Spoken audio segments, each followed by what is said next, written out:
first. Oh my god.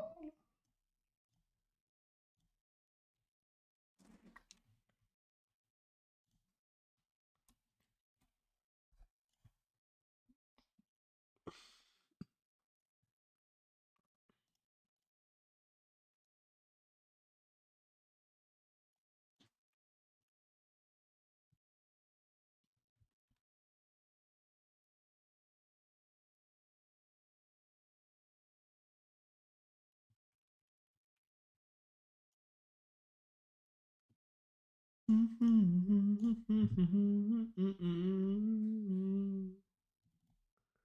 I not make this louder? 30 max. I'll have to make desktop audio louder, I guess.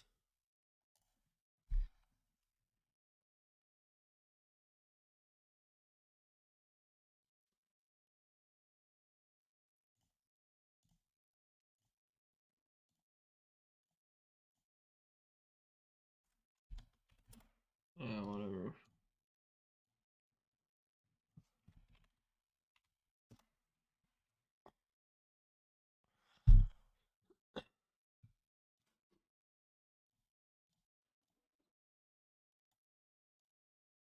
Jag hör. Jag är vuxen.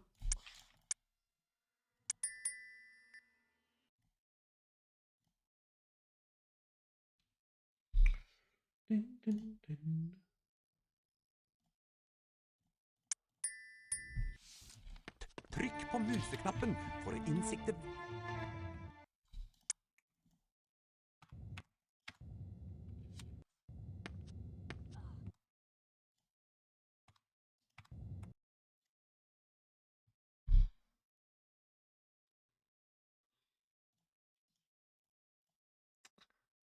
Let's go on the streak.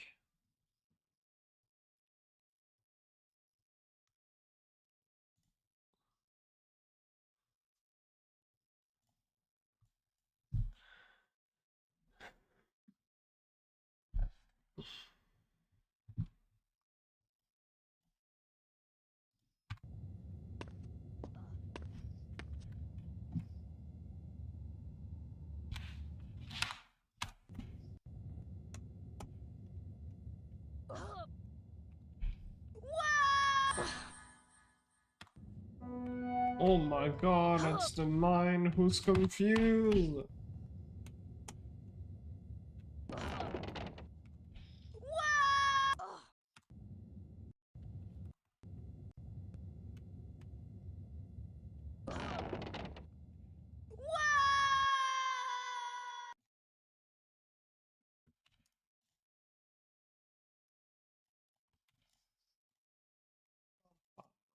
There we go.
Of course.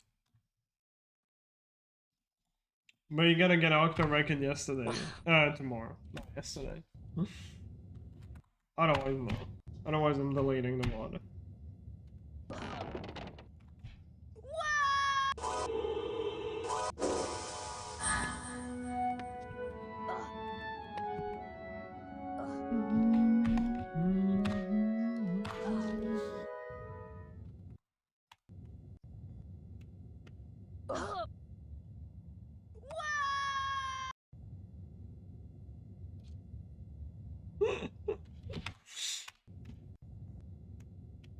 what you're telling me? Playing 8 games with more than half of them blind? It doesn't guarantee a record?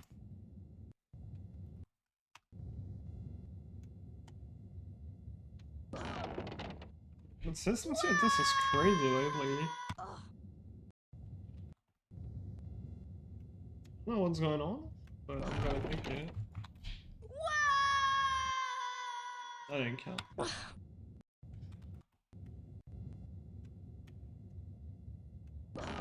I'm feeling this.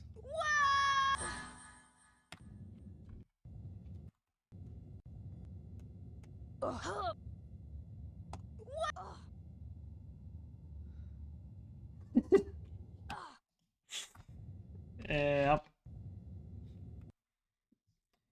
For how long have I been running all 8 games? I think the very last game I learned was HP4.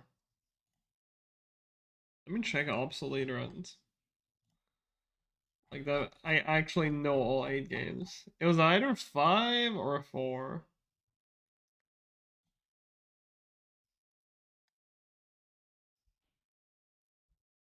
$5 years ago? Yeah. Yeah, 5 years ago. Crazy.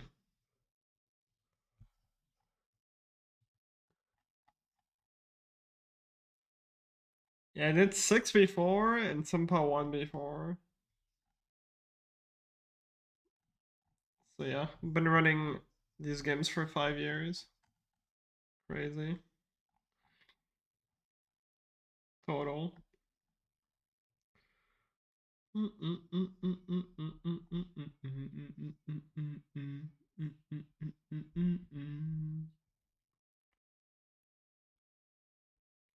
Yo, thank you, human.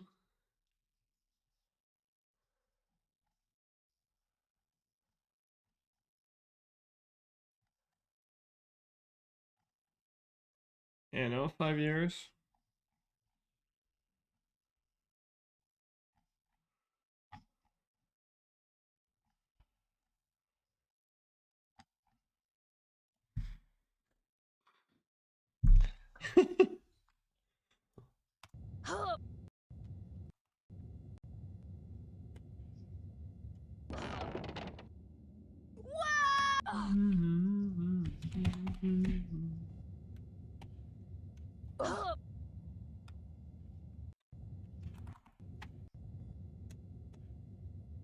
No, but I'm actually, I don't know why, I'm really excited for tomorrow, because I don't think anyone's ever done that.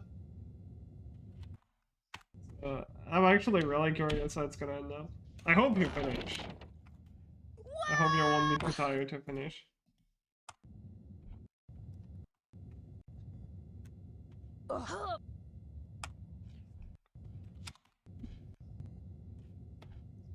Just make sure you at least have the games for tomorrow. Yo, thank you, Kach.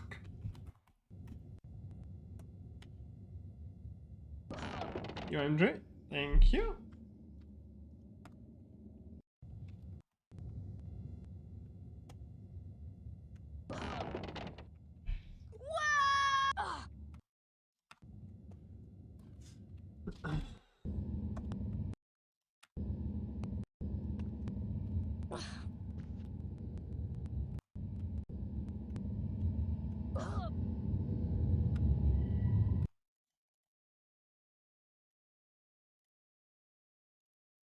It's too loud.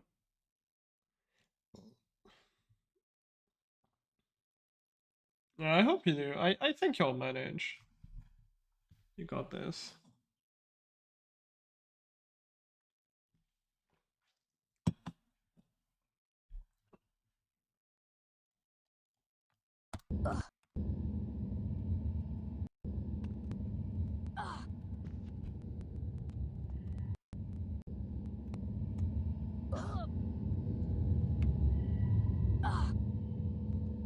Yeah, like, especially, you know, if you're stuck, I'll be there. So you should be okay.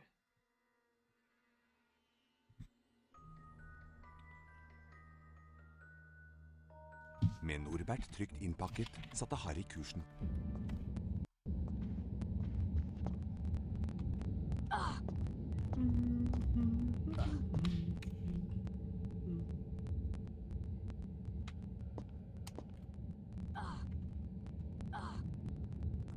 Oh boy. That would be rough. Bro, 500 without a route. Good fucking luck. That is, yeah.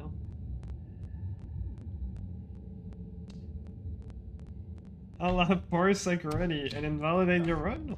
Sure. Sounds good.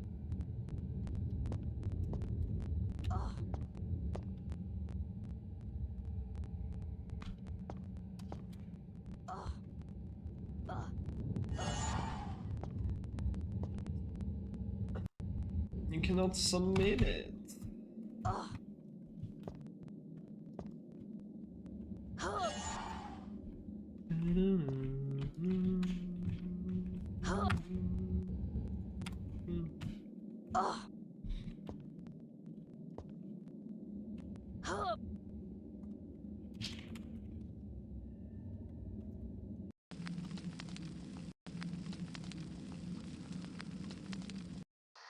Okay.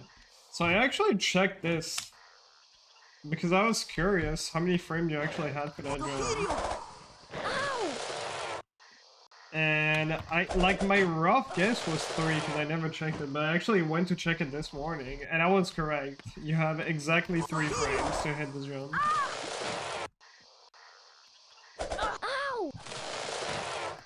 I just know the frames, bro. I don't even need to look at them. Too good.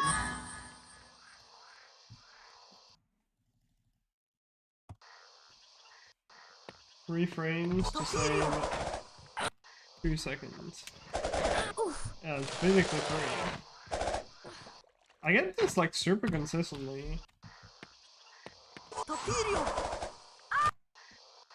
I don't know. It's so easy, bro.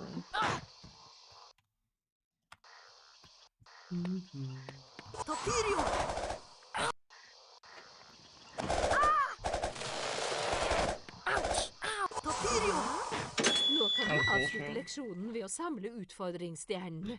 Av sted med deg. Save time by not losing time. Holy. That is some,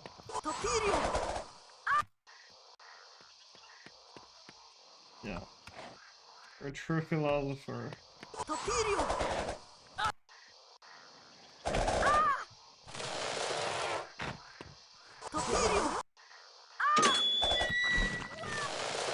When you don't save time, or when you don't lose time, you save time. Crazy.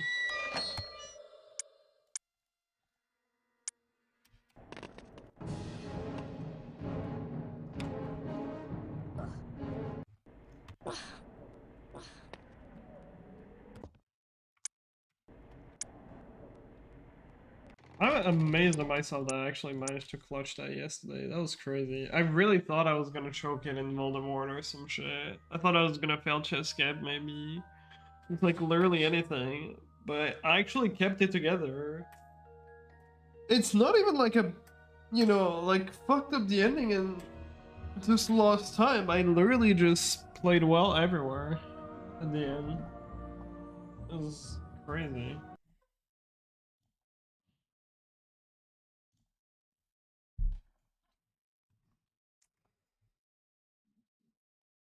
I don't know. Pretty proud of myself for yesterday.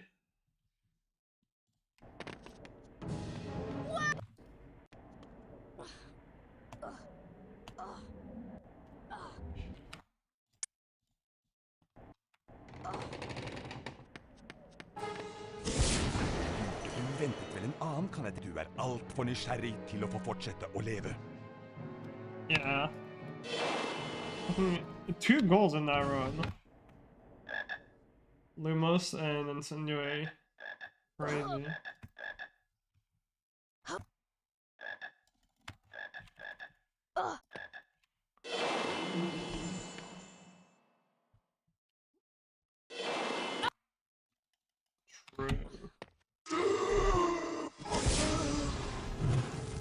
I played really fucking well yesterday. It's literally just the early game was horrible, and then I popped off in endgame. So hard.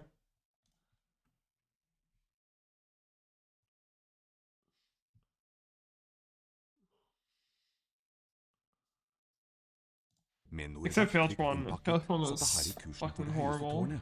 Han håpet at katten ville holde ham skjult for Nask og katten hans. I'm getting half carried by new strats.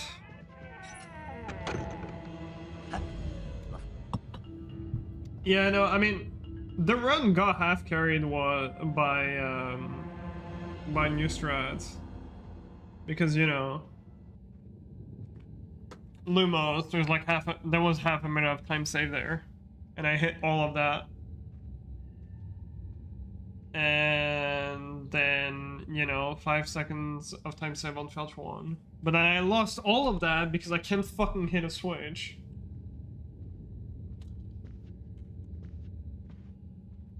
Yeah, no. Like, my end game on PB was really not good. I had like 10 to save on the last play. I still got fucked on the last play. I got the worst Quirrell pattern.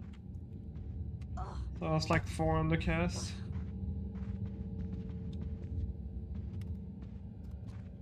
But yeah, no, that was crazy. Kom fram. Nå kan du bare håpe at jeg Really late end game.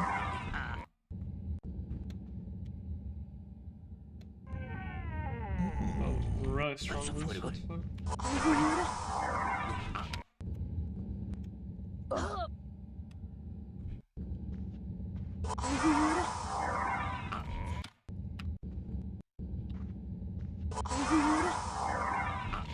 Again, I don't want to be like, oh, dude, 102 is happening so soon.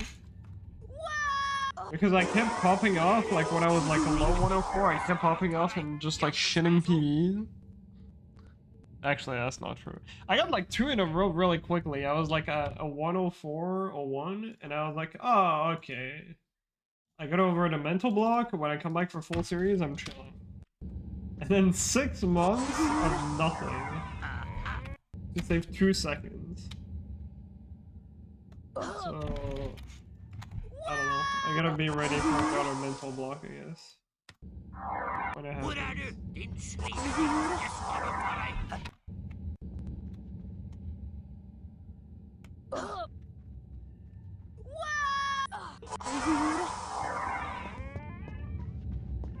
I don't know. I'm pretty confident. Uvedkommende. We'll see. I don't know. Cause like, so the main issue is like the longer it takes, the harder it gets. Because it's all, at least that's how it works for me. It's like this is fine because that was the first 3 weeks. But if it takes like more than like 3 months, let's say, it's like your mental is like, bro, I should have PV'd like so long ago and I'm just not getting anything. And you just get even more frustrated and you just play even worse. So it's literally like the longer it takes, the harder it becomes. And then at the end, that shit took 6 fucking runs to save 2 seconds.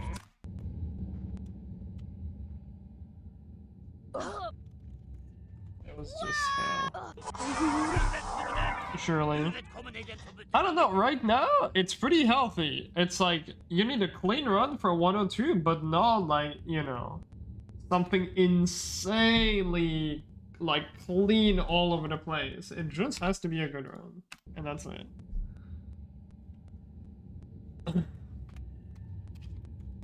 I really wonder once we get to 102 if 101 is gonna be like theoretically doable, adding a bunch of strats.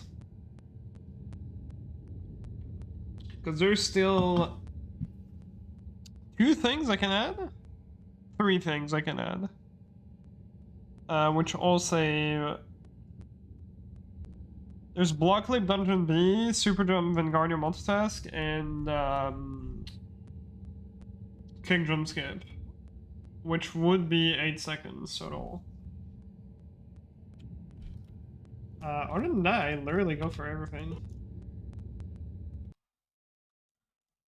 I think at this point. Actually, there's a faster Wingardium, even faster Wingardium What's Task. That saves another 2 seconds. I guess there's like 10 total. Yeah, I don't know.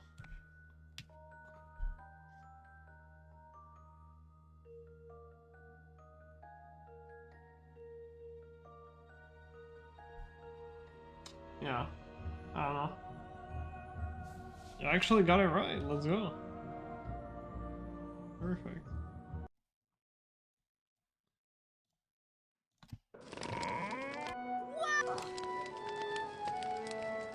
I almost golden day yesterday because the fucking start of the run was so shit. I wanted to go for a safe second floor and then everything was so shit, so I was like, no.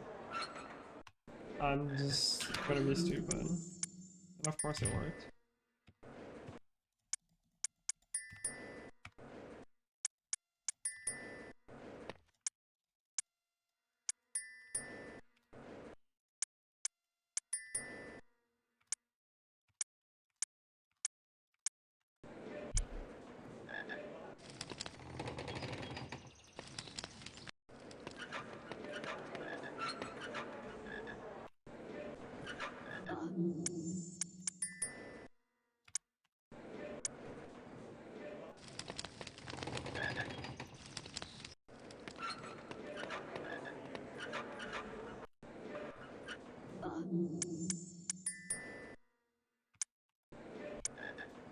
That's bullshit.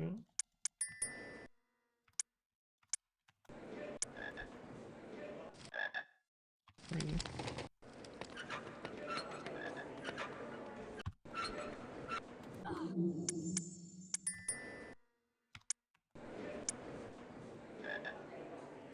That is painful if this happens.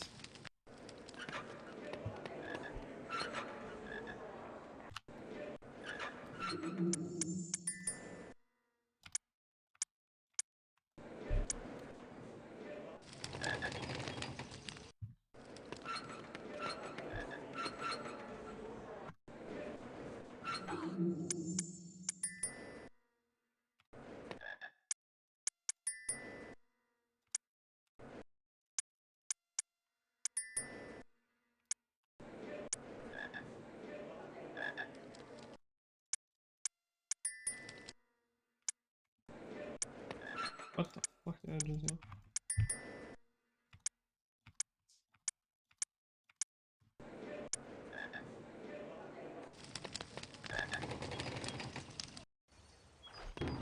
Harry. Hei, Harry. Det er ikke venninna. Stikk innom og få deg en kopp te seinere, når du er ferdig med timene.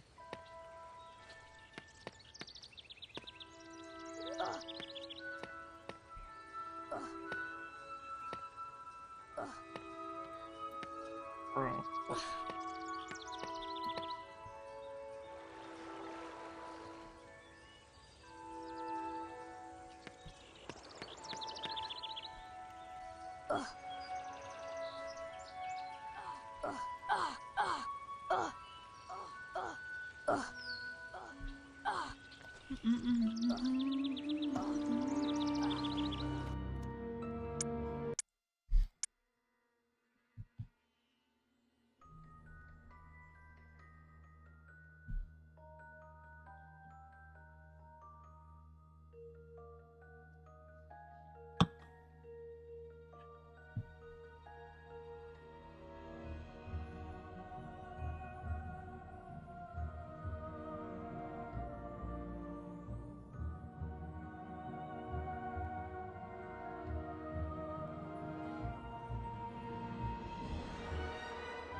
Med Norbert trygt innpakket, satte Harry kursen for det høyeste tårnet.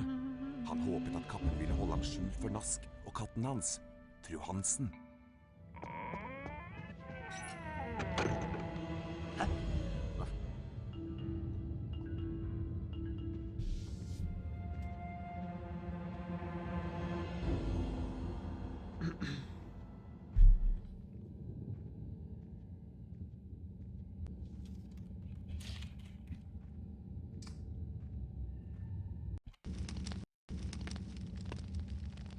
Jo, Anita?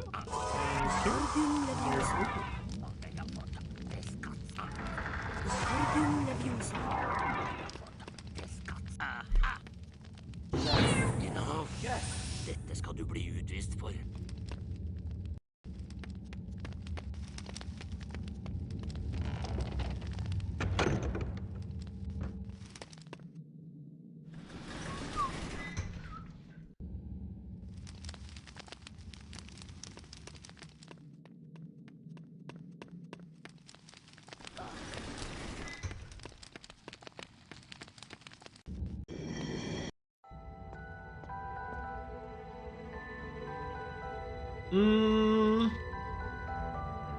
Hermine, Ronny I think I can realistically get 102 in 2026. If I don't take any breaks. I think it should be doable. 2027, 100% that's gonna happen.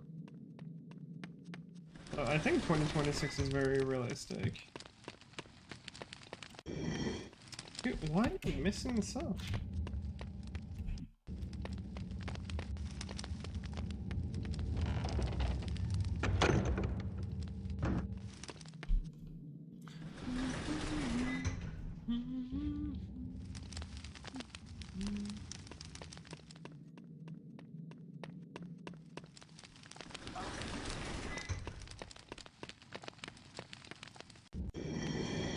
Why is this so tight?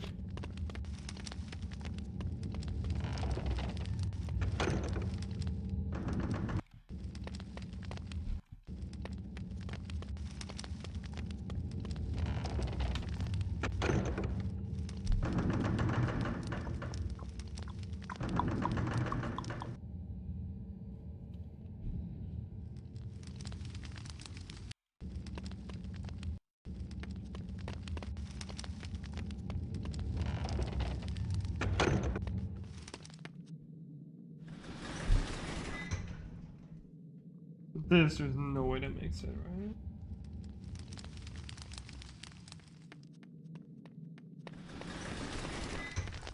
Yeah, no. Not even close.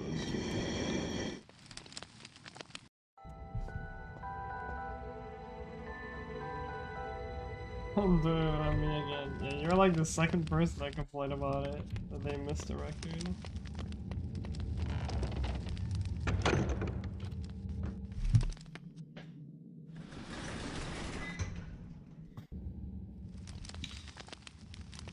It is what it is. You know who are the real fans and the fake fans? I'm kidding. I'm kidding.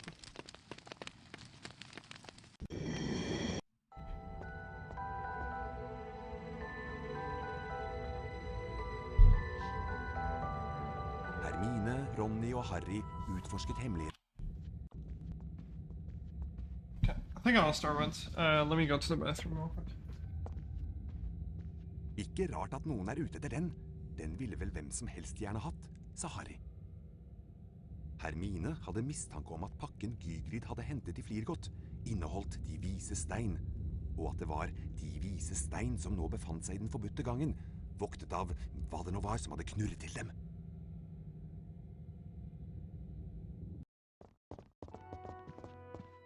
Slur har oppført seg mistenkelig. Kanskje han har planer om å stjele de vise stein? Men ikke snakk om at Slur ville finne på noe så lenge Humlesnurr er her.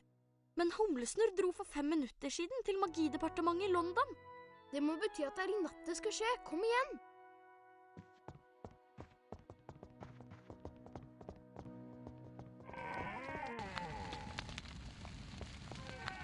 Hva med Nask? Han holder alltid øye med den forbudte gangen. Vi får bare ta risken da.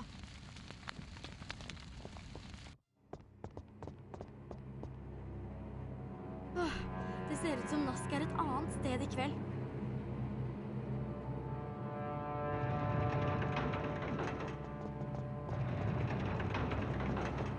Kom, så skal vi videre.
Yo, balls?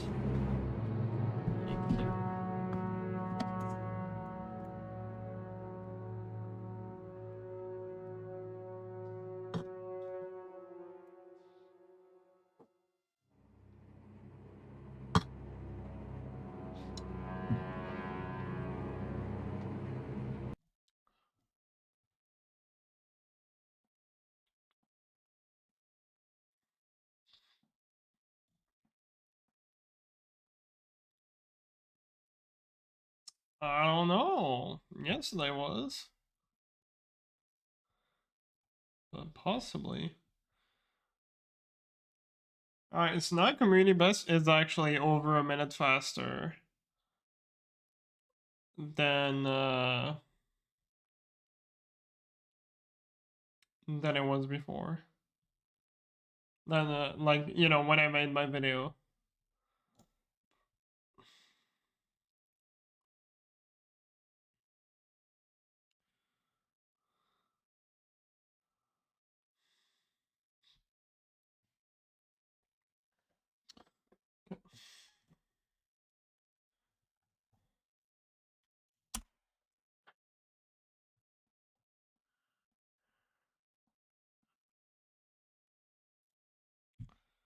Okay, turn off music and stop audio back.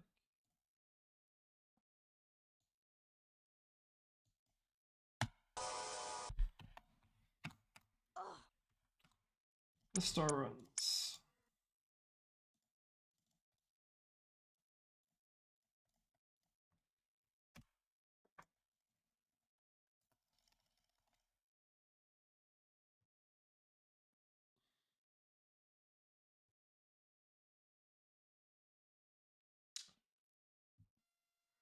Hope you win. If I don't rank you today, that is fine. Ingenting ved den I got it stjernespredte yesterday. nattehimmelen tydet på at merkelige og It mystiske ting is. snart Wait, skulle I komme think it til å was 6 skje. splits. I don't think I did. I didn't.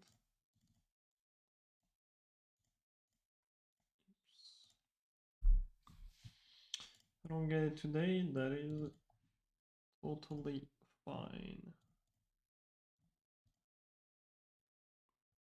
Yeah, the splits are so much better to compare against too. Ingenting Like the ved time den savers were stjernestille right at the nattehimmelen start. tydet på at merkelige og I'll mystiske try ting to. snart skulle komme til å skje. Again, it's really gonna depend Mens how gompene sov sin søteste søvn, motivated kom I en am. kjempe susende ned fra mørket på en svær It did. motorsykkel. You were Kjempen, game. som het Gygerid, la fra seg en teppebylt på trappa til hekkveien I nummer know. 4. Inntullet i den bylten lå et spedbarn. But yeah. Harry Potter. We'll see. I mean, I did overlevde. grind like 4 months straight, only any I de neste percent 11 for årene 1 bodde of 3. Harry hos sine skrekkelige steforeldre, herr og fru But it's also Gomling. because I really wanted to get it. Til den Yo, skjebnesvangre Shift. dagen han Thanks for mottok the brevet raid. om at han kunne begynne på Galtvort høyere skole for Thank hekseri you. og trolldom. Hope Honda. Whoops. Gygrid tok Hope that Harry was med again. til diagonalmenningen Honda was a for å bit better kjøpe det today. som sto på den nokså uvanlige lista over skolesaker. Mens de var i Trollmannsbanken Flirgodt, hentet Gygrid en Yo, lurvete Parker, pakke fra thank vel you. 713 og nevnte noe om at den ville være tryggere på Galtvort. Snart etter tok Harry Galtvort-ekspressen fra spor 9 3/4 og la gompenes verden bak seg. Yeah, I don't know. Gommisen I reiste seg. really feel like I've been playing Dette really well skoleåret this, er gangen i like, fjerde etasje especially av this last driftområdet week. for enhver som ikke ønsker å dø en uvanlig smertefull død. The Luma strat used to be just Harry satt under like a valghatten 20% intenst at han success skulle rate, and utvikle I Griffing, think ikke now I'm til at like Smygar. 60%, probably 65. Jaså, ikke Smygar? Sa hatten i øret på ham. Du kunne bli stor. Det er her i hodet ditt alt sammen, og Smygar kan hjelpe deg på Not veien even til storhet. 67, Ikke det. sorry. Vel, hvis du er sikker, så får det vel heller bli Griffin. Griffing.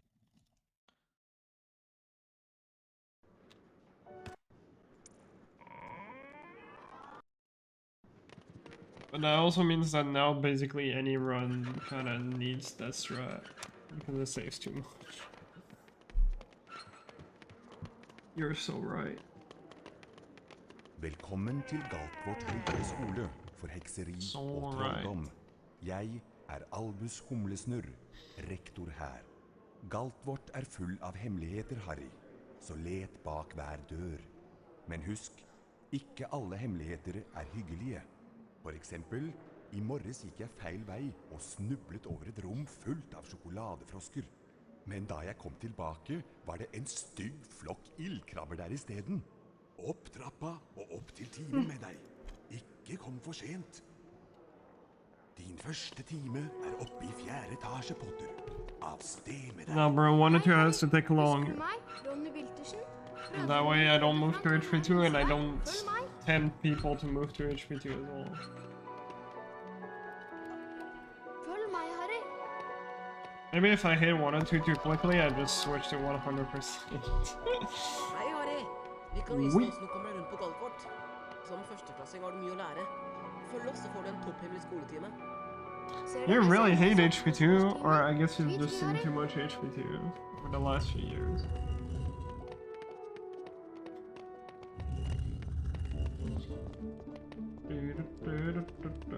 Vi skal lære deg å klatre. Løp mot bokhylla og ikke stopp. Da begynner du nemlig å klatre. Over bokhylla finner du en av Bertram Butts allsmakkbønner. Samle alle bønnene du finner og møtes i naborommet.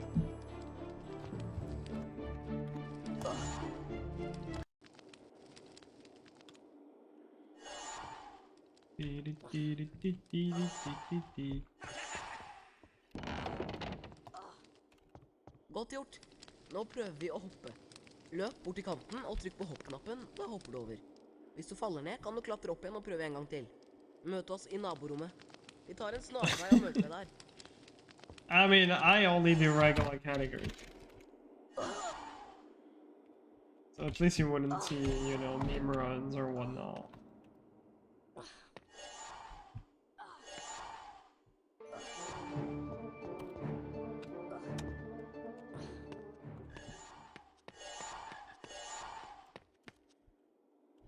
Are you not satisfied with really good times? Well, that's the thing. If it's a really good time, I am satisfied.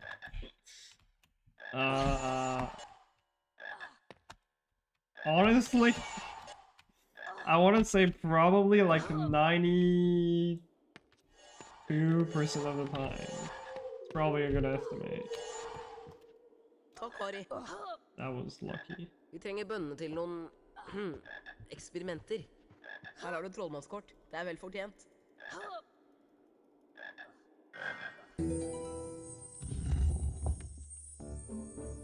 Like...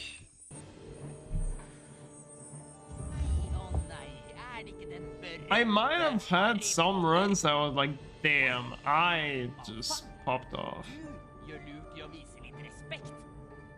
Like, I think the first ever 105 in HP1 was probably that. Because that run had really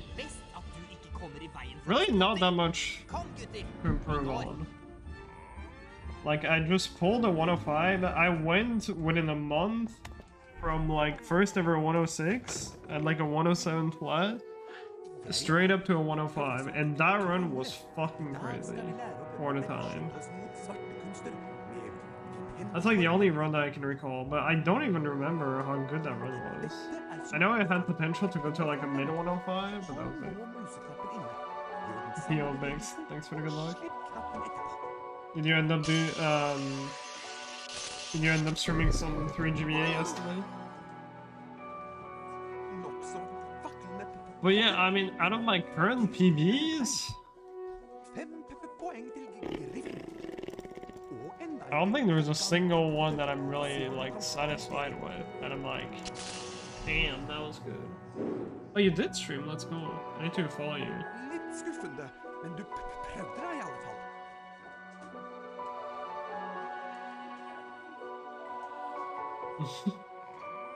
Checkpoint.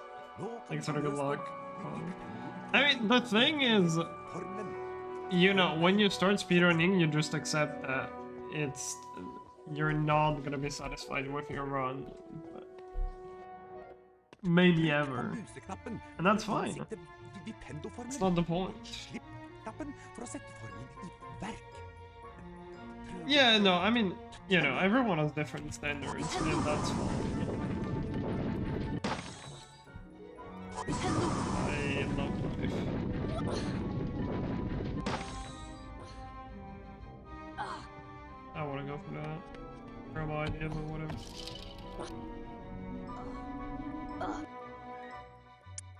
I was just pissed after the barrel bullshit. Ingenting ved den stjernestrødde nattehimmelen tydet på at merkelige Huh. og mystiske ting It didn't snart show skulle up? komme til å skje. That's weird.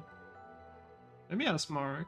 Mens You're not skumpene sure. sov sin søteste søvn, Thank you for kom the en good luck. kjempe susende ned fra mørket på en svær motorsykkel. Life I answered already. Kjempen, som het Gigrid, la fra seg en teppebylt på trappa til Hekkveien nummer 4. Inntullet i den bylten lå et Yeah, I spedbarn. mean, like, none of my HP to record I'm, Harry like, Potter, satisfied with, I gutten som think. overlevde. Well, HP 3 I don't have any record I anymore. de neste 4 11 save. årene bodde Harry hos sine skrekkelige 5, steforeldre. both Hundo and Harry Annie og is sin shit. dumling. 6 is also Til den shit, but 6 is skjebnesvangre just dagen han mottok brevet om at han kunne miserable begynne to på grind Galtvort with høyere the skole trick for now. hekseri og trolldom. The 7s, they're all shit. Gygrid tok Harry med til Diagonalmenningen for å kjøpe det som sto på den nokså uvanlige lista over skolesaker. Yeah, no, like, that's the Mens de var thing i as well. Trollmannsbanken Flygot, It's, hentet Gygrid en lurvete pakke fra Hvelv 713 og nevnte noe om at den ville være tryggere på Galtvort. because, like, when you're grinding, Snart when you're etter trying fikk Harry to, when you're not at the Galtvortfesten top and you're fra trying to skolen beat etter hvert, someone, og it dumpene makes sveip it, bak in seg. my opinion, a bit more exciting.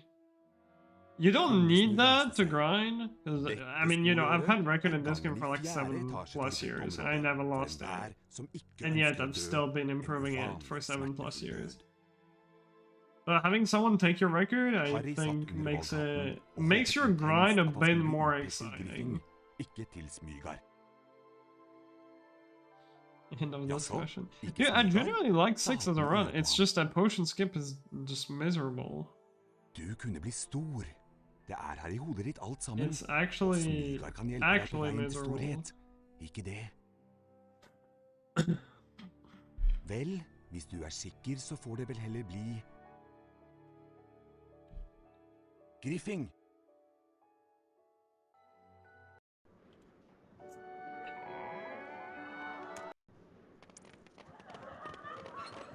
I don't know. Having someone beat you and that they get too good at the game could also have the opposite effect of, like, you know.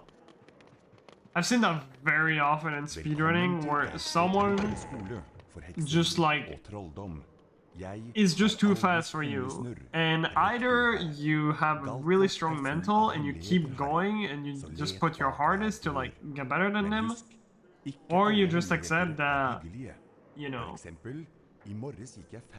you're never gonna get better than them. And that's fine. Men da jeg kom tilbake, var det But, en like, stygg the thing is, ildkrabber der isteden. Opp trappa og opp til timen med deg. I think if you're really motivated, you can really just beat anyone. Unless you really suck at video games. Hei, Harry. But I truly think you can beat anyone if you're really motivated, because most people that get records, they will take long breaks. Like multiple months, which is like months where you can get better and, you know, Hei, Harry. actually beat them again. If you like constantly stick with the grind, like healthy, you know, I think Tweet, Harry. you can always beat, you know, what you want to beat. Thank you, Ivan. What can you say about the run? It was shit. I'm happy I actually PB'd. I am really surprised I clutched the end game. I thought I was gonna choke something. Samle alle bønnene du finner, og møtes i naborommet etterpå.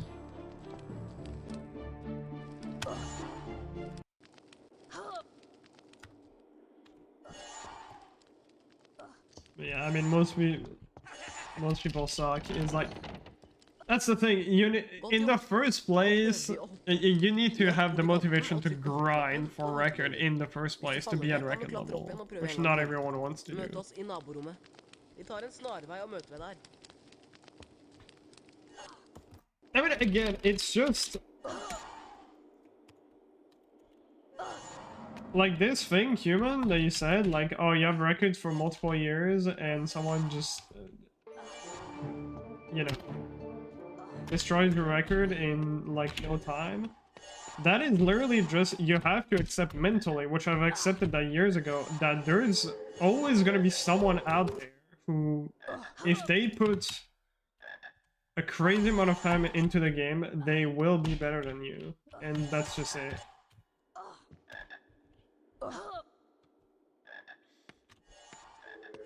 And like I know that like for a fact that if someone, I'm sure if someone is really motivated, puts the time into it, and is good at this game, they could take record in probably like less than a year on this. Like no doubt. It's just that no one is doing it. And I don't want the game to just, you know, not improve. Nei, å nei, det ikke den berømte Harry Potter? Jeg Jack Malfang. Ja. Du gjør lurt i å vise litt respekt. Dette mine venner fra Smygard, Krabbe og Gurgel. Selvsagt blir det vi smygardinger som vinner både huspokalen og rumpeldunk-pokalen. Best at du ikke kommer i veien for oss, Potter. Kom, gutter, vi går. I don't know. If you accept it early enough, I think it's fine. Jeg professor Krengle. I dag skal vi lære å beskytte oss mot svarte kunster med Vipendo-formelen. Følg med tryllestaven nå. Yeah. Trykker du på museknappen og gjentar bevegelsen.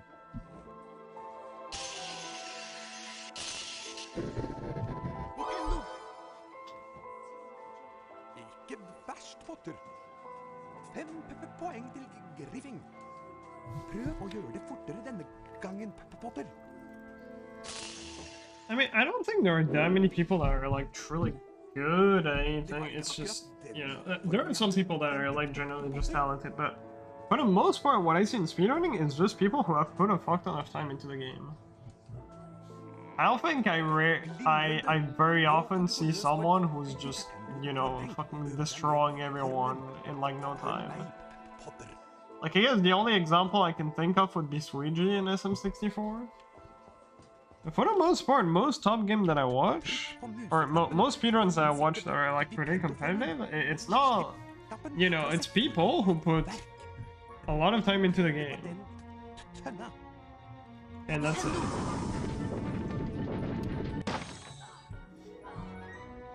Like, yes, there are gonna be people that just destroy your run with like very little amount of time, but 90% of the time it's just about putting the hours in.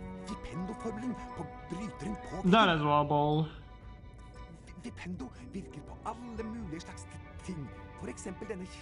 I mean, knowing how to learn a speedrun efficiently is definitely important.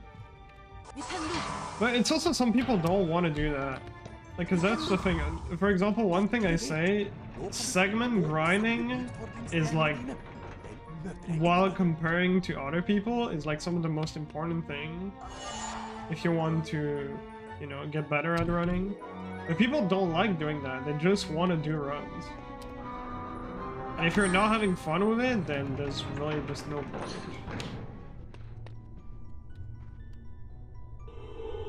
Vipendo! Vipendo! God dag, Harry Potter. Yeah. Jeg nesten hodeløs Nick, husspøkelse på Griffing. Dette en lagrespillbok. Når du trykker på den, blir spillet automatisk lagret. Hvis du besvimer, starter spillet opp igjen fra det samme stedet. Du kan også laste inn en journey is painful, but at the end of the day, you do it because it's fun. Vipendo! Vipendo! It just depends what your definition of fun is.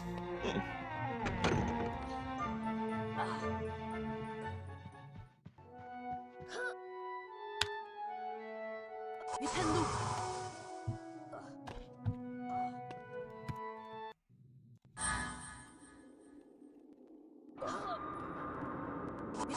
Again, I think it's like some people definitely don't practice like efficiently or learn game efficiently. But it's also, for the most part, these people, I don't think they want to. That's the thing.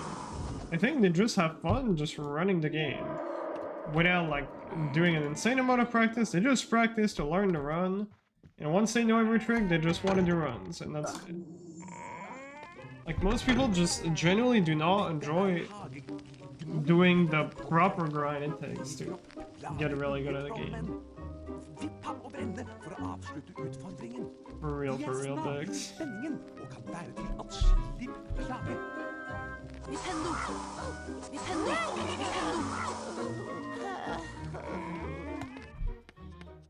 Gratulerer, Potter!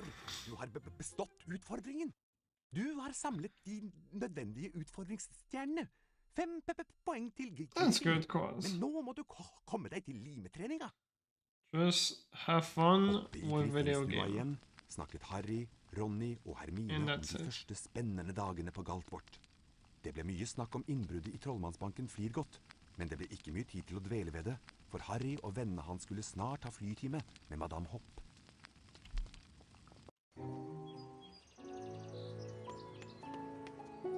Jeg er læreren deres, Madame Hopp. I første time skal vi lære å fly gjennom disse magiske ringene. Styr sopelimen med piltastene. Med fortere og saktere tastene kan du justere flyhastigheten. Oh yeah, I think that. Do that like once a year.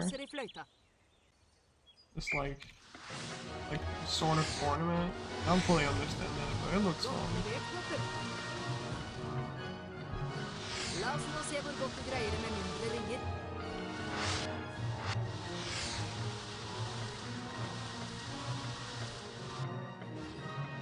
Så plusser vi på litt høyere.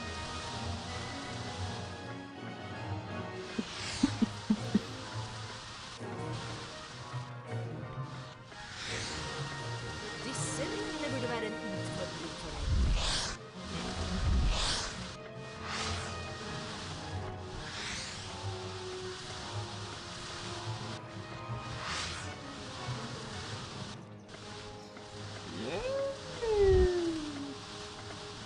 It's fun, guys.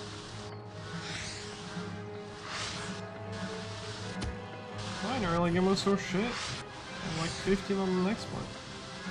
Skal vi prøve med bevegeligere? Oh.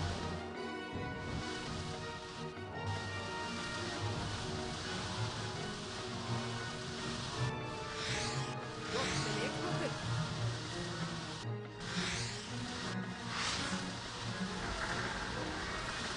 Dude. Oh my god. Sannelig vil jeg du har et medfødt talent for dette. Perfekt resultat. 20 poeng til Griffin. Oh no, Bix. Did you figure it out with like the flow timer timing? Men nå skal du straks ha formeltime. Adjø med deg, Potter. Yeah, exactly, Ball. It's just have fun with it. Men jeg skal lære deg en ny formel. Just, you know. Den formelen jeg har lært heter Alohomora. Den åpner alt som låst. It's just that, you know, some people just have fun just improving over and over and just getting as good as they possibly can by any Trykk means. museknappen inn og følg den samme Almost. bevegelsen, og slipp deretter knappen. And some people don't care about that and they just want to play for fun. Both are fine. Det var bra. Okay. Did you manage to hit it a few times in practice? Kjempeflott, Harry. Den formelen der er jeg sikker på at professor Pirvim ville ha gitt deg. I usually have it like I reset the timer. I reset the timer. I reset the MU and start the timer at the same time.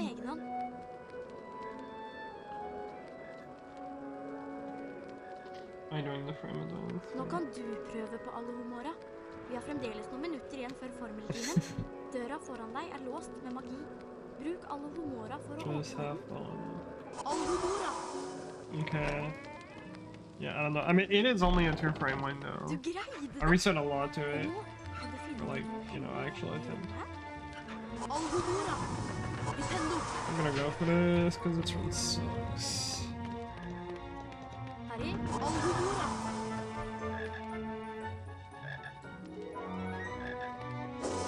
Bruk Alhumora for å åpne den. Alhumora!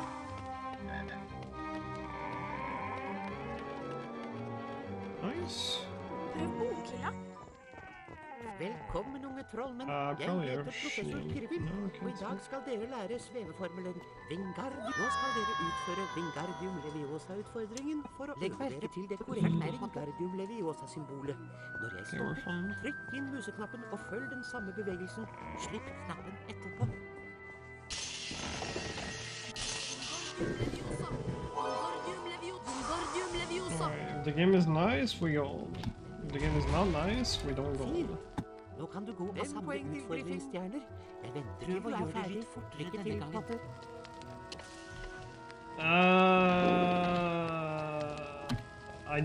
I don't know. I do not remember, Bex. It's been so long since I made the like the first orange minute for MU. It's actually been a while. Wingardium Leviosa! And the game Wingardium was Leviosa! nice. It was double Leviosa. nice. Wingardium Leviosa! It'll still be ahead. Nintendo! Nintendo!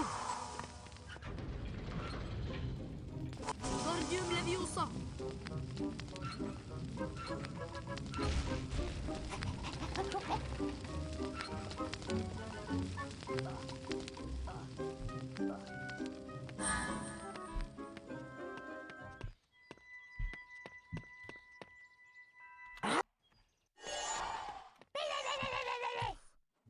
Thought that was gonna be damageless. Oh well. It's so nice, I can take any garbage run out of early game. And all of them are fine to continue.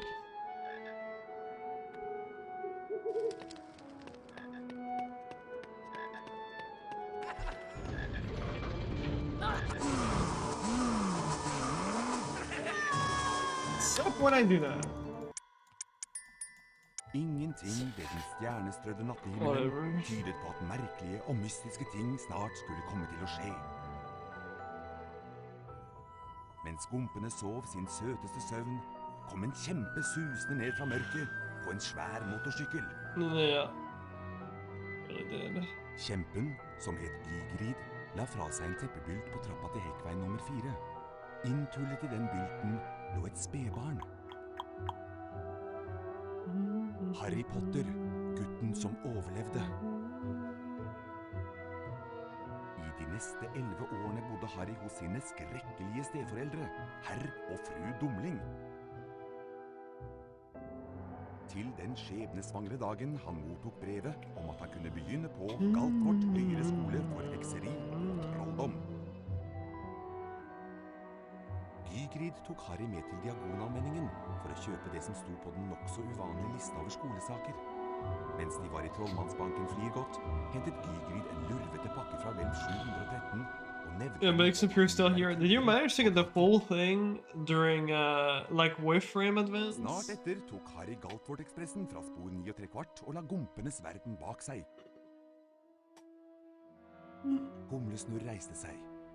Dette skoleåret er gangen i 4. etasje forbudt område for enhver som ikke ønsker å dø en uvanlig smertefull død. Harry satt under valghatten og håpet intenst at han skulle bli utpekt til Griffing, ikke til Smygar. Okay, yeah. So it's just getting in an actual attempt. Jaså, ikke Okay, Smygar, that's difficult. sa hatten i øret på ham. Du kunne bli stor. Det er her i hodet ditt alt sammen. Hey, aren't you manipulating this game Smygar is kan hjelpe deg på annoying. veien til storhet. So, Ikke yeah. det? Vel, hvis du er sikker, så får Of du vel course. heller bli... Griffing! Gotta ride with the grind, I guess. I don't know.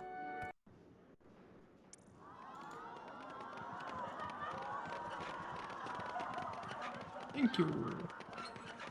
And test the second window extent?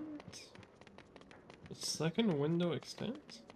Velkommen til Galtvort høyere skole for hekseri og trolldom. Jeg er Albus Humlesnurr, rektor her. Galtvort er full av hemmeligheter, Harry, så let bak hver dør. Men husk, ikke alle hemmeligheter er hyggelige. For eksempel, i morges gikk jeg feil vei og snublet over et rom fullt av sjokolade fra I would have to look at the video Men da you jeg sent kom me. tilbake, var det en stygg flokk ildkrabber der i steden. Opp trappa og opp til timen med deg. Ikke kom for sent. Din første time er oppe i 4. etasje, Potter. Av sted med deg. Hei, Harry. Husker du meg? Ronny Wiltersen? Brødrene mine Fred og Frank har noe å vise deg. Følg meg. And tomorrow I'm not gonna be streaming, although I have a few things to do, but I could look at it. I could try to help you out. Vi kan vise deg hvordan du kommer deg rundt på Galtvort. Som førsteklassing har du mye å lære. Følg oss, så får du en topphemmelig skoletime. Ser dere senere i Svarteforsvarstimen. Tvi, Harry.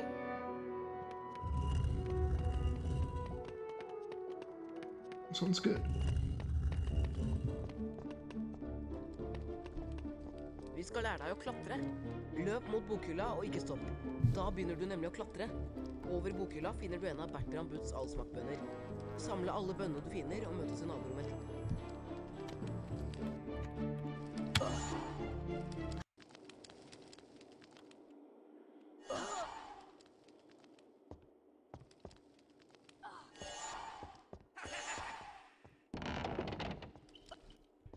Godt gjort. Nå prøver vi å hoppe. Løp bort til kanten og trykk på hoppknappen, da hopper du over. Hvis du faller ned, kan du klatre opp igjen og prøve en gang til. Møt oss i naborommet. Vi tar en snarvei og møter deg der.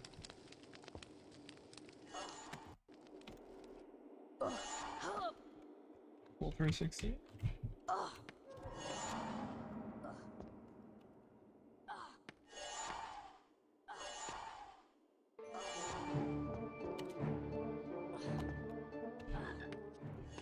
Balls.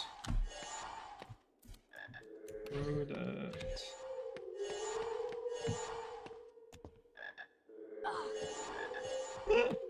Yeah. There's a bit to remember on that game. It's kind of nice that we don't... Like, the route is still not too complicated because we don't have to get any items ever. Vi trenger bønnene til noen Equip any items. eksperimenter. Her har du et trollmannskort. Det er vel fortjent.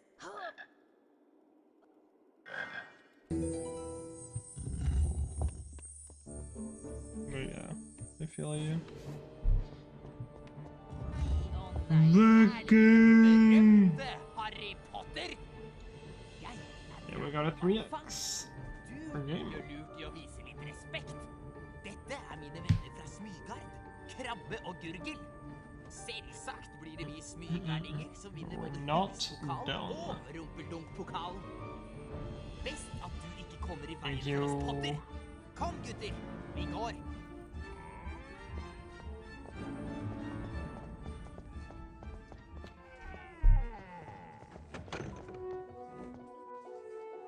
Jeg er professor Krengle. I dag skal vi lære å beskytte oss mot svarte kunster med Vipendo-formelen.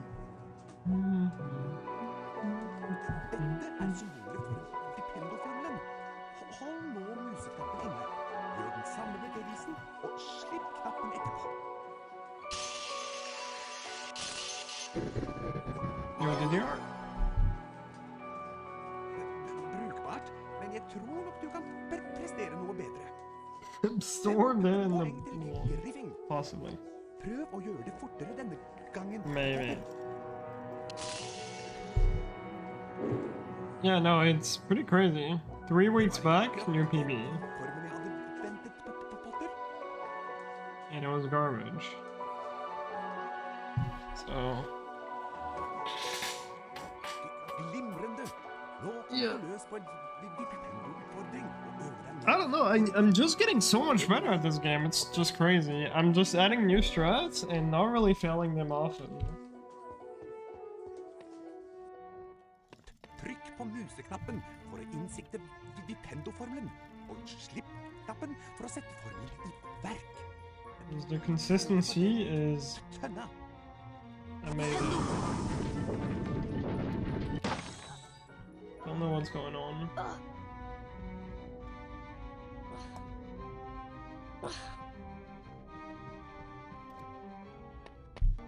Åpne døra ved å bruke Vipendo-formelen på bryteren på veggen. Vipendo virker på alle mulige slags ting. For eksempel denne kjelen. Velg den, Potter. Vipendo! Vipendo! Godt levert. Nå kan du gå og samle utfordringsstjernene dine. Møter deg etterpå. Got it.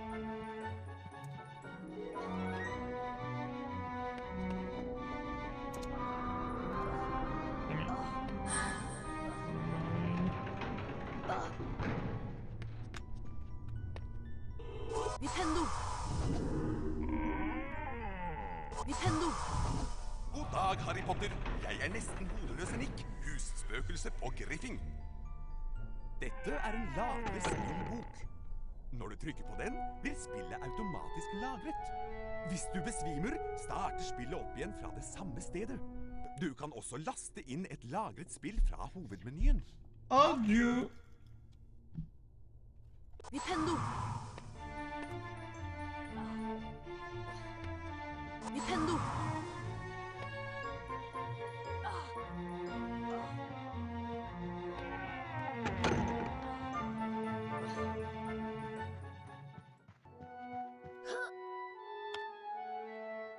Vipendo!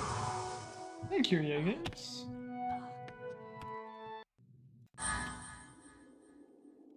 Thank you. Vipendo!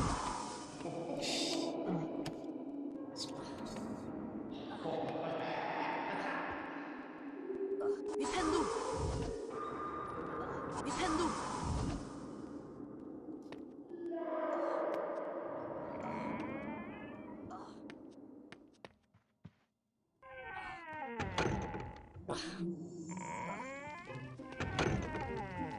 Dette en hagegnom, Potter. De liker å plage unge trollmenn. Vipp ham og brenne for å avslutte utfordringen. De snare i vendingen og kan være til atskillig plage. Vipendo! Vipendo! Vipendo! Gratulerer, Potter. Du har bestått utfordringen. Du har samlet de nødvendige utfordringsstjernene. 5 poeng til Griffing. Men nå må du komme deg til limetreninga. Oppe i Griffingstua igjen snakket Harry, Ronny og Hermine om de første spennende dagene på Galtvort. Det ble mye snakk om innbruddet i Trollmannsbanken Flirgodt, men det ble ikke mye tid til å dvele ved det, for Harry og vennene hans skulle snart ha flytime med Madame Hopp. I'm gonna play League. Jeg læreren deres, Madame Hopp. I første time skal vi lære å fly gjennom disse magiske ringene. Styr sopelimen med piltastene. Med fortere og saktere tastene kan du justere flyhastigheten. Klar, Potter? Altså, når jeg blåser i fløyta. Oh, I'm sure. Pretty happy about the round. Godt levert, Potter. La oss nå We se keep på going. noen greier med mindre ringer.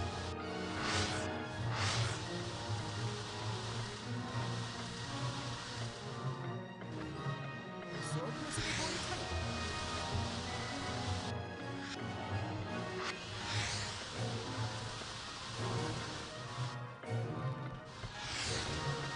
Disse ringene burde være en utfordring for deg. Pretty good PB2. 16 seconds.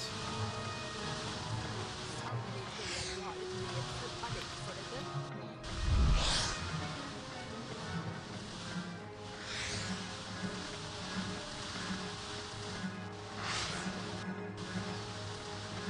Skal vi prøve med bevegning. Det blir bonuspoeng for toppresultatet.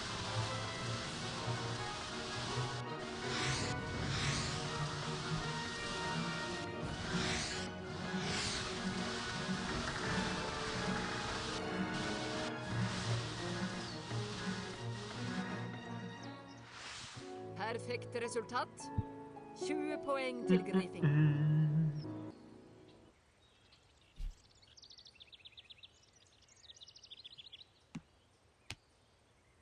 Men nå skal du straks ha formeltime. Adjø med deg, Potter.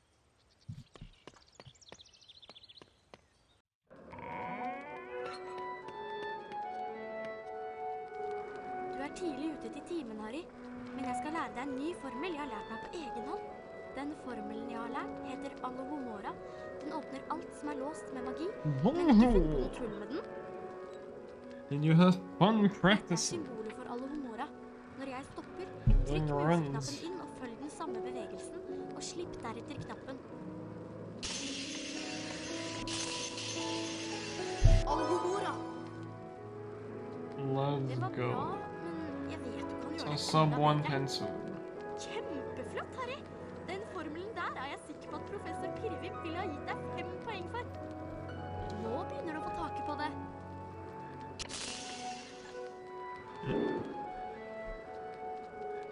Jeg tror du må øve deg mer på egen hånd. You'll see. Sub 110 is really not that bad. It's just you still have to learn everything. Nå kan du prøve But på it's really not Alohomora. that bad. Vi har fremdeles noen minutter igjen før formeltimen. Døra foran deg er låst med magi. Bruk On the Alohomora 30th. for å åpne den. Surely. Alohomora! Du greide det! Og nå kan du finne de 2 hemmelighetene i rommet her. Alohomora! Nintendo! Range on friend. Harry, hvis du snart er ferdig med å beundre If he's got the motivation, that would be cool to see. I'm definitely not saying that. Alohomora for å åpne den. Alohomora! Prøv bokhylla. DJ.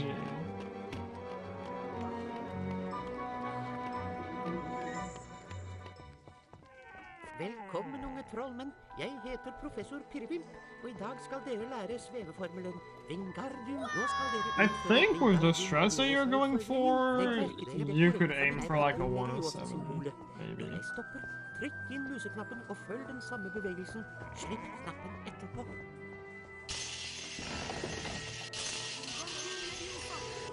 Wingardium Leviosa! Like, it's really learning like nearly all the Nå kan du gå og samle ut learning nearly all the strats is kind of a cheat code because it just saves so much time.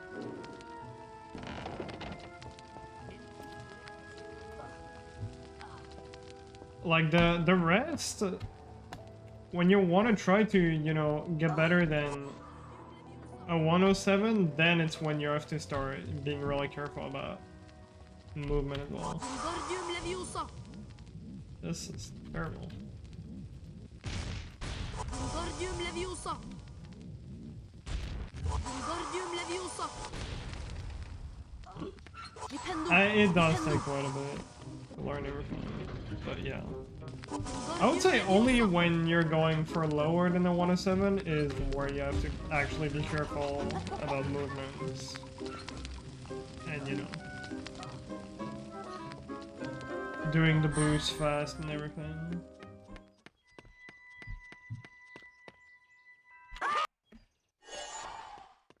Oh, this might fail. Am I lucky? So green, bro. This garbage run.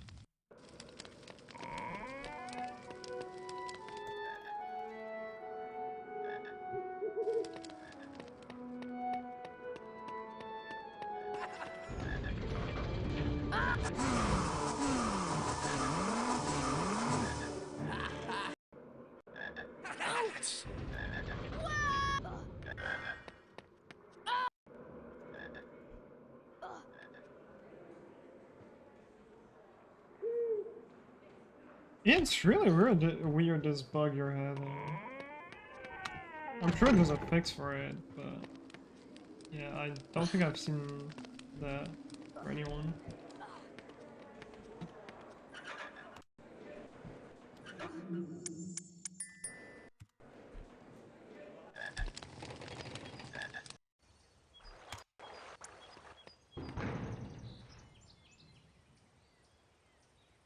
Harry, herover.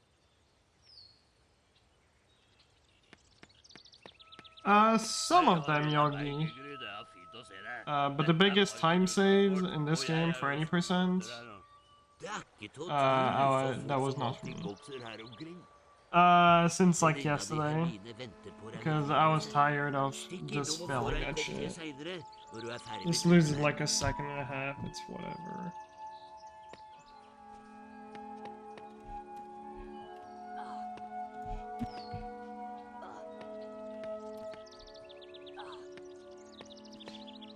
This loses more than a second and a half.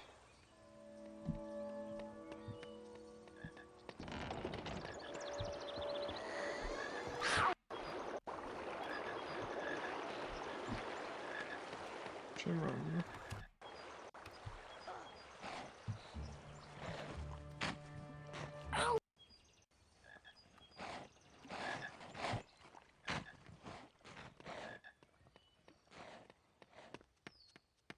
Still a 3x. Velkommen, alle sammen. The Jeg fuck? heter professor Stikling. You use the HP2 shortcut to reload HP1, right? Som kan komme You're til not nytte using når the dere HP1 rekker farlige shortcut? kanter.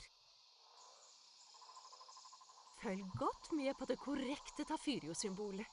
Trykk inn museknappen og gjør den samme bevegelsen, og slipp deretter knappen.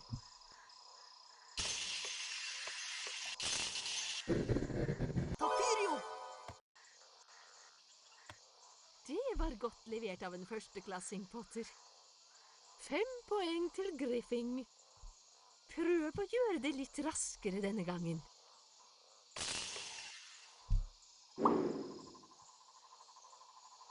En interessant variant av Tafirio, men dessverre helt feil.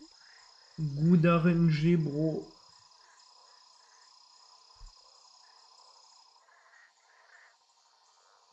Tiden er inne til Tafirio-utfordringen. Gå ut av døren, Potter. Jeg skal holde øye med deg fra balkongen.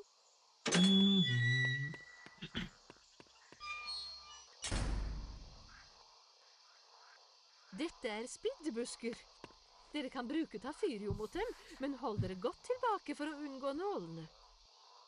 Tafirio! Nintendo! Nintendo! Nintendo! Nintendo! Tafirio!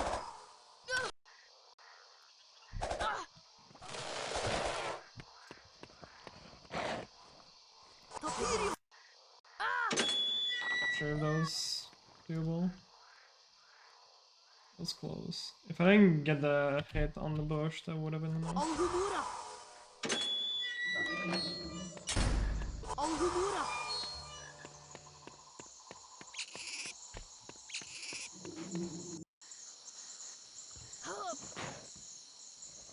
A few seconds left.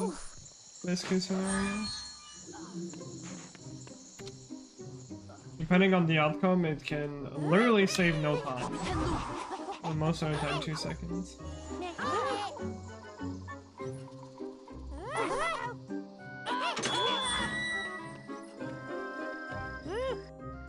Nintendo! Nintendo! Tafirio! Nintendo!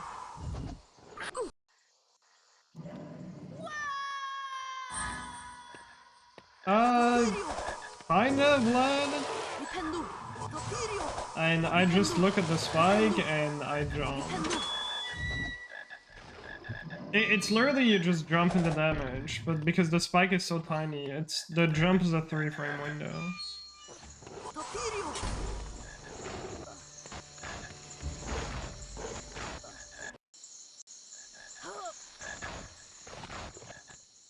Nintendo!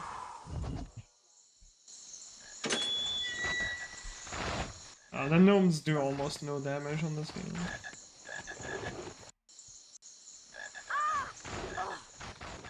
I could have died to this guy though. Nintendo. Nintendo. Nintendo.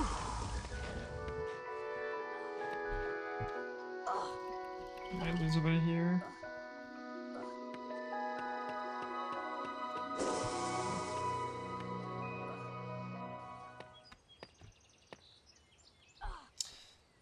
Yeah, but angle.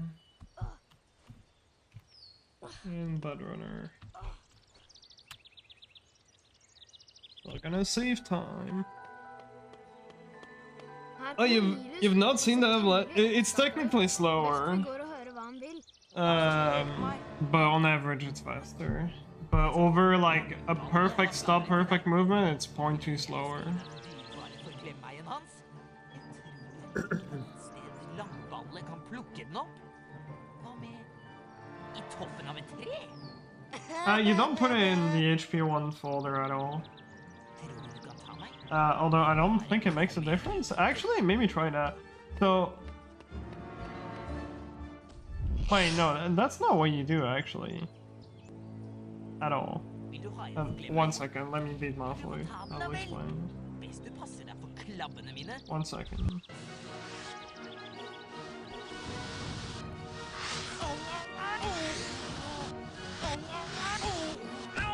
Okay, you go HP2 folder, you have your game.exe, right?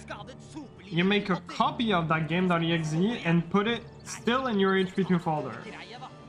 That copy stays in your HP2 folder. You rename that copy hp.exe and then make a shortcut of that. And you put it on your desktop. And then you use that to reload on HP1, that's it. But that hp.exe, that copy of HP2, it stays in the HP2 folder. It doesn't go in the HP1 folder. Yeah, deloading is a lot nicer. I don't care that much about point 2. Jeg professor Max Snurp, Potter. Viser It's rektor not på worth my Dagvart time. og husstyrer på Griffith. This is not a great Jeg run. liker ikke at du jager slik etter valgfag. Yeah, Men jeg no. må innrømme at du viser utrolig Low talent på Bernie sånt. fires in pace. Vanligvis får ikke førsteklassinger spille rumpeldunk. Men i ditt tilfelle kan vi kanskje overse den regelen? Harry, Griffin spiller årets første rumpeldunk-kamp i ettermiddag mot det meget sterke smygerlaget. Vi ses!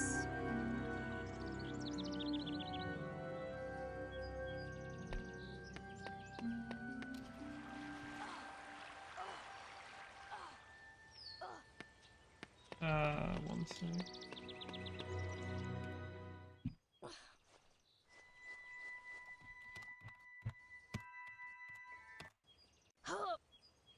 So that new shortcut, it will start HP2 if you're doing it from your desktop. But if you're doing it when the game is on HP1, it will reload in the game.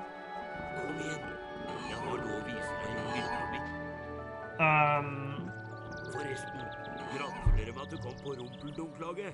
Ryktene sprer seg And yeah, if it's still trying to load HP2 when you're in HP1 in the game, then that means that the EXE that you put, like the copy of the EXE, has the wrong name. Hjemmet mitt, Harry. Det er smått, men større enn bøttekottet ditt under No. You use 2 different ones. Nå kan jeg vise deg hva det var jeg ville prate med deg om. Hey, nice be kind. You have your game.exe, which that one you use for regular HP2, and then you have your copy of game.exe that you rename hp.exe. That one you use for HP1. Jeg kan ikke la det ligge igjen her alene. Men jeg trenger noe ildfrø. SMH Mantis. Av hete, så det klekker. Like Harry, HP1 kan du fan. hente noen ildfrø til meg? Jeg dyrker dem i noen huler ut i hagen. Nice. As long as you don't have any delay, that's Du the må most ta med så important. mange ildfrø til The meg som du admin kan thing, finne. I don't think it's Men vær important. forsiktig. De spytter ild, What have I og frø done? er gloheite, så la dem kjøre Everything. før du plukker dem opp. Av sted med deg.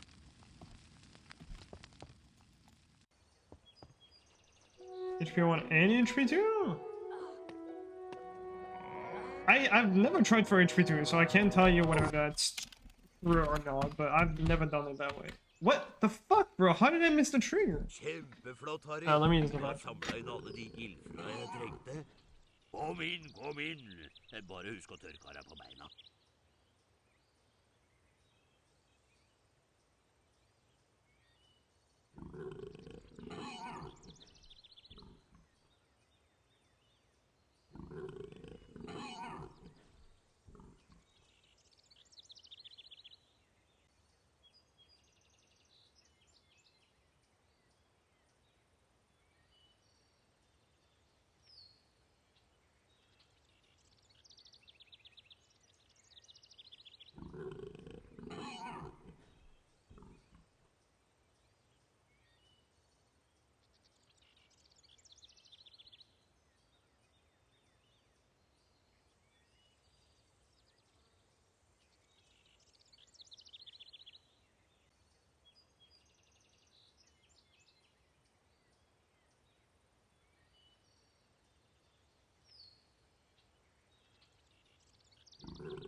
Why do you redeem bunnies, bro? You're making me do work.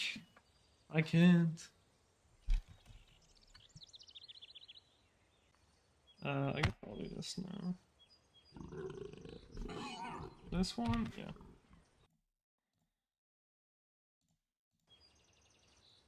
Gonna work? Yes.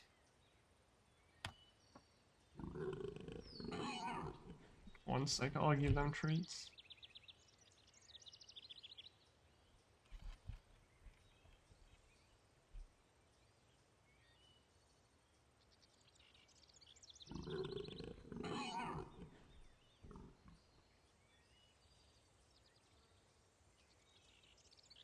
Holy shit, I lost a lot of time. Actually, hold on. Alfred might. I'm gonna give them treats, but Alfred might try to help me. So one second.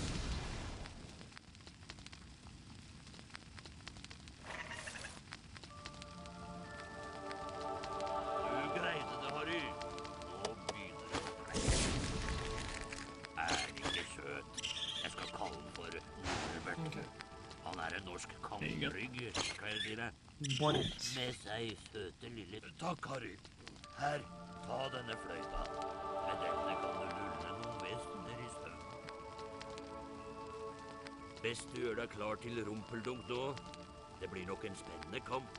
Smygard et sterkt lag, men jeg tenker du skal vise dem, hæ? Ja, best Norbert får sin første målbit snart.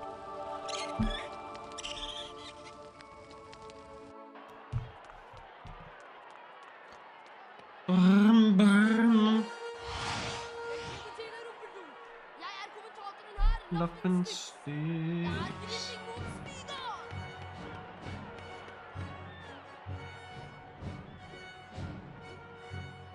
Rumpeldunk-banen har 3 målstenger i hver ende.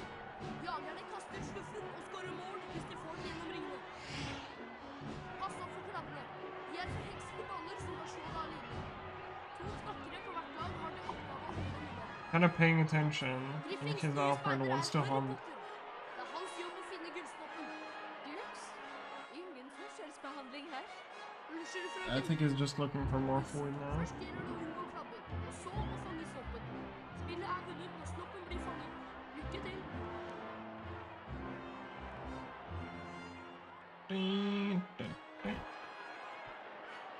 Opp. Anyways. Rumpeldunk. Her kommer en klabb. Yes! Godt fang. Potter fikk snoppen. Potter greide det. She doesn't want it. Godt levert, Harry Potter. Dette laffen stykk som takker for seg.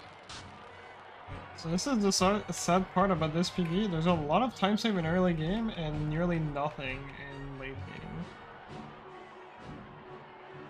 Even the mid game doesn't have much. Harry Potter, yngste speider i Galtborts historie hadde vunnet rumpeldunkkampen. It's gonna be fine.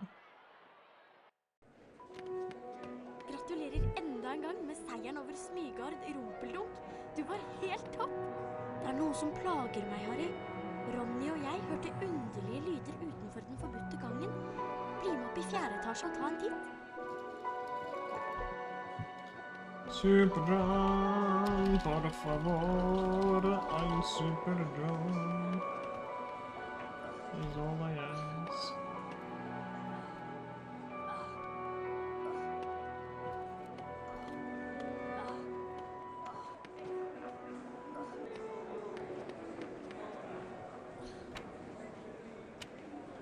Thank you. I got good fingers, RNG.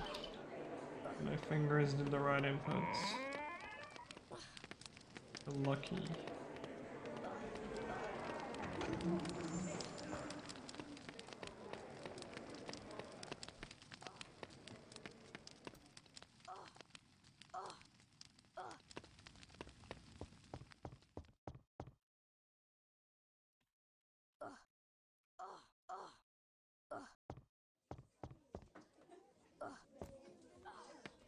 It's close to not working.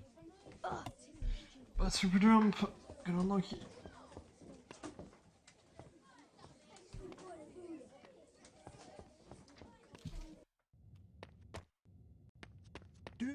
Alright. We close the distractions on this side. And now we lock in.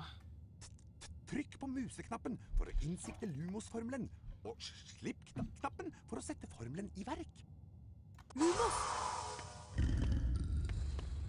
Ganske lyst, hva?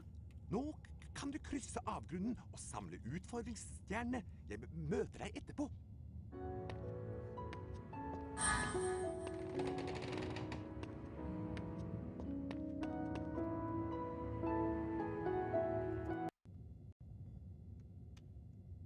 Ah, I got this outcome. That's literally the worst one. Oh, we get to see in real time how much time this should lose it. Spoiler, a lot.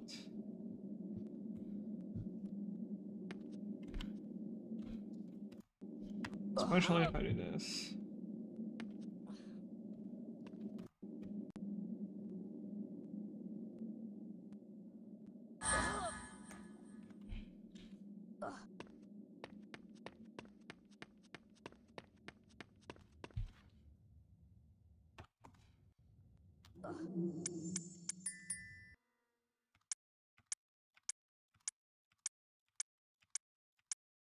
Jesus Christ.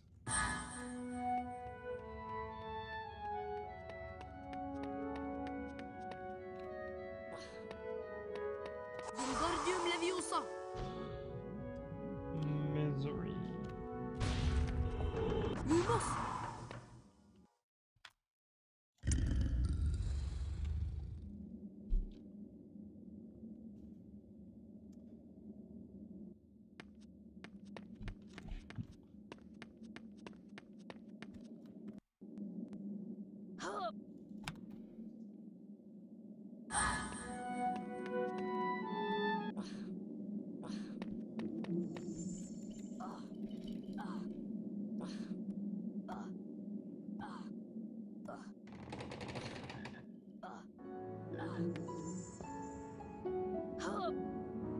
That was not mine, though. Nintendo! I was not the one who found that. It's Cody who found it. Nintendo!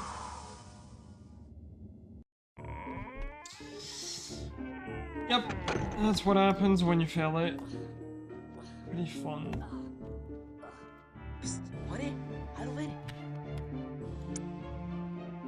Oh, is it food yet? Already?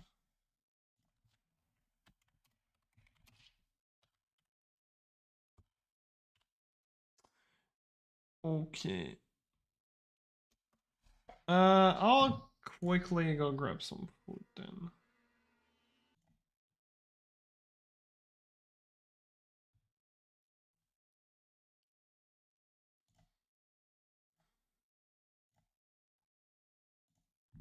Is Dino streaming? Oh no, it's just an announcement. Okay.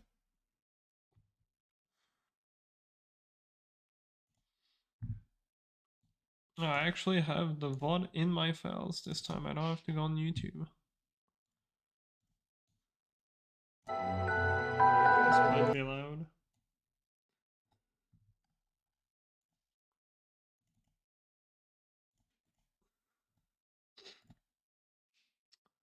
I'll put fight 20 instead.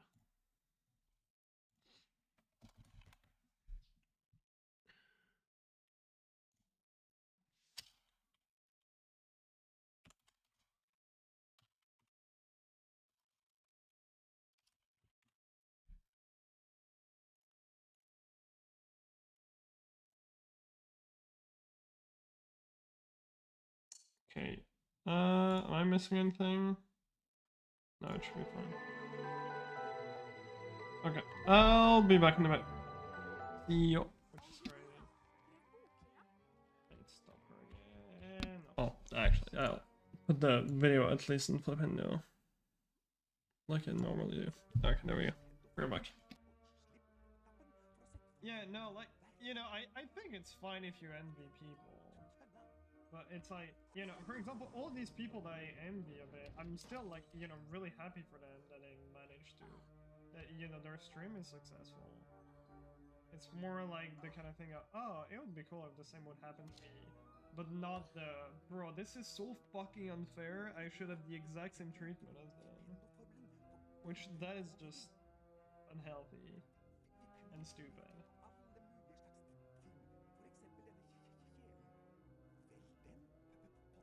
Also, if you're only streaming to grow, you're already, you know, you're already doing the wrong thing. You're streaming with like the only goal of I want to get popular, you're already cooked.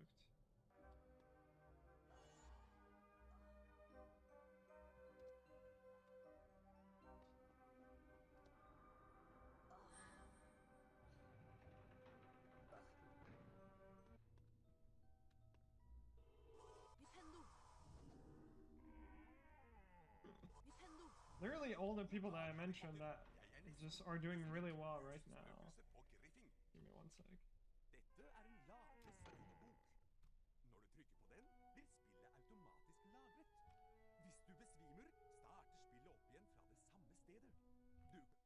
Literally all the people that I mentioned that are doing well now are all people that like people that I saw grow from like 30 viewers up to like way over 100 now are all people that never started because they wanted to make a living out of it. They just started out of passion.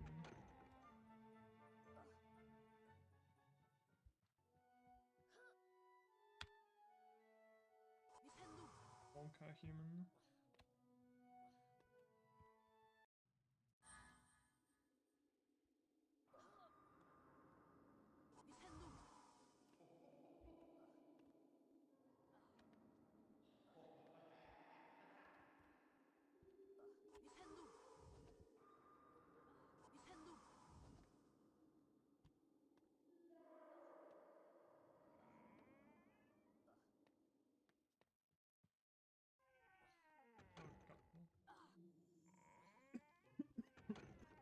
A lot of things as growing and dying as a streamer, and I don't care. Yeah. It really depends. For me, I'm really in this thing of like, I do definitely care and try to be careful with what I stream, but to an extent where I'm still enjoying what I'm doing. Like, I don't want to stream stuff that I know is not going to do well on my channel. But it's also, I'm still gonna... What I do stream on this channel, I still very much enjoy it. Det ble mye snakk om innbruddet i Trollmannsbanken flir godt, men det ble ikke mye tid til å dvele ved det, for Harry og vennene hans skulle That'll be great, balls. I mean, I really doubt it. At this point, I'm really just trying to keep the community as alive as possible. I don't think I'll ever be able to make a proper living out of this, though. Styr sopelimen med piltastene. Med fortere og saktere tastene kan du justere flyhastigheten. I totally want to be famous. Flow 203, the guy who did a speedrun in a bathtub. That's what I want to be known for.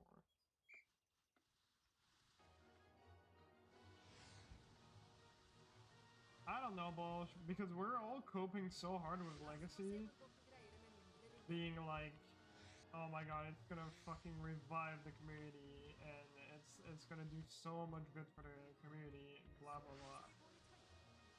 And I think, like, viewership-wise, I had, like, some of the worst fucking numbers with Legacy that I ever had. And everything went back to normal for my, you know, channel size the moment I stopped doing Legacy and I went back to these games. So I really would not trust, you know, a TV series to revive the game. Because Legacy didn't do that. Legacy kind of did the opposite. And it just added more drama in the community, because obviously, you know, the whole, like, fucking drama.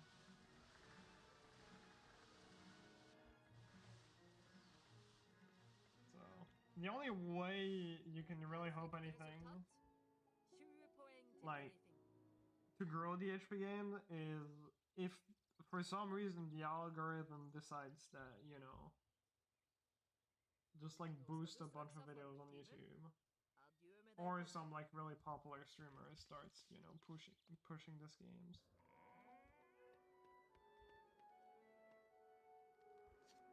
I guess. I don't know. I could be wrong. We'll see. But I really don't see the TV series really doing anything, like, significant for the community.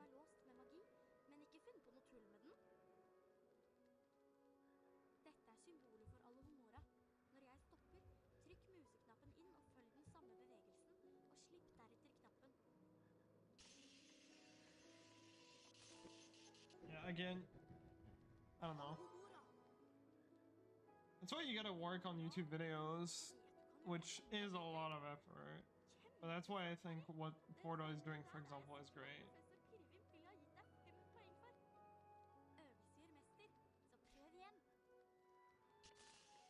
You gotta work on videos, and you gotta get lucky that, you know, some big streamers are gonna push the games and make them popular.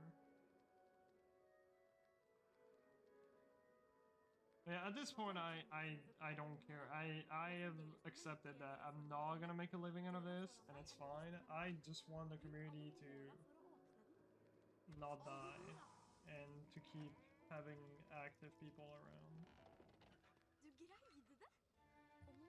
That's cool, balls.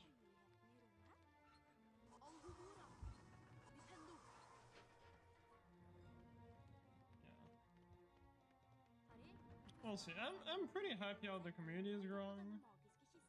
It's you know, pretty okay size right now.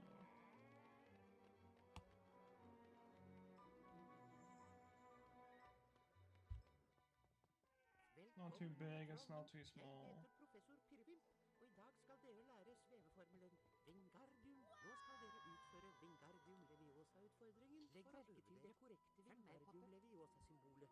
Når jeg stopper, trykk inn museknappen og følg den samme bevegelsen. Slipp knappen etterpå.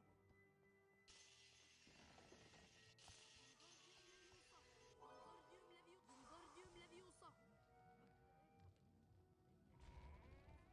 Fint. Nå kan du gå og samle utfordringsstjerner. Jeg venter skal vi fortsette med undervisningen, Potter.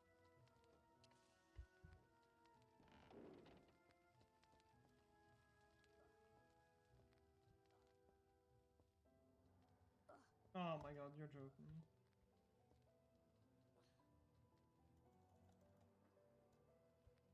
Yeah, that doesn't lose an insane amount of time. Wingardium Leviosa!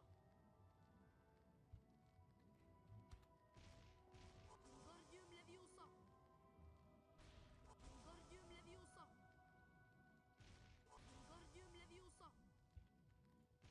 Horror Wingardium dogs. Leviosa. Nintendo. Nintendo. Wingardium Leviosa.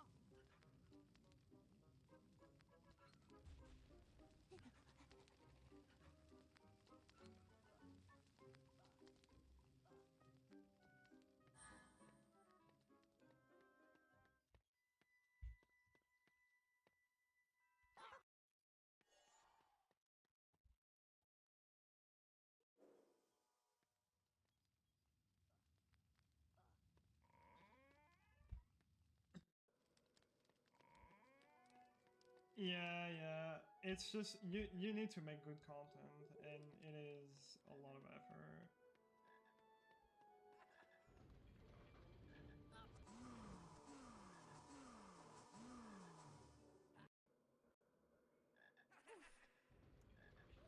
But yeah, Porto is working on that. The Locust video will hopefully do really well.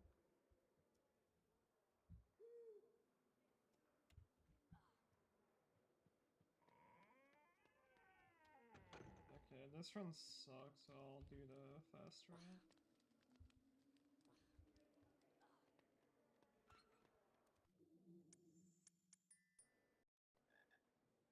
My gold.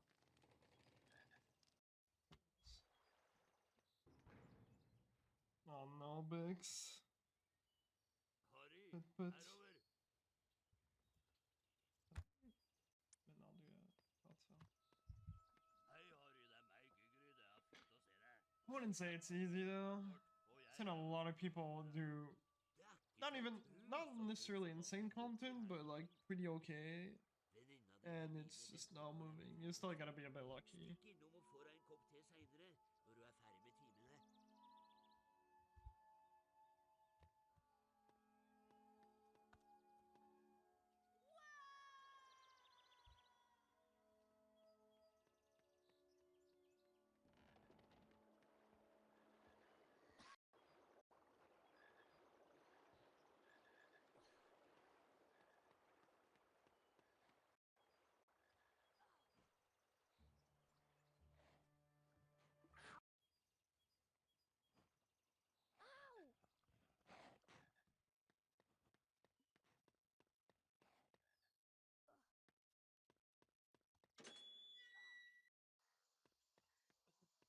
Velkommen, alle sammen. Jeg heter professor Stikling. I dag skal vi lære Tafirio-formelen, som kan komme til nytte mot en rekke farlige planter. Følg godt med på det korrekte Tafirio-symbolet. Trykk inn museknappen, og gjør den samme bevegelsen, og slipp deretter knappen.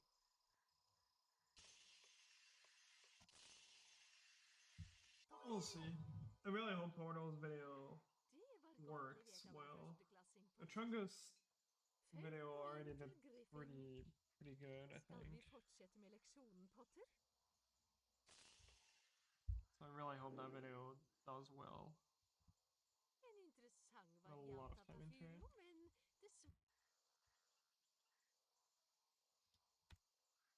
I want to see that even.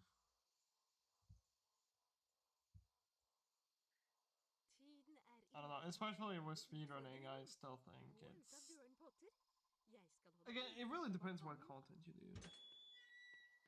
But especially speedrunning, growing is just insanely stupid. A challenge, sure. I'll give you a year.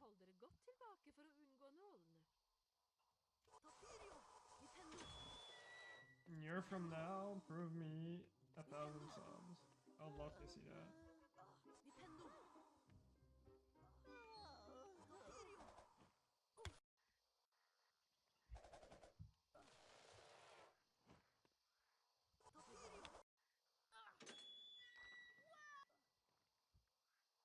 What do you get in return? I don't know, what do you want?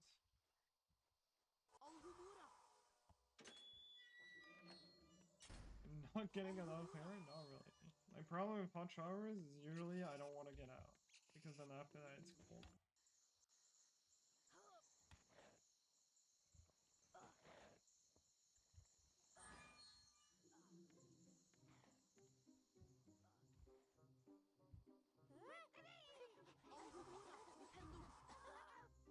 am I willing to offer? My balls.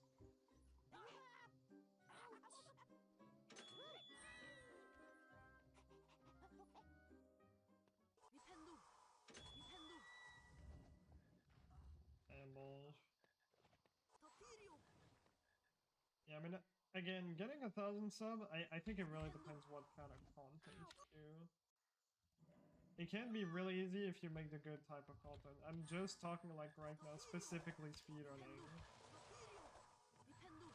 Nintendo! I think is difficult. And you also need to be like really motivated to actually make not bad videos.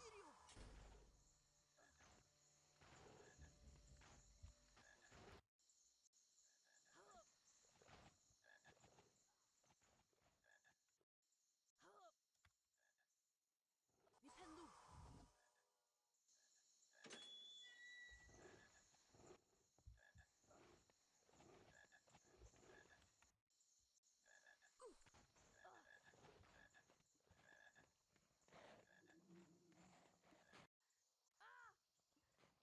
Nintendo! Really into the toilet, man. I'm just golden and send you, I just realized. Nintendo! Nintendo!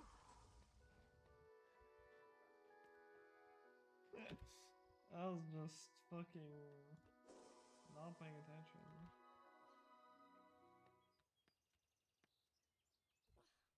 And nice.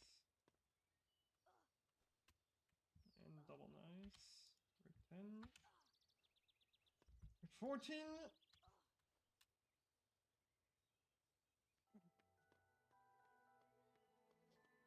Her kommer Nilus. Han ser temmelig oppskaka ut.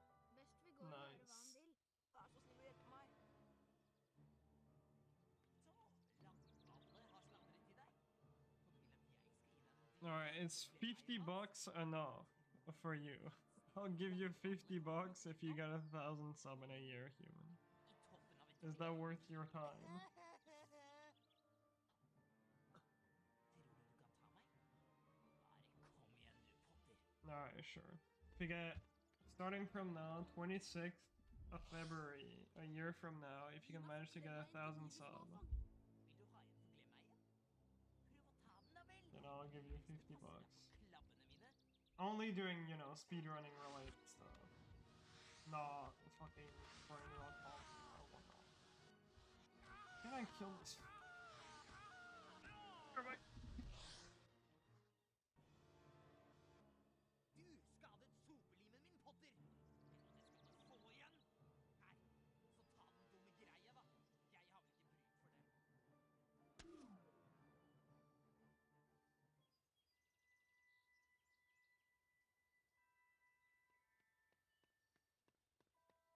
Du fikk en for glemmeien min.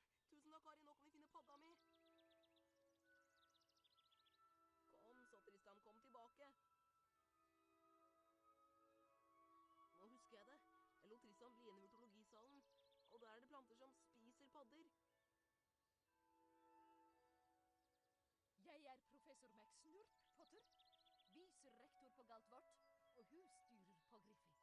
Jeg liker ikke at du jager slik etter malfang. Men jeg må innrømme at du viser utrolig talent på sopeliv.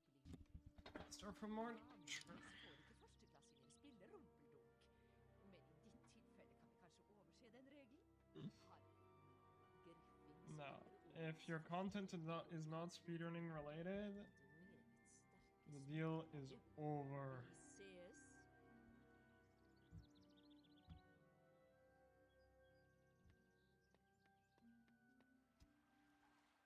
Oh shit. The guy stopped holding forward too early.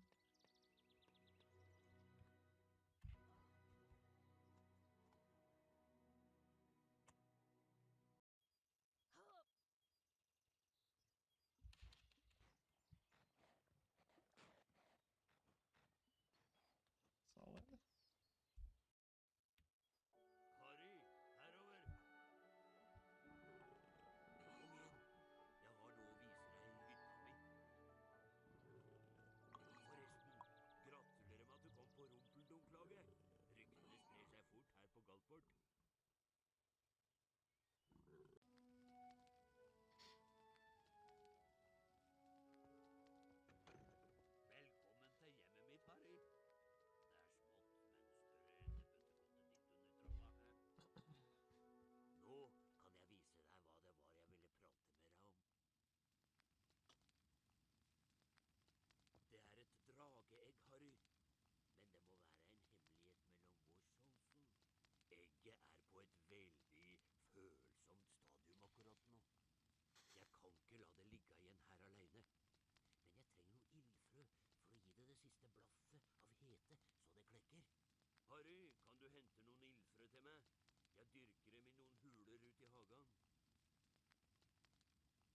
ta med så mange ildfrø til meg som du kan finne.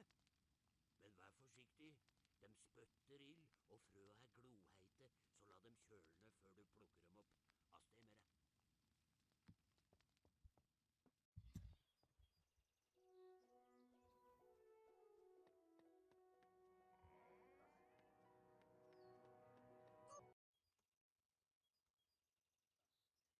That was really good. Kjempeflott, Harry.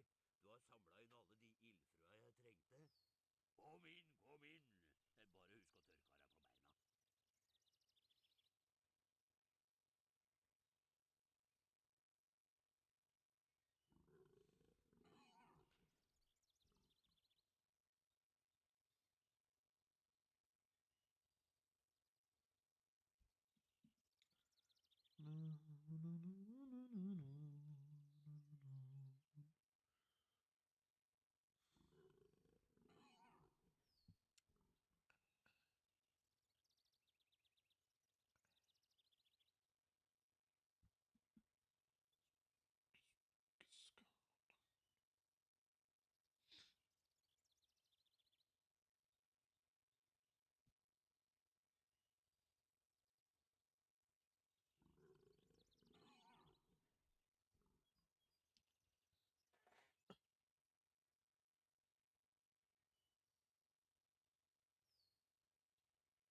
That's a really good toy seed.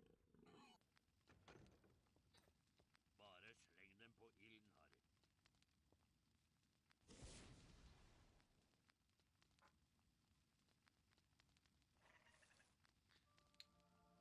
True. Du greide det, Harry. Nå begynner det å flekke. Er ikke søt. Jeg skal kalle den for Norbert. Han er en norsk kamrygg, skal jeg si deg. Opp med seg, søte lille... Takk, Harry. Her, ta denne fløyta. Med denne kan du lulle noen vesener i støvn. Best du gjør deg klar til rumpeldunk nå. Det blir nok en spennende kamp. Smygard er et sterkt lag, men jeg tenker du skal vise dem, hæ? Ja, best Norbert får sin første målbit snart.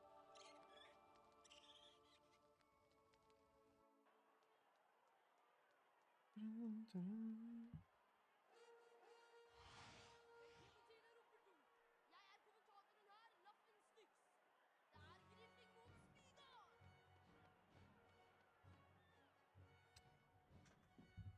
Jover. Rumpelunkbanen har 3 motstillere i hver ende. Jagerne kaster sluffen og skårer mål hvis de får den gjennom ringene. Pass opp for kladdene. De er forhekste baller som lar showet alene. 2 knakkere på hvert lag har til oppgave å holde unna.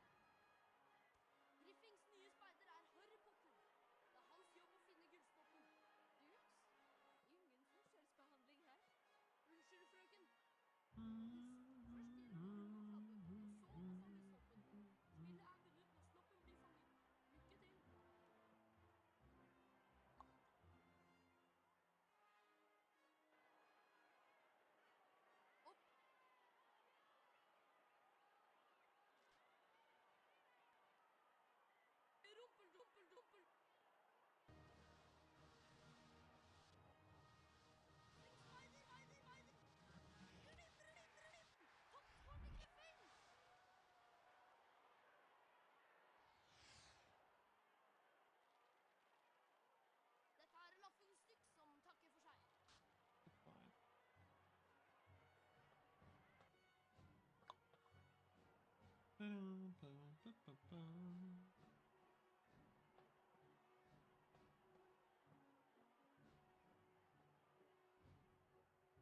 Harry Potter, den yngste speider i Galtports historie, hadde vunnet rumpeldungkampen. Gratulerer enda en gang med seieren over Smygard i rumpeldunk. Du var helt topp. Det er noe som plager meg, Harry. Ronny og jeg hørte underlige lyder utenfor den forbudte gangen. Bli med opp i 4. etasje og ta en titt. It's never okay. Having a stroke.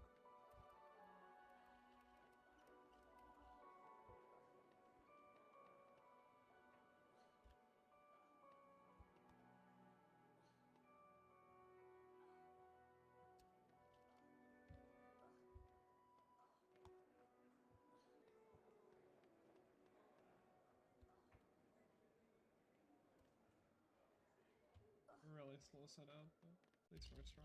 You're welcome back, bud. Right on time to see the run die. Take a seat.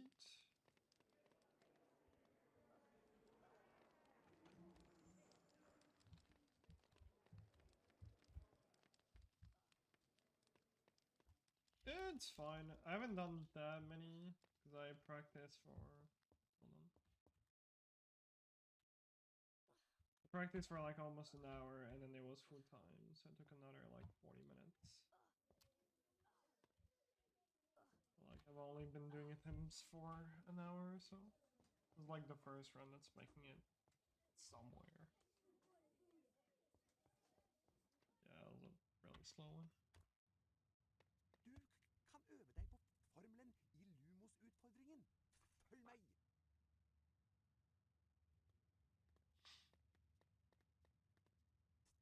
Trykk på museknappen for å innsikte Lumos-formelen, og slipp knappen for å sette formelen i verk.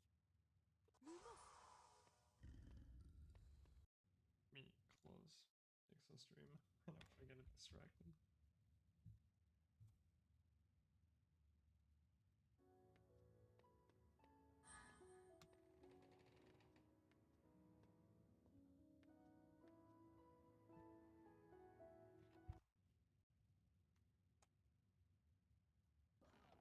Alright, we have a run! That's cool. Wingardium Leviosa.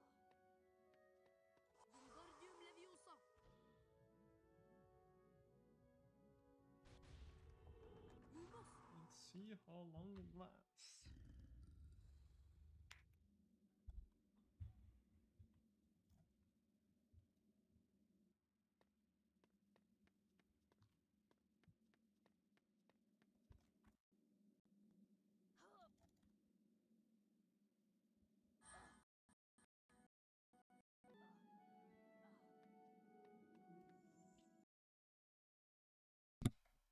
New. His new muscle record. Oh boy. Ask Martin.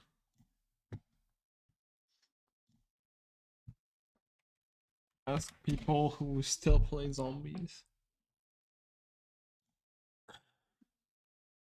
His record's still 42.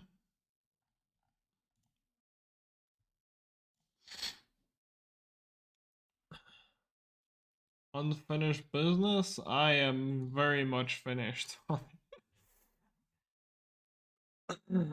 There is no unfinished business. I am not touching that game.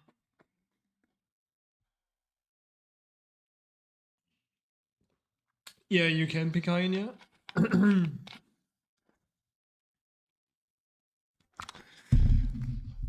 Nah, bro. It's too long to get any records now. It's not even so much that the records are like so much better now. It's literally just, it's too long. I am done playing like 15+ hour games. That's just not for me anymore. It was fun when games were intense for like 3-4 hours.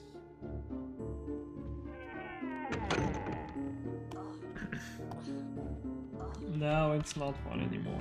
Bare, Because Alvin. games are too long.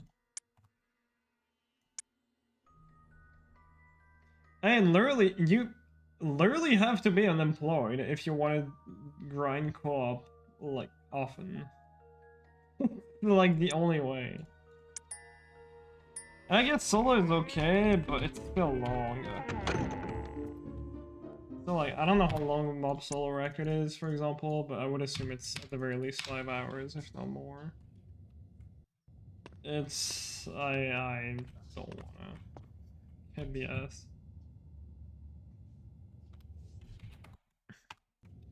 Also, like, no... I don't know. There's still a lot of people playing. 8 hours, okay, even worse than I thought it is.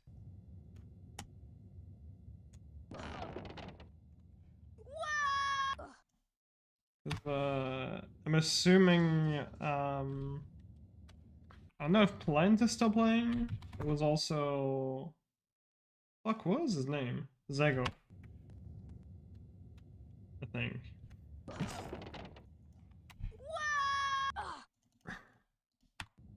I'm assuming they're still playing. I don't know, it's also like the most fun games was co-op. Because all the solos except Mob just... no. I just never really got that much into it.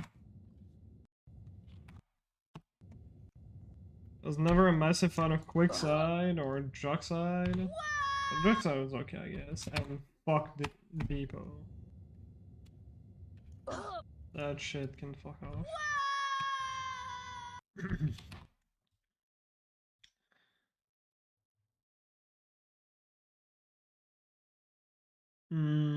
I see. Yeah, because when I left for HP, it was very dead. Literally no one was playing. Yeah, my tech, right? I think I saw. Yeah, it's actually ridiculous.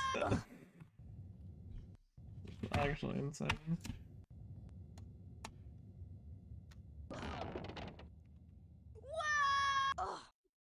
No, I still watch stream, but I'm not coming back. I don't think ever. No time and no motivation.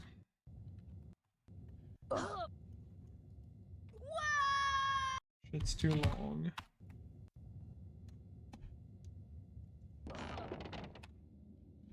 The only thing I might do, maybe, is try to finally get my 30 and jug solo. I'm still at my cringe 29. But I don't know if I care enough.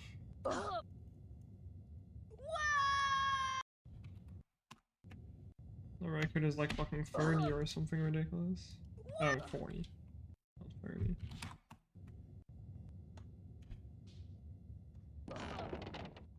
Yeah, I was always struggling like crazy on that map, more than all the other ones. Fuck.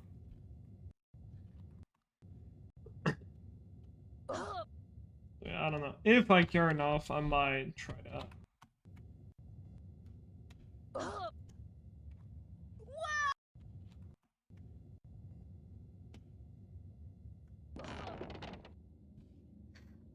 Your whole life, yeah, no, I definitely spent more than that on that map, and I always sucked at it. That was just not my map.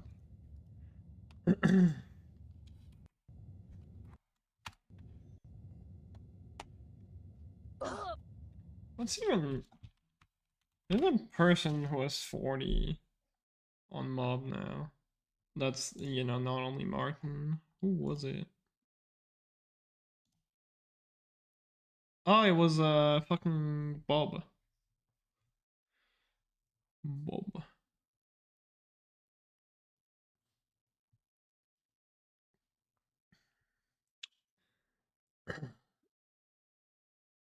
A plant as well? I don't know. That's cool.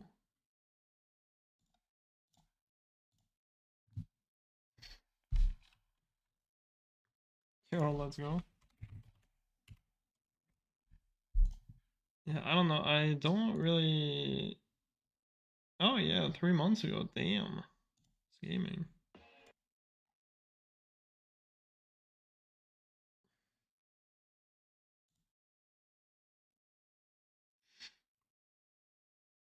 Damn.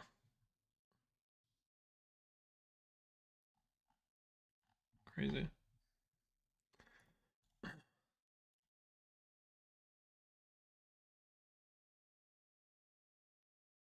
It's literally if the games didn't take that long anymore, I would be down to go back to it, but it's just too long. I think it was like 2 years ago, a year or 2 years ago. I actually came back to it for a little bit. I did some drug side and a little bit of mob. But it's I just got bored so quickly. I really don't think it's for me anymore. It's really not so much the motivation. Well, I guess it is kind of the motivation. I just get bored over 3 days then.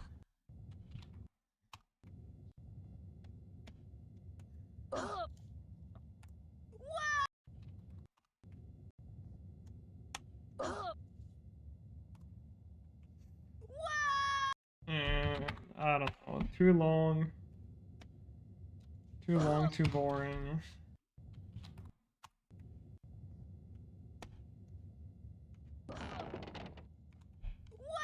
It's cool that people are still playing.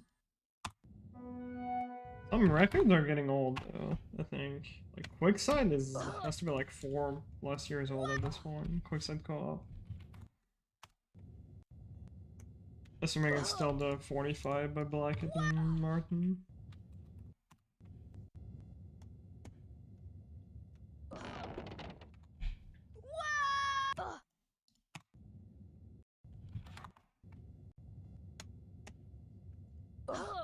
Fuck.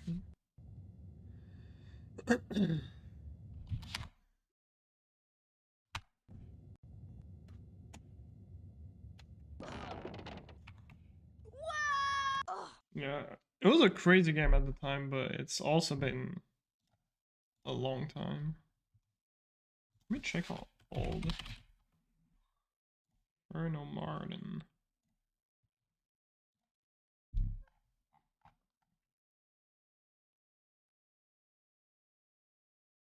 $5 years ago. Holy shit.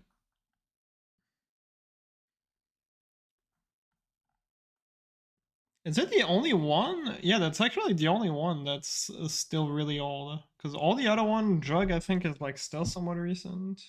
It's from... I forgot who. It's recent-ish.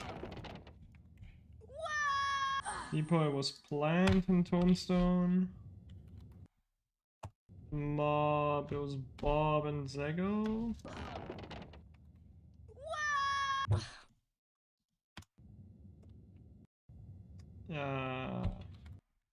It's literally just Quickside, that's old as fuck.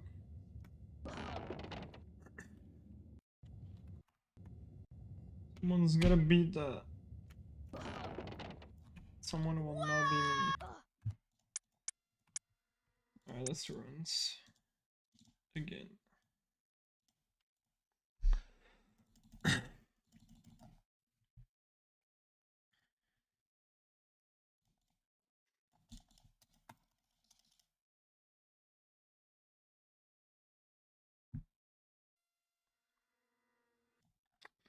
Anyone streaming?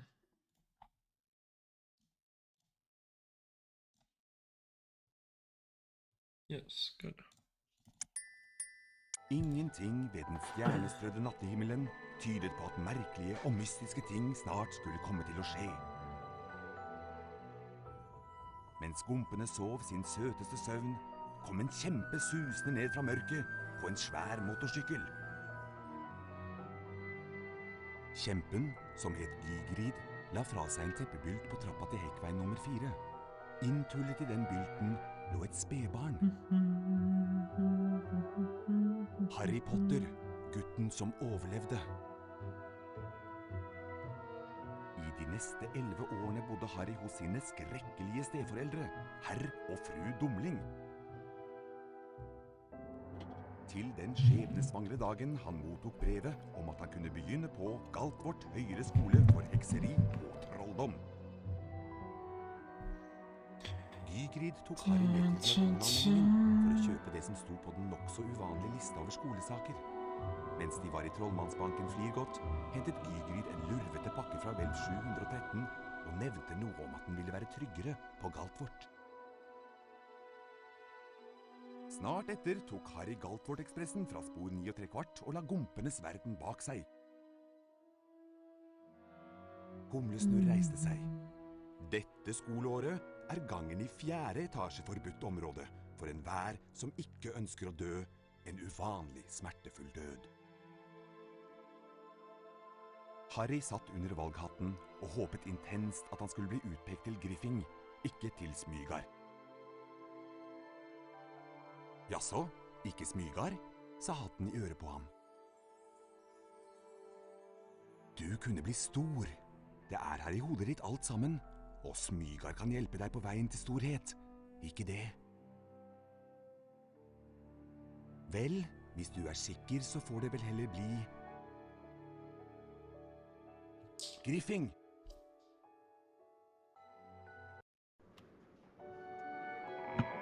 Yeah.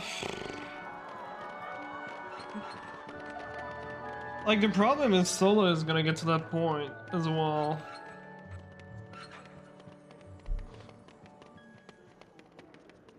Velkommen Yeah. til vårt høyere skole. I mean, I guess Solo you can pause, it's not as bad. Jeg er Albus Humlesnurr, rektor her. Co-op was still the most Galtvort er full av fun. hemmeligheter, Harry. Så let bak hver. Like, Depot Solo, I always fucking hated that shit. For eksempel, i morges gikk jeg feil vei og snublet over et rom fullt av sjokolade. Drug Solo was fun, but getting... Like, Drug Solo starts being fun when you're at like 18 plus. And just getting to those rounds is so fucking annoying. Hei, Harry. Husker du meg? Like, sometimes you're just gonna die on like 14 because you do some dumb shit, and then you have to redo the first 18 rounds, and it's just not fun. Følg meg, Harry. And then Mob was cool because Mob you almost always get a game going Hei, Harry. because of Du kan Afterlife. vise deg hvordan du kommer deg rundt på Galtvort. Som førsteklassing har du mye å lære. Oh Følg shit. oss, så får du en topphemmelig skoletime. I guess Ser co-op dere you senere can, i yeah, but forsvarstimen? Tvi, Harry.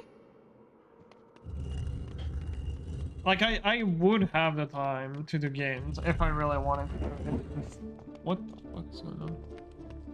Vi skal lære deg å klatre. It's just Løp really, mot bokhylla og ikke it's stopp. just too Da long. begynner du nemlig å klatre. Even Solo is too Over long for bokhylla me. finner du en av Bertram Butts allsmaktbønner. Samle alle bønnene du finner, og møtes i naborommet etterpå.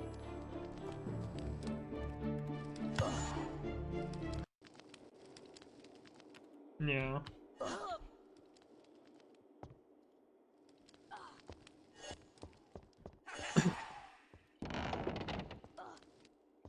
Godt I gjort. don't know, and it's also Nå prøver like, vi å hoppe. Løp bort til kanten og trykk på hoppknappen. Da I hopper don't du know. over. Hvis du faller ned, kan du klatre opp igjen og prøve en gang til. Møte oss i naborommet. Vi tar en snarvei og møter deg der.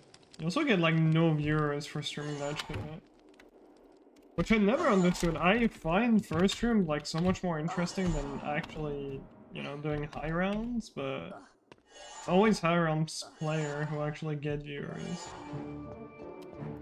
I always found high rounds really boring.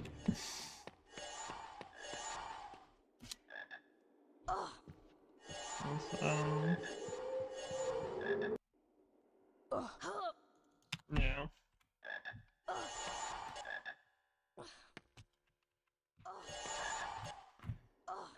I don't know, and I guess Depot you can start on 10, stuff goes like somewhat quick, but the record is ridiculous now. Takk, Harry. You're still Du gonna have trenger to bønner til play noen for a while. eksperimenter. Her har du et trollmannskort. Det er vel fortjent. Mob is too long and Quickside. I don't know. I guess Quickside is okay. Solo even Å nei, er det ikke det probably opplegget? fast, but I don't really like that Harry map too much. Potter?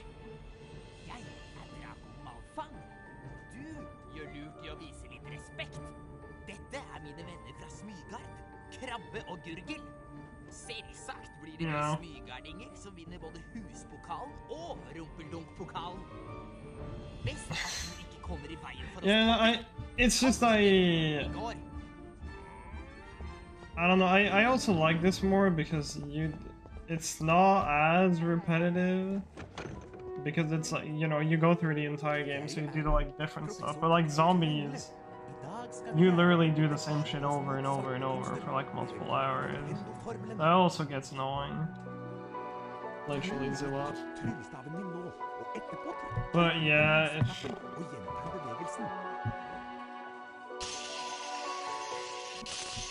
I don't know why First Stream literally never did well on Twitch. It was weird. It's like so much more intense and interesting in the high rounds, but people never really cared about it. That's weird.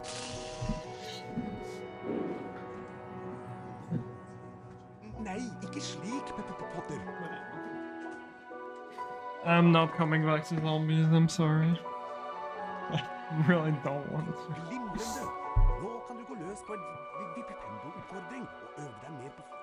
I want to get a 1 or 2 on this.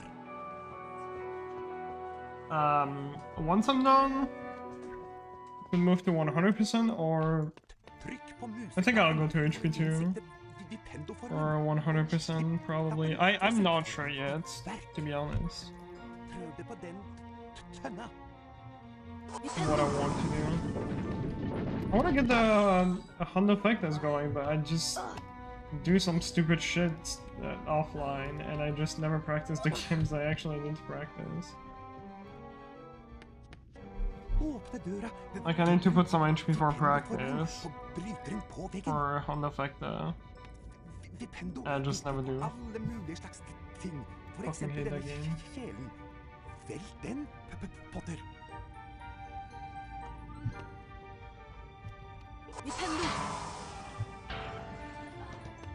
Nintendo! Godt levert! Nå kan du gå og samle utfordringsstjernene dine. Jeg møter deg etterpå.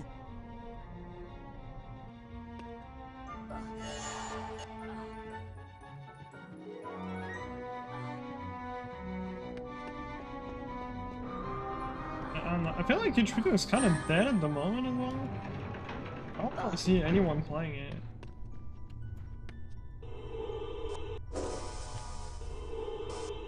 Nintendo! Nintendo! God dag, Harry Potter. Jeg nesten hodeløs Nick, husspøkelse på Griffing. Dette en lagrespillbok. Når du trykker på den, blir spillet automatisk lagret. Hvis du besvimer, starter spillet opp igjen fra det samme stedet. Du kan også laste inn et lagret spill fra hovedmenyen. Adjø! Nintendo! No fucking glitches whatsoever. I have one glitch, I think.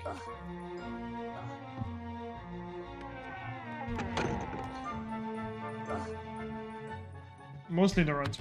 Oh my god. Mostly the runs are too long. Nintendo.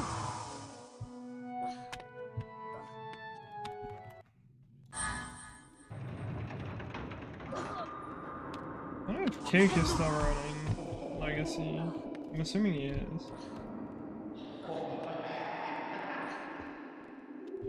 Nintendo. Nintendo.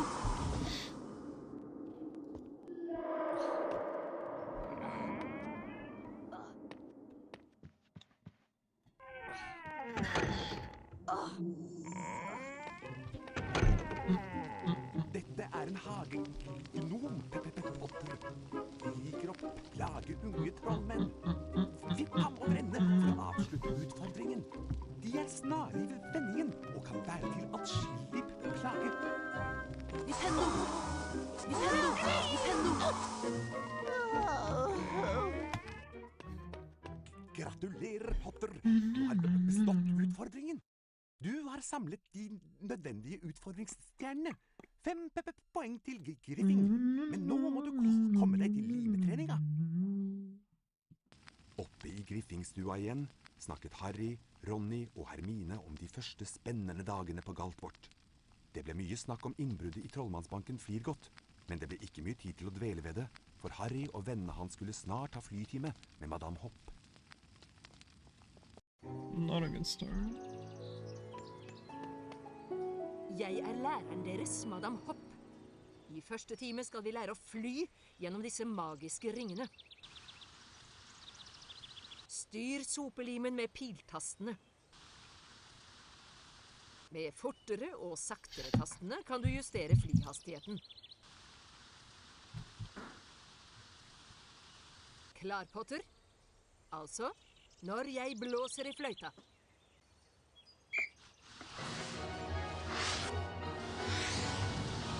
Godt levert, Potter. La oss nå se hvor godt du greier det med mindre ringer.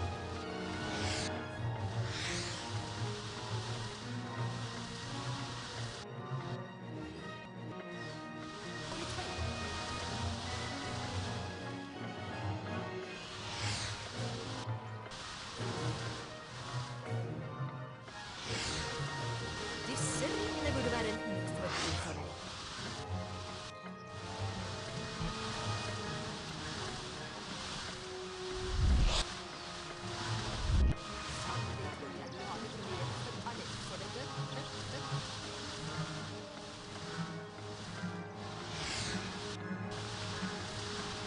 Det blir bonuspoeng for toppresultatet. Skal vi prøve med bevegeligere?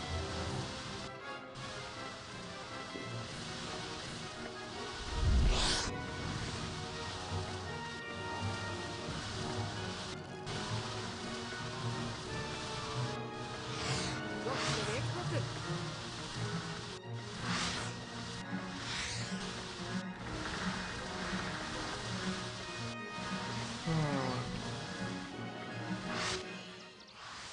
Perfekt resultat. 20 poeng til Griffing. Fra nå av kan du drive flytrening når du vil. Det alternativet finner du i hovedmenyen. Men nå skal du straks ha formeltime. Adjø med deg, Potter.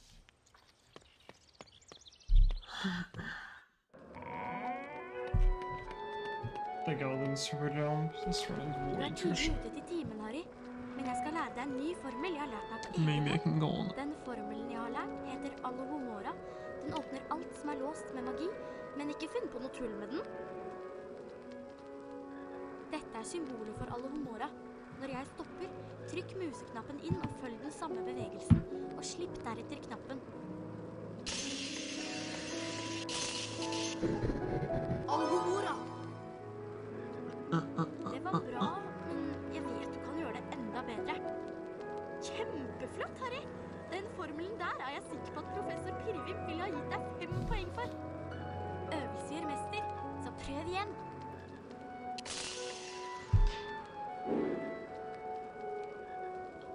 Jeg tror du må øve deg mer på egen hånd.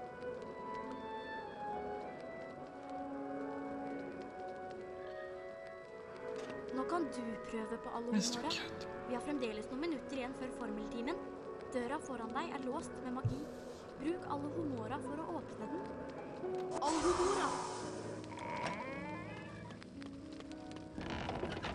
Du greide det!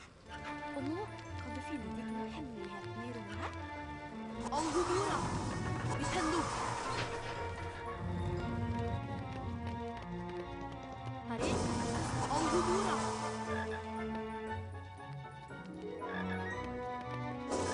bruk Alohomora for å åpne den.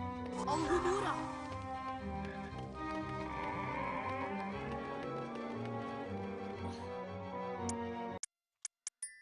Ingenting ved den stjernestrødde natthimmelen tydet på at merkelige og mystiske ting snart Mr. skulle komme Cat. til å skje. Mens skumpene sov sin søteste søvn, kom en kjempe susende ned fra mørket på en svær motorsykkel. Kjempen, som het Gigrid, la fra Oh, it seg is the sykkelen cat. på trappa til Ekkveien nummer 4. Inntullet i den bylten lå et spedbarn. Harry Potter, gutten som overlevde. I de neste 11 årene bodde Harry hos sine skrekkelige steforeldre, herr og fru Dumling. Til den skjebnesvangre dagen han mottok brevet om at han kunne begynne på Galtvort høyere It's so fucking annoying. I just hear like bang, bang, bang. Gygrid tok Harry med til Diagonalmenningen for å kjøpe det som sto på den nok så uvanlige lista over skolesaker. Mens de var i Trollmannsbanken Flirgodt, hentet Gygrid en lurvete pakke fra Velv 713 og nevnte noe om at den ville være tryggere på Galtvort. Snart etter tok Harry Galtvort-ekspressen fra spor 9¾ og la gompenes verden bak seg. Humlesnurr reiste seg. Dette skoleåret er gangen i 4. etasje forbudt område for enhver som ikke ønsker å dø en uvanlig smertefull død. Harry satt under valghatten og håpet intenst at han skulle bli utpekt til Griffing, ikke til Smygar. Jaså, ikke Smygar, sa hatten i øret på ham. Du kunne bli stor. Det er her i hodet ditt alt sammen, og Smygar kan hjelpe deg på veien til storhet. Ikke det? Hallo, hvis du er sikker, så får det vel heller bli... Thank you. For the good. Griffing!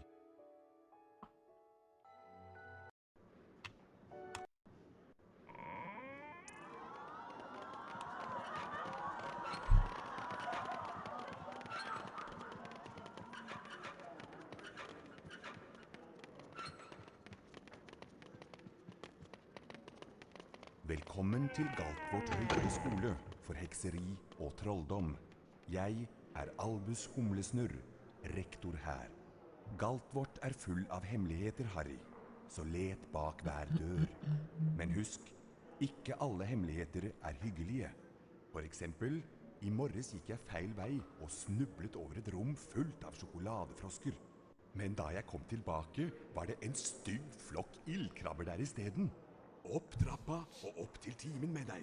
Ikke kom for sent. Din første time er oppe i 4. etasje, Potter. Av sted med deg. Hei, Harry. Husker du meg? Ronny Wiltersen? Brødrene mine Fred og Frank har noe å vise deg. Følg meg.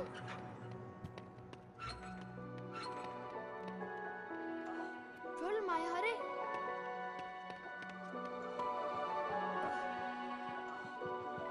Hei, Harry. Vi kan vise deg hvordan du kommer deg rundt på Galtvort. Som førsteklassing har du mye å lære. Følg oss, så får du en topphemmelig skoletime. Ser dere senere i Svarteforsvarstimen. Tvi, Harry.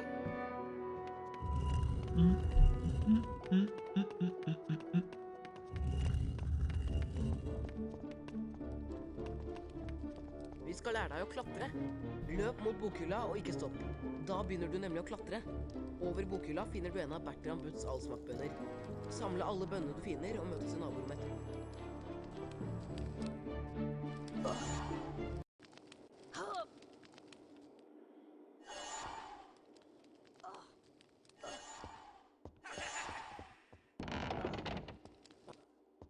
Godt gjort.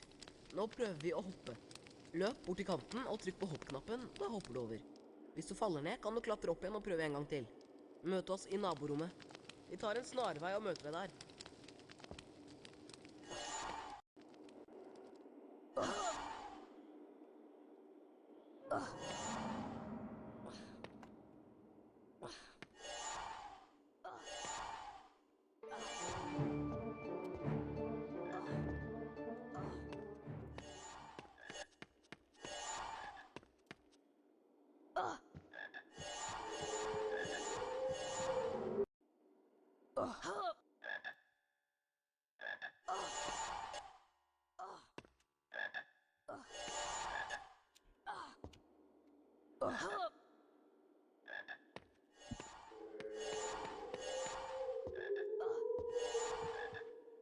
Takk, Harry.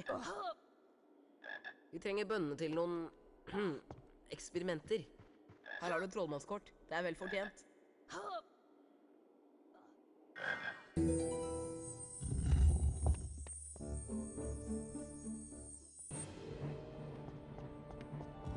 Å nei, er det ikke den berømte Harry Potter? Jeg er Draco Malfang. Du gjør lurt I å vise litt respekt. Dette mine venner fra Smygard. Krabbe og Gurgel. Selvsagt blir det vi smygardinger som vinner både huspokalen og rumpeldunk-pokalen. Best at du ikke kommer I veien for oss, Potter. Kom, gutter. Vi går.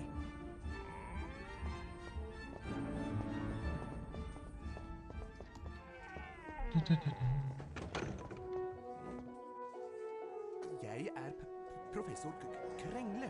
I dag skal vi lære å beskytte oss mot svarte kunster med Vipendo-formelen. Følg med tryllestaven min nå, og etterpå trykker du på museknappen og gjentar bevegelsen.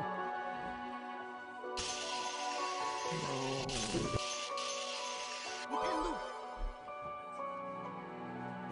Brukbart, men jeg tror nok du kan prestere noe bedre. 5 poeng til Griffing. Prøv å gjøre det fortere denne gangen, Potter.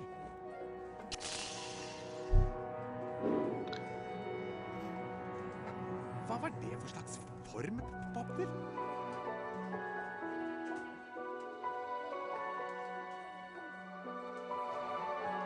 Glimrende! Nå kan du gå løs på en Vipendo-utfordring og øve deg mer på formelen. Følg meg, Potter.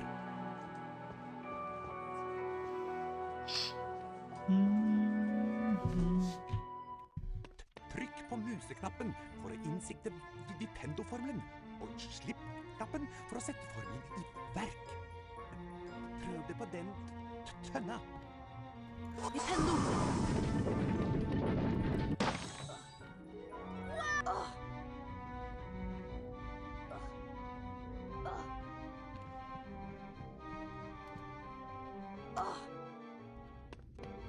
Åpne dør ved å bruke Vipendo-formelen på bryteren på veggen. Vipendo virker på alle mulige slags ting. For eksempel denne kjelen. Velg den, Potter. Vipendo! Vipendo! Godt levert. Nå kan du gå og samle utfordringsstjernene dine. Jeg møter deg etterpå.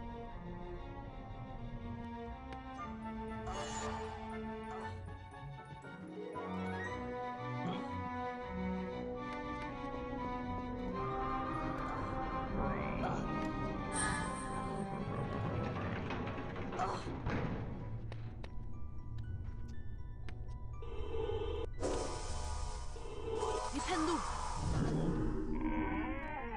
Vipendo! God dag, Harry Potter. Jeg nesten hodeløs enikk. Husspøkelse på Griffing. Dette en lagret spillbok. Når du trykker på den, blir spillet automatisk lagret. Hvis du besvimer, starter spillet opp igjen fra det samme stedet. Du kan også laste inn et lagret spill fra hovedmenyen. Adjø! Vipendo! Vipendo!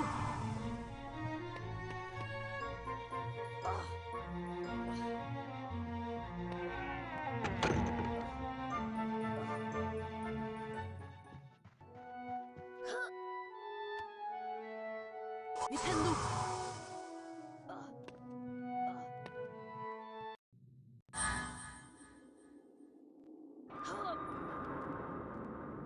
Vipendo!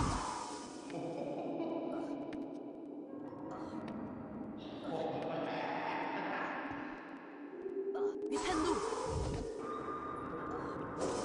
Vipendo!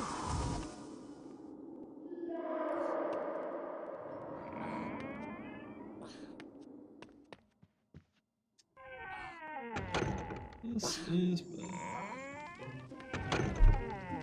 Dette hagegnom, Potter. De liker å plage unge trollmenn. Vipp ham og brenne for å avslutte utfordringen. De snare I vendingen og kan være til atskillig plage. Vipendo! Vipendo! Vipendo! Gratulerer, Potter. Du har bestått utfordringen. Du har samlet de nødvendige utfordringsstjernene. 5 poeng til Griffing. Men nå må du komme deg til limetreninga. Oppe I Griffingstua igjen snakket Harry, Ronny og Hermine om de første spennende dagene på Galtvort. Det ble mye snakk om innbruddet I Trollmannsbanken Flirgodt, men det ble ikke mye tid til å dvele ved det, for Harry og vennene hans skulle snart ha flytime med Madame Hopp.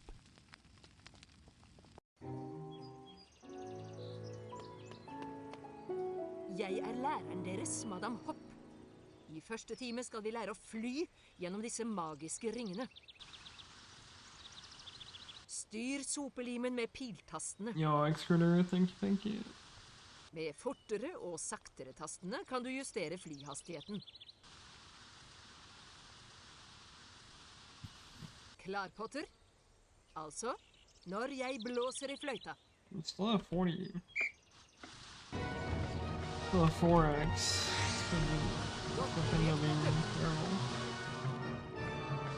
La oss nå se hvor godt det dreier med mindre ringer.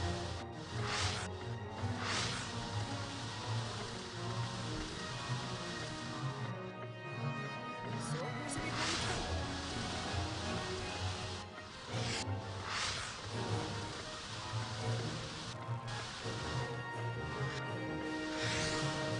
Disse ringene burde være en utfordring for deg. Sannelig tror jeg du har et medfødt talent for dette.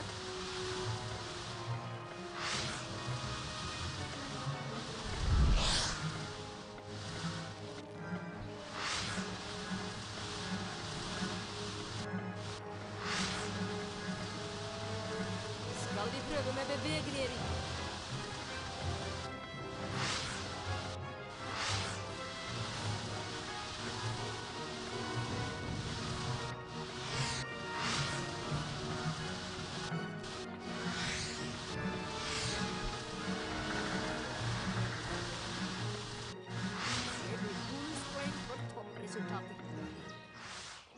Perfekt resultat. 20 poeng til Griffing. Yo, it's really fun to compare against because there's so much time saving early game. These are actually really good splits to compare against.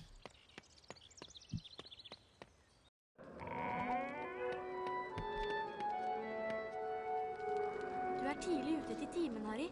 Men jeg skal lære deg en ny formel jeg har lært meg på egen hånd. Den formelen jeg har lært heter Alohomora. Den åpner alt som låst med magi, men ikke finn på noe tull med den. Dette symbolet for Alohomora. Når jeg stopper, trykk museknappen inn og følg den samme bevegelsen, og slipp deretter knappen. Yes. Oh, I don't know how that worked. Det var bra, men jeg vet du kan gjøre det enda bedre. Kjempeflott, Harry! Den formelen der jeg sikker på at professor Pirvim ville ha gitt deg 5 poeng for. Nå begynner du å få taket på det. And like tutorial Hva var det? has like on average at least 4 seconds. Like I'm always gonna be like 3-4 ahead on average on tutorial. And Flipendo was like normal on PV, so it's whatever. And then this play has like 15. So the splits are just so much better to run against. Du greide det! Og nå kan du finne de 2 hemmelighetene I rommet her. Algodora! Nintendo! Harry, hvis du snart ferdig med å beundre deg selv, ta en titt på denne magiske kista. Algodora! Algodora for å åpne den. Algodora! Prøv bokhylla.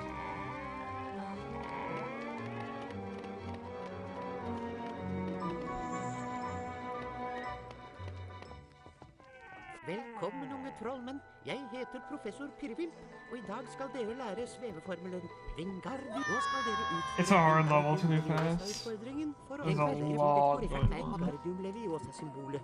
Når jeg stopper, trykk inn museknappen og følg den samme bevegelsen. Slipp knappen etterpå.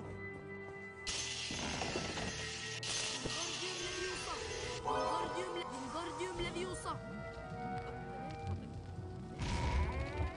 Fint. Nå kan du gå og samle utfordringsstjerner. Jeg venter til du er ferdig. Lykke til, Potter.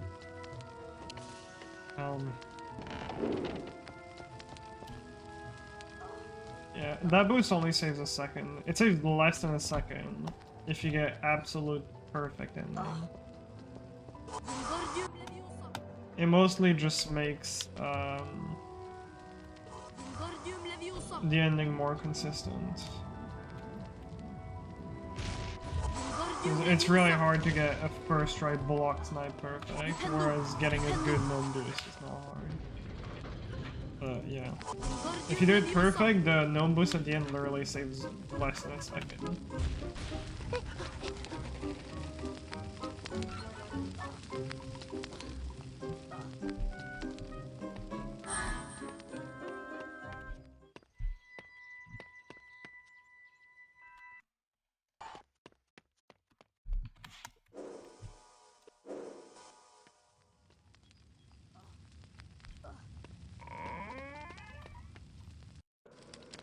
Nice.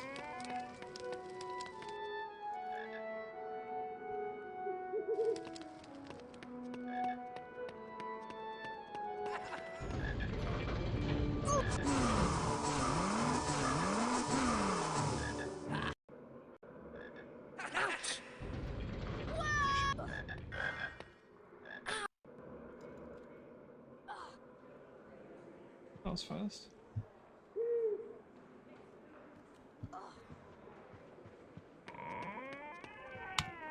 That was so close from jumping light.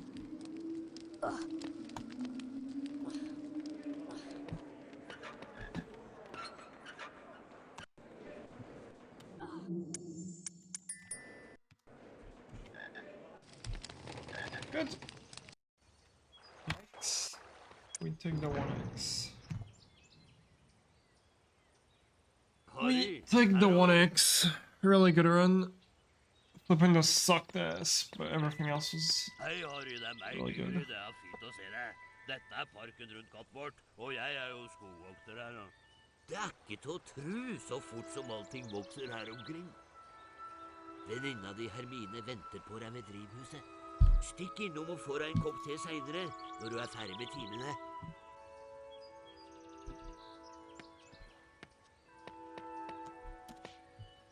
This is too much speed. I fucked up the angle. Not getting that cycle. Fucking... Yeah, off.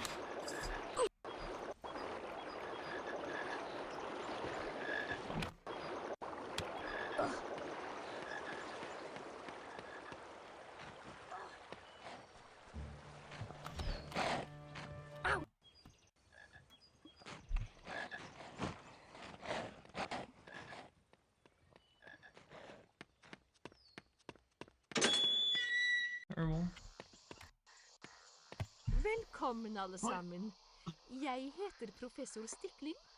I dag skal vi lære Tafirio-formelen, som kan komme til nytte mot en rekke farlige planter. Følg godt med på det korrekte Tafirio-symbolet. Trykk inn museknappen, og gjør den samme bevegelsen, og slipp deretter knappen. That's not good enough, right? Oh, that was good enough then. Det var godt levert av en førsteklasse. Thought it was gonna be a bit too slow. 5 poeng til Griffing. Skal vi fortsette med leksjonen, Potter?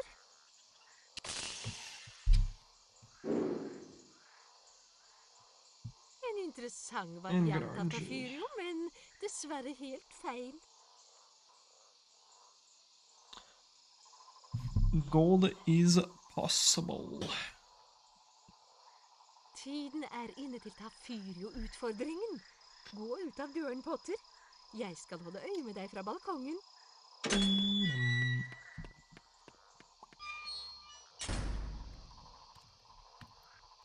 Dette er spiddebusker. Dere kan bruke Tafirio mot dem, men hold dere godt tilbake for å unngå nålene. Tafirio! Nintendo!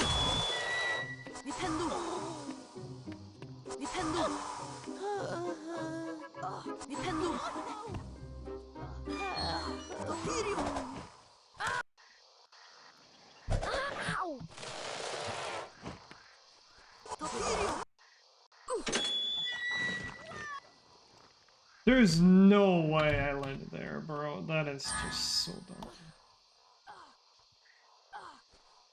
I thought my angle was like so good for that. Oh. Oh. Too bad.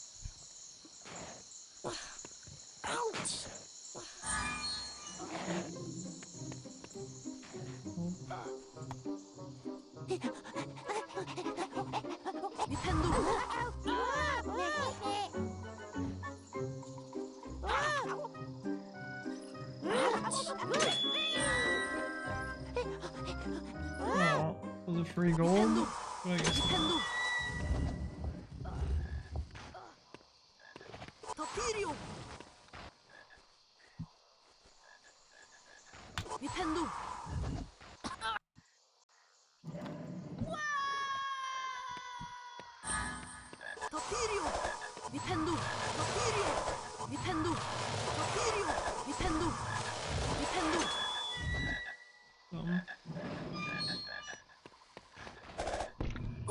Bro.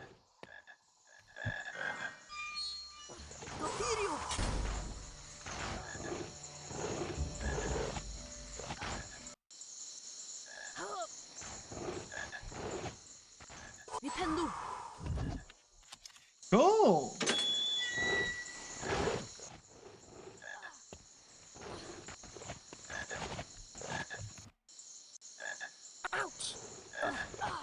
And I keep fucking this boosting.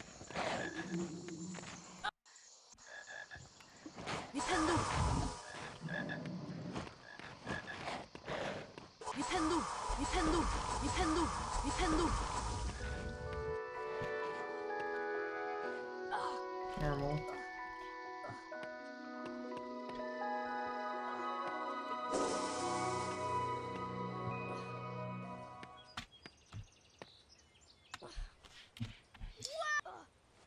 Or turbo. Still same time though. I'm still on 20x. Her kommer Nilus. Han ser That's temmelig crazy. oppskaka ut. Best vi går og hører hva han vil. Vær så snill å hjelpe meg. Så, Langballe har sladret til deg. Og du vil at jeg skal gi deg den dyrebare forglemmeien hans? Yeah, I don't know what it is. The game feels easier to play. Hva med i toppen av et tre? I think I'm probably just getting too cocky. Tror du kan ta meg? Bare kom I'm igjen. just gonna start seeing some like plus 30 at some point, but it's just like I don't know. The last 3 days, it just feels like so easy to get around. Forglemmeien? Prøv å ta den da vel. Best du passer deg for klabbene mine. It's just I don't know.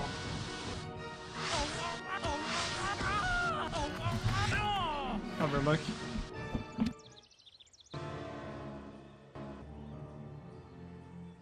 Dette skal du få igjen. Nei, så ta den dumme greia da. Jeg har vel ikke bruk for det.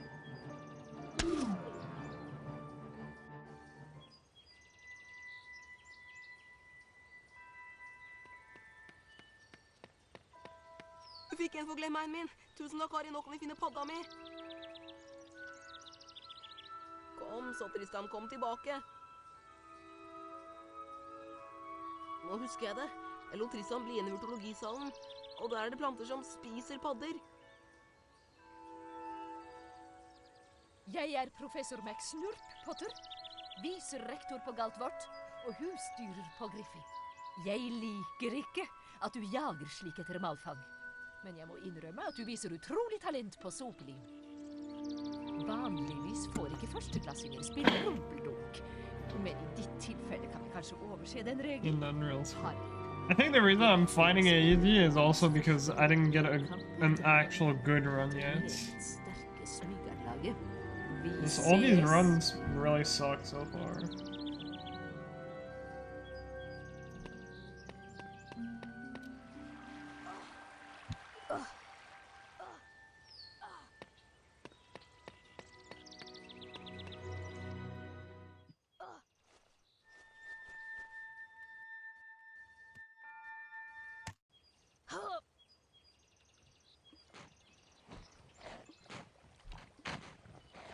Yeah, the feeling got stuck. Oh. Harry, herover. Kom igjen. Jeg har noe å vise deg om hytta mi. Because, I think the main reason is because there's new time. Like, it's not much, but there's a bit of time save in the early game now. Like, of new-ish time save.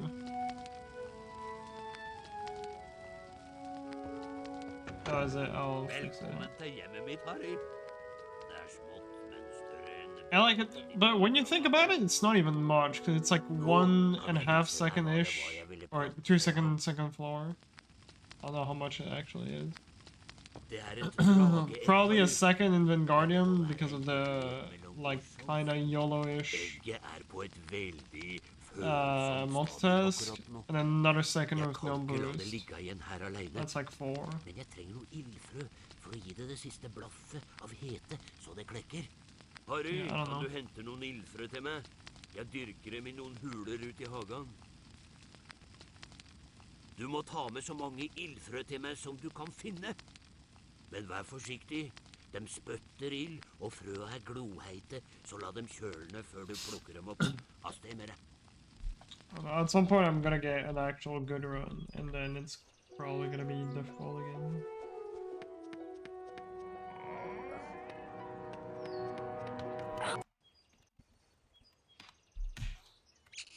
That's bad. Kjempeflott, Harry.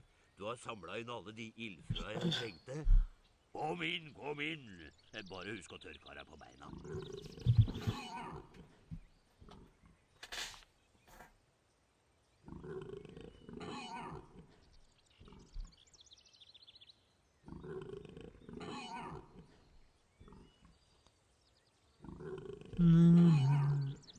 Dun, dun, dun, dun.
Of course.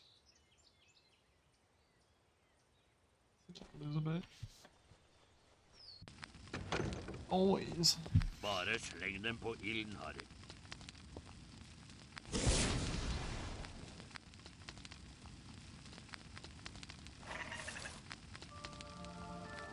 Du greide det, Harry. Nå begynner det. Er det ikke søt? Jeg skal kalle den for Norbert. Then you Han should en eat norsk food. kammerrygg, skal jeg si deg. Opp med seg, søte lille... Takk, Harry. Her, ta denne fløyta. Med denne kan du lulle noen vester i søvn. Best du gjør deg klar til rumpeldunk nå. Det blir nok en spennende kamp. Smygard er et sterkt lag, men jeg tenker du skal vise dem, hæ? Dude, that was Ja, like best Norbert får sin første måltid. one instance for a while now, and I just did not want to come out.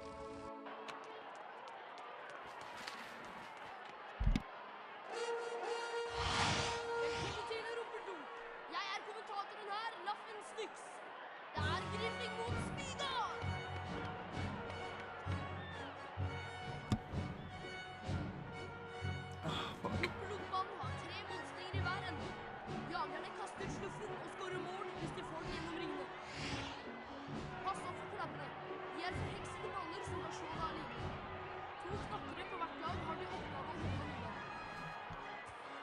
If you're too lazy to cook Mentis, I actually made a fuck ton of pasta. Forskjellsbehandling her.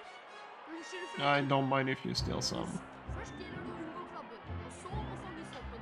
It's in the Vi vil gjerne microwave. at snoppen blir fanget. Lykke til. You can have some of Los famous pasta with ketchup. Opp, Oh no, it doesn't have ketchup. og så, Yet. så. Sounds good. Enjoy the sandwich. Og nå skal vi do. Et glimt av It doesn't have ketchup on it yet. akkurat øye på snoppen. Se, så potten flyr. No. Potter, Sadly not. griffe. This is horrible RNG, holy shit. Godt levert, Harry Potter. 9, 50, 51, 52, 53. Nice. 3 seconds to RNG almost.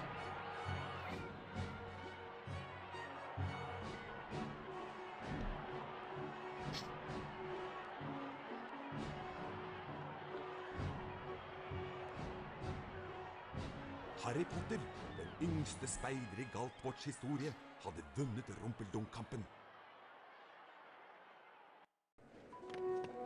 Gratulerer enda en gang med seieren over Smygard i rumpeldunk. Du var helt topp. Shit, bro. Det er noe som plager meg, Harry. Ronny og jeg hørte underlige lyder utenfor den forbudte gangen. Bli med opp i 4. etasje og ta en titt.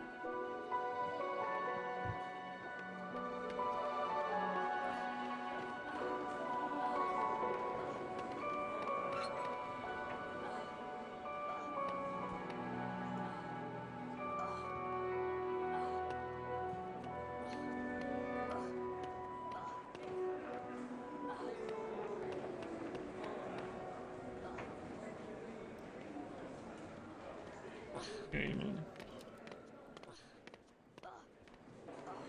That was a good one, too. Not the best one you can get, but that was a pretty solid one.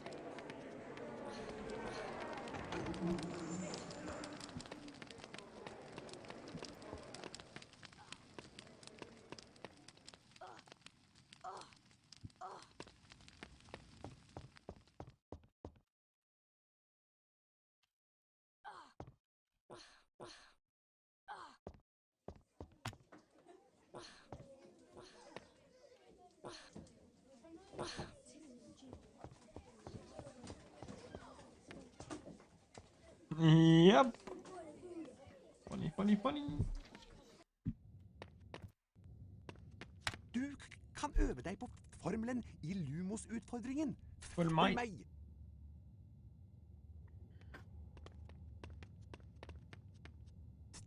Trykk på shit, museknappen for ei. å innsikte Lumos-formelen, og slipp knappen for å sette formelen i verk. Lumos! I have a stream on the side. I wanted to hide it to not get Ganske distracted. visst, hva? Nå So if I kan fail du it, krysse I'll av blame it Lumos on the som streamer en that utfordringsstjerne. I'm watching on the side. Møter deg etterpå. Sounds good, sounds good.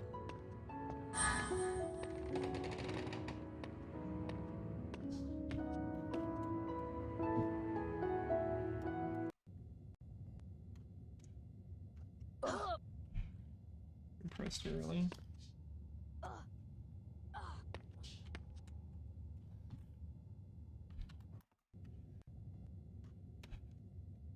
And rip.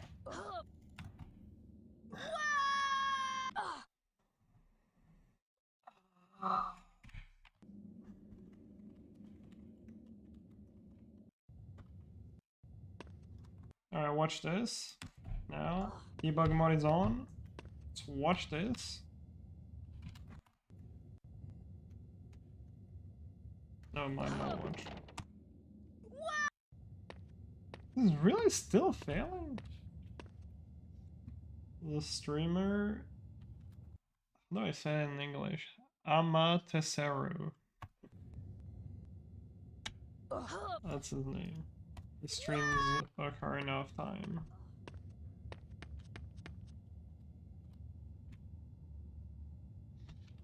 It's a French streamer.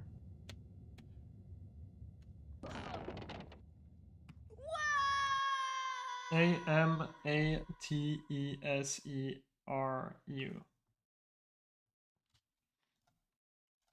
This guy, if you want to watch him, I guess. But it's French only. Tiramisu!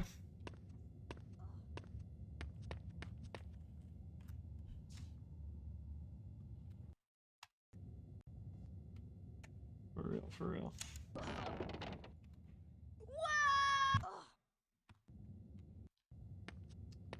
That was not the run, guys. And the next one will be.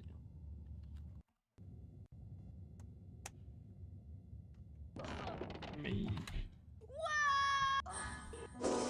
Alhumora.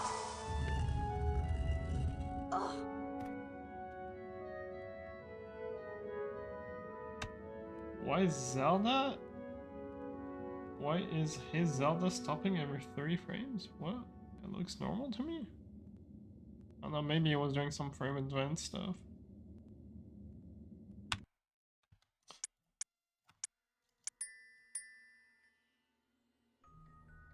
Ingenting I'm gonna på get some stjernestrømmen pictures. nattehimmelen tydet på at merkelige og mystiske ting Perfekt. snart skulle komme til å skje. Mens gompene sov sin søteste søvn, kom en kjempe susende ned fra mørket på en svær motorsykkel. Kjempen, som het Gygrid, la fra seg en teppebylt på trappa til Hekkveien nummer 4. Inntullet i den bylten lå et spedbarn. Harry Potter, gutten som overlevde. I de neste 11 årene bodde Harry hos sine skrekkelige steforeldre, herr og fru Dumling. Til den skjebnesvangre dagen han mottok brevet om at han kunne begynne på Galtvort høyere skole for hekseri og trolldom.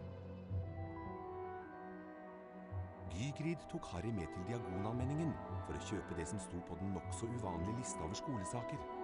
Mens de var i Trollmannsbanken Flirgodt, hentet Gygrid en lurvete pakke fra Hvelv 713 og nevnte noe om at den ville være tryggere på Galtvort. Snart etter tok Harry Galtvort-ekspressen fra spor 9¾ og la gompenes verden bak seg. Humlesnurr reiste seg. Dette skoleåret er gangen i 4. etasje forbudt område for enhver som ikke ønsker å dø en uvanlig smertefull død. Harry satt under valghatten og håpet intenst at han skulle bli utpekt til Griffing, ikke til Smygar. Jaså, ikke Smygar, sa hatten i øret på ham. Du kunne bli stor. Det er her i hodet ditt alt sammen, og Smygar kan hjelpe deg på veien til storhet. Ikke det? Vel, hvis du er sikker, så får det vel heller bli Griffing.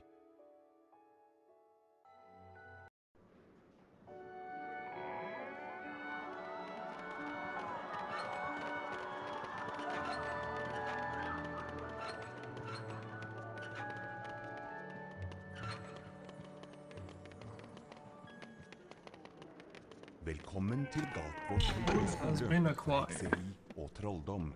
Jeg er Albus Humlesnurr, rektor her. Galtvort er full av hemmeligheter, Harry, så let bak hver dør. Men husk, ikke alle hemmeligheter er hyggelige. For eksempel, i morges gikk jeg feil vei. Men da jeg kom tilbake, var det en stygg flokk ildkrabber der i stedet. Opp trappa og opp til timen med deg. Ikke kom for sent. Din første time er oppe i 4. etasje. This one, huh? Av sted med deg. Hei, Harry. Husker du meg? Ronny Biltersen? Brødrene mine Fred og Frank har noe å vise deg. Følg meg.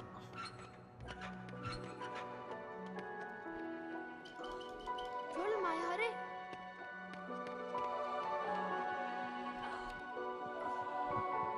Hei, Harry. Vi kan vise deg hvordan du kommer rundt på Galtvort. Som førsteklassing har du mye å lære. Følg oss, så får du en topphemmelig skoletime. Ser dere senere i Svarteforsvarstimen. Tvi, Harry.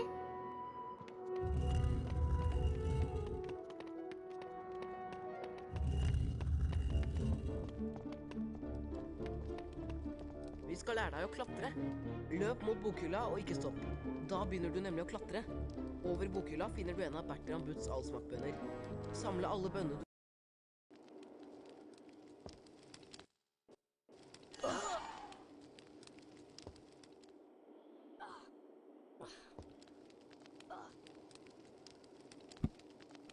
No. I do not want to.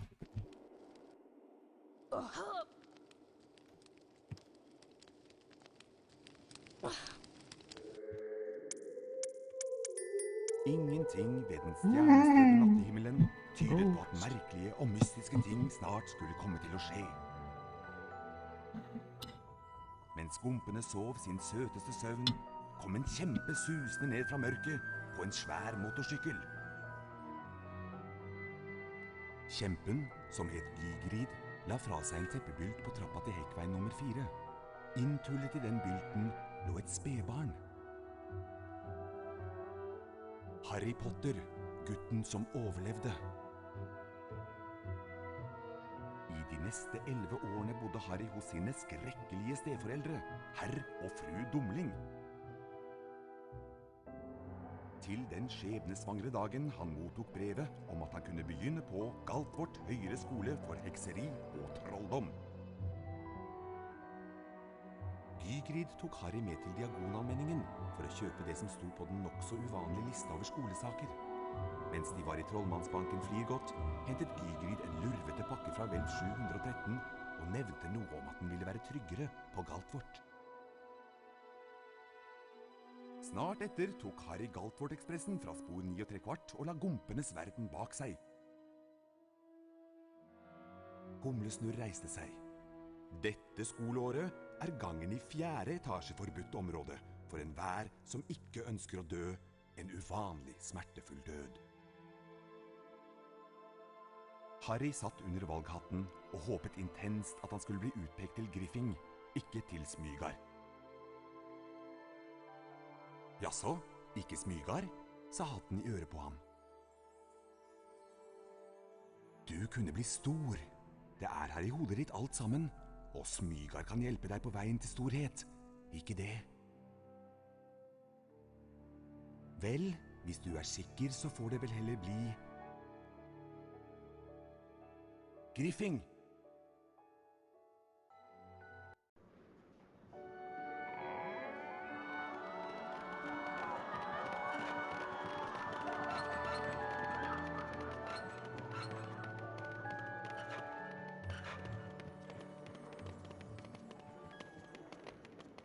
Velkommen til Galtvort høyere skole for hekseri og trolldom.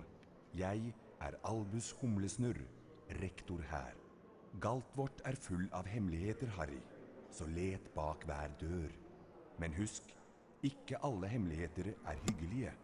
For eksempel, i morges gikk jeg feil vei og snublet over et rom fullt av sjokoladefrosker. Men da jeg kom tilbake, var det en stygg flokk ildkrabber der i stedet. Opp trappa.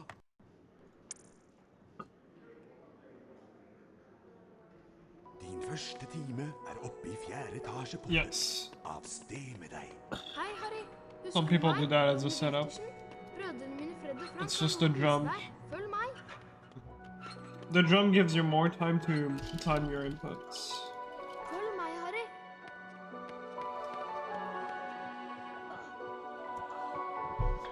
Hei, Harry. Vi kan vise deg hvordan du kommer rundt på Galtvort. Som førsteklassing har du mye å lære. Følg oss, så får du en topphemmelig skoletime.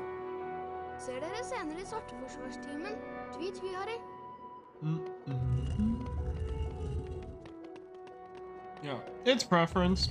I like jumping more because you just have more time to time your inputs.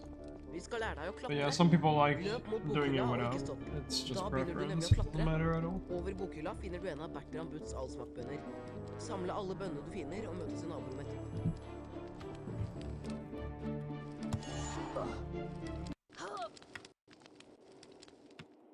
Bro, what is this? If you're doing setup less, I'm pretty sure you have to. Ingenting ved den stjernestrødde nattehimmelen tydet på at merkelige og mystiske ting snart skulle komme til å skje. Mens gompene sov sin søteste søvn, kom en kjempe susende ned fra mørket på en svær motorsykkel.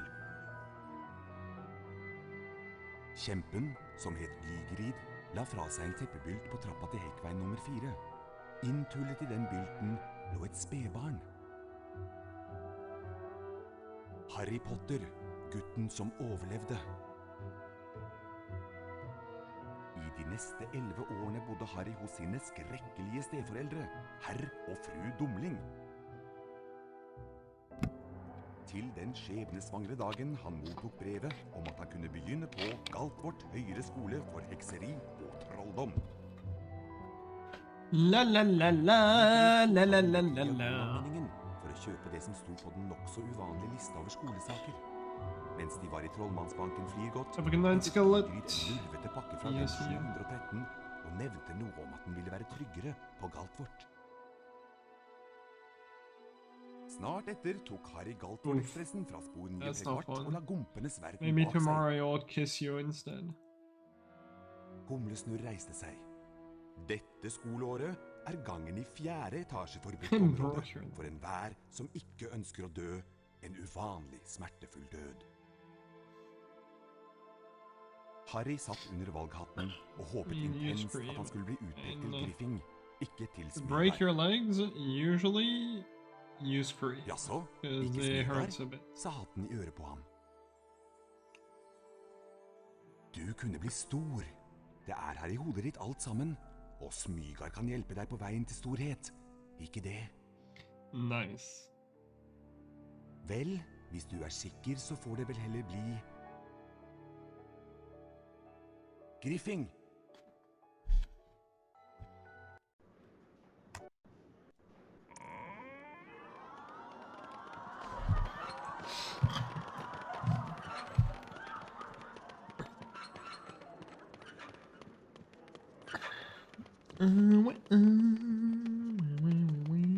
Velkommen til Galtvort høyere skole for hekseri og trolldom. Jeg er Albus Humlesnurr, rektor her. Galtvort er full av hemmeligheter, Harry, så let bak hver dør. Men husk, ikke alle hemmeligheter er hyggelige. For eksempel, i morges gikk jeg feil vei og snublet over et rom fullt av sjokoladefrosker. Men da jeg kom tilbake, var det en stygg flokk ildkrabber der i stedet. Opp trappa og opp til timen med deg. Ikke kom for sent. Din første time er oppe i 4. etasje, Potter. Av sted med deg. Hei, Harry. Husker du meg? Ronny Wiltersen? Brødrene mine Fred og Frank har noe å vise deg. Følg meg.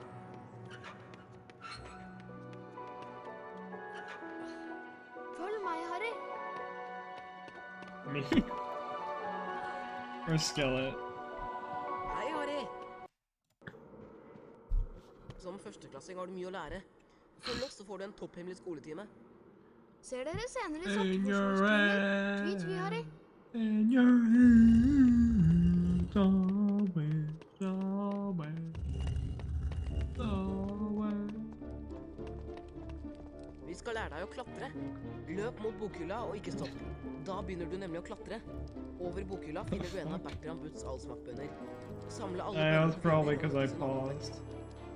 The menu is real broken.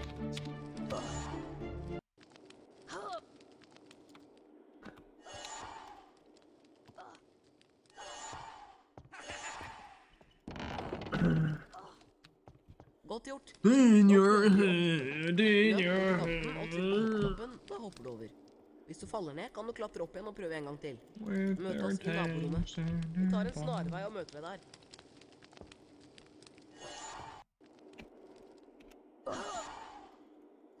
Oh god. Let me watch that then. Wait, you didn't send me. Were you talking to Skillet? I'm confused.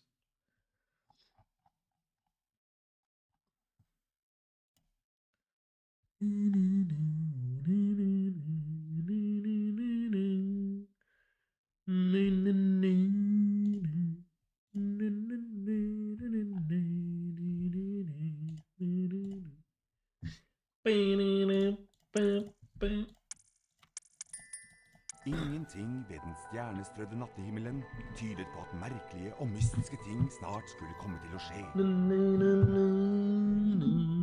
Mens gumpene sov sin søteste søvn, kom en kjempe susende ned fra mørket på en svær motorsykkel.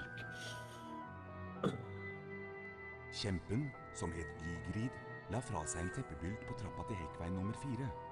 Inntullet i den bylten lå et spedbarn. Harry Potter, gutten som overlevde. I de neste 11 årene bodde Harry hos sine skrekkelige steforeldre, herr og fru Dumling. Til den skjebnesvangre dagen han mottok brevet om at han kunne begynne på Galtvort høyere skole for hekseri og trolldom.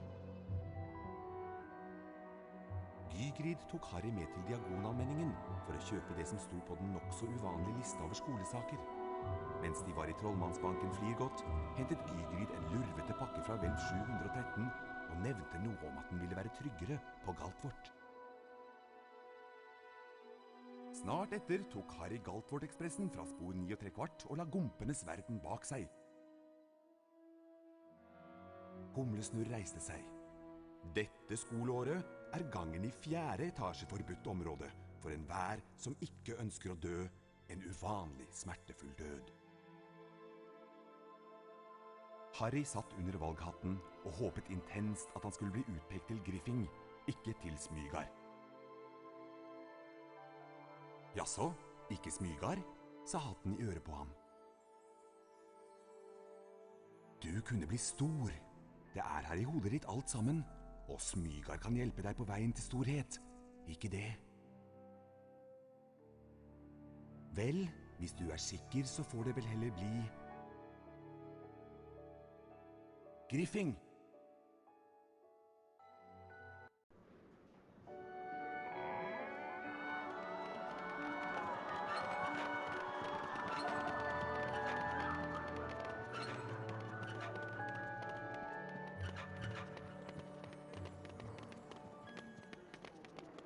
Velkommen til Galtvort høyere skole for hekseri og trolldom.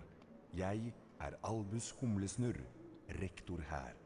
Galtvort er full av hemmeligheter, Harry, så let bak hver dør. Men husk, ikke alle hemmeligheter er hyggelige. For eksempel, i morges gikk jeg feil vei og snublet over et rom fullt av sjokoladefrosker. Men da jeg kom tilbake, var det en stygg flokk ildkrabber der i stedet. Opp trappa og opp til timen med deg. Ikke kom for sent. Din første time er oppe i 4. etasje, Potter. Av sted med deg. Hei, Harry. Husker du meg? Ronny Wiltersen? Brødrene mine Fred og Frank har noe å vise deg. Følg meg.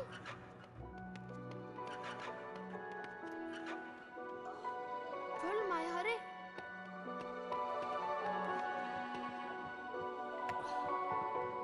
Hei, Harry. Vi kan vise deg hvordan vi kommer rundt på Galtvort. Som førsteklassing har du mye å lære.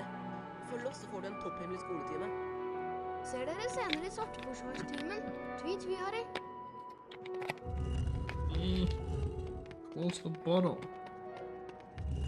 Bottle does not want to close. Vi skal lære deg å klatre. Løp mot bokhylla og ikke stopp. Da begynner du nemlig å klatre. Over bokhylla finner du en av Bertram Butts allsmaktbønner. Samle alle bønnene du finner og møtes i naborommet etterpå.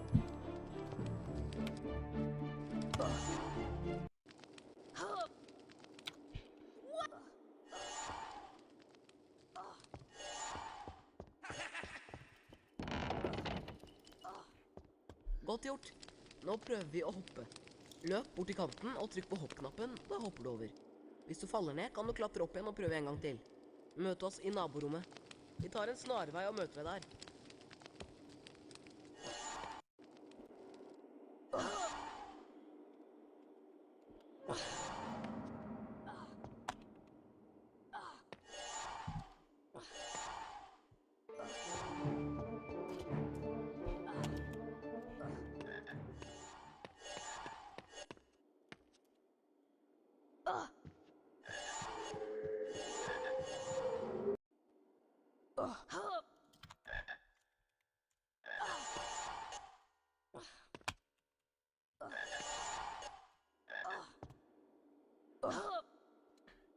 I had a few, yeah. I don't know if you caught that one, but I had a run to Lumos. That was like thin ahead. Takk, Harry. Vi hadde ikke greid uten deg. The fuck? I got warped out. Eksperimenter. That was a weird one. Ingenting ved den stjernestrødde natthimmelen tydet på at merkelige og mystiske Why are all the streamers I'm watching on the side ending their streams, bro? Mens gompene sov sin søteste søvn, kom en kjempe susende ned fra mørket på en svær motorsykkel. Kjempen, som het Gygrid, la fra seg en teppebylt på trappa til hekkveien nummer 4. Inntullet i den bylten lå et spedbarn. Harry Potter, gutten som overlevde. I de neste 11 årene bodde Harry hos sine skrekkelige steforeldre, herr og fru Dumling. Til den skjebnesvangre dagen han mottok brevet om at han kunne begynne på Galtvort høyere skole for hekseri og trolldom. Gygrid tok Harry med til Diagonalmenningen for å kjøpe det som sto på den nok så uvanlige lista over skolesaker. Mens de var i trollmannsbanken Flirgodt, fra vel 713 og nevnte noe om at den ville være tryggere. It's a good song, though. Snart etter tok Harry Galtvort-ekspressen fra spor 9¾ og la gompenes verden bak seg. Humlesnurr reiste seg. Dette skoleåret er gangen i 4. etasje forbudt område for enhver som ikke It's not me, it's not my family. Harry satt under valghatten og håpet intenst at han skulle bli utpekt til Griffing, ikke til Smygar. Jaså, ikke Smygar, sa hatten i øret på ham.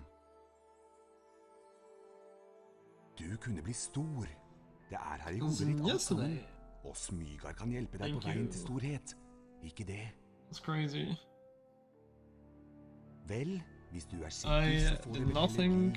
I was gonna clutch it. Griffing. Thank you.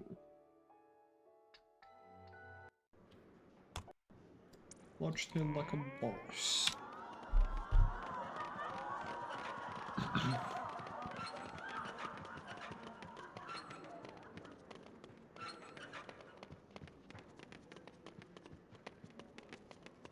Velkommen til Galtvort høyere skole for hekseri og trolldom.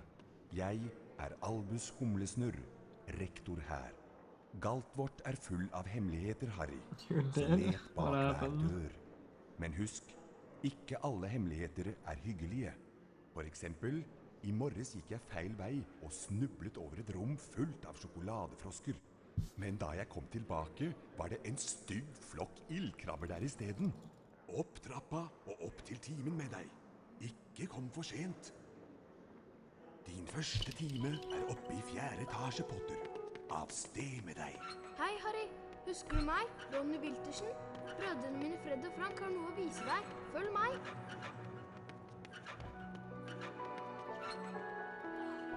Følg meg, Harry.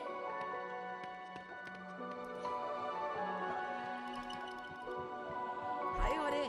Vi kan vise deg hvordan du kommer rundt på Galtvort. Som førsteklassing har du mye å lære. Følg oss, så får du en topphemmelig skoletime. Ser dere senere i Svarteforsvarstimen. Tvi, tvi, Harry.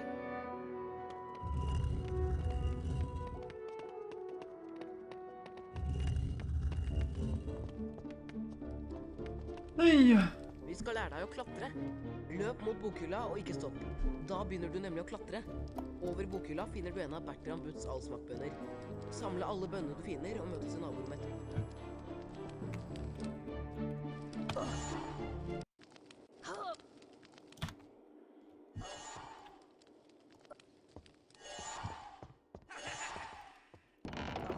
Hello, Danny. Nå prøver vi å hoppe. Løp bort til kanten og trykk på hoppknappen, da hopper du over. Hvis du faller ned, kan du klatre opp igjen og prøve en gang til. Møt oss i naborommet. Vi tar en snarvei og møter deg der.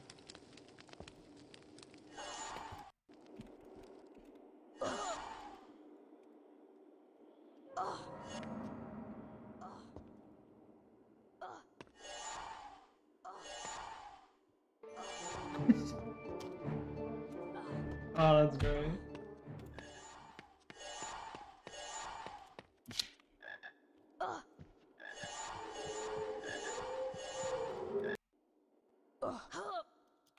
Fall down from the boat. Can I not do something else?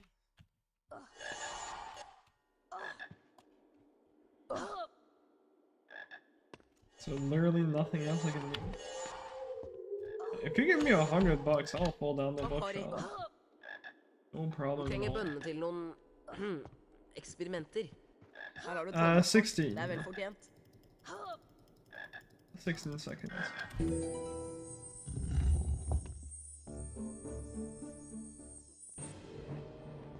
Å nei, er det ikke den That's great. berømte Harry Potter? Jeg er Jakob Malfang. Du gjør lurt i å vise litt respekt. Dette er mine venner fra Smygard, Krabbe og Gurgel. Selvsagt blir det vi smygardinger som I'll see if it works that way or not. Rumpeldunk-pokal. But yeah. Best at du ikke kommer i veien for That was a oss, run Potter. that had a lot of mistakes. But we'll see.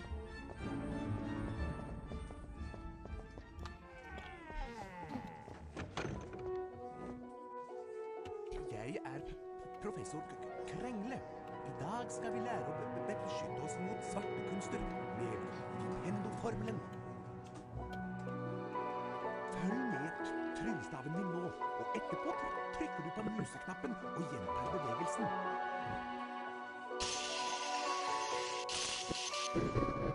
Nintendo! Brukbart, men jeg tror nok du kan prestere noe bedre. 5 poeng til Griffing. Og enda en gang, Potter. Få se hva du kan prestere.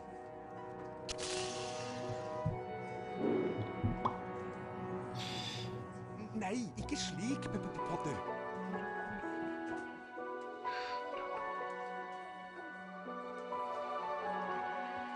Glimrende. Nå kan du gå løs på en Nintendo-utfordring og øve deg mer på formelen. Følg meg, Potter.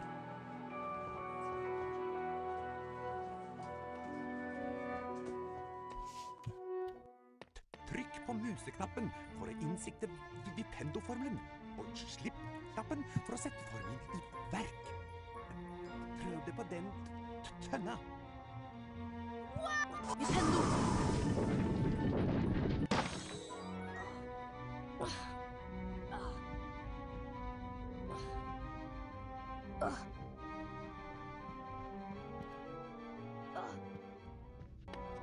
Åpne døra ved å bruke Vipendo-formelen på bryteren på veggen.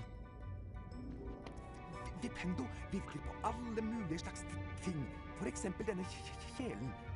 Velg den, Potter. Nintendo! Nintendo! Godt levert. Nå kan du gå og samle utfordringsstjernene dine. Jeg møter deg etterpå. Holy.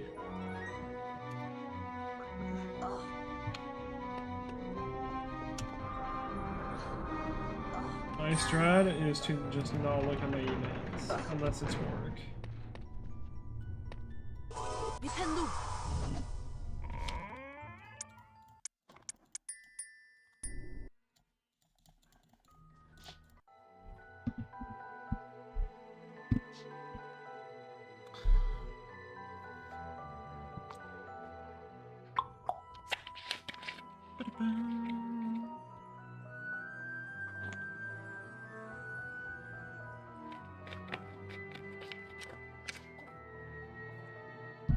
I'll be right back.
Velkommen til Galtvort høyere skole for hekseri og trolldom.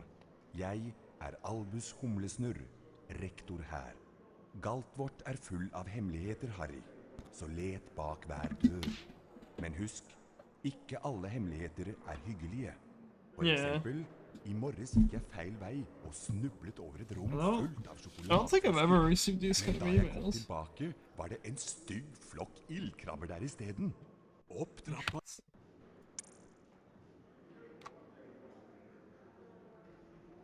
Din første time er oppe i 4. etasje, Potter. Av sted med deg.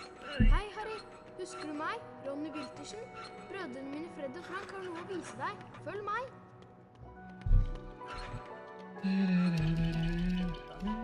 Følg meg, Harry.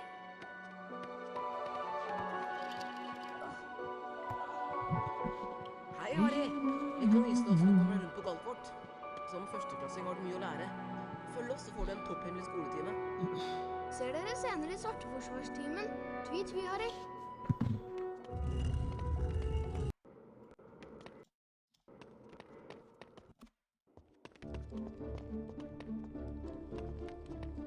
Vi skal lære deg å klatre. Løp mot bokhylla og ikke stopp. Da begynner du nemlig å klatre. Over bokhylla finner du en av Bertram Butts allsmakkbønner. Samle alle bønnene du finner og møtes i naborommet etterpå.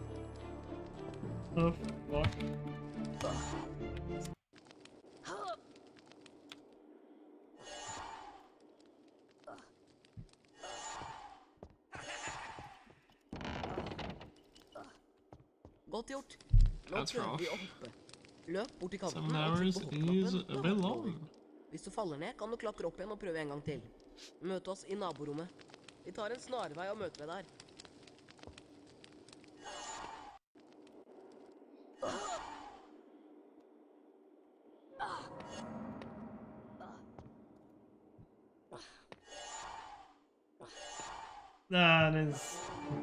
That's the one.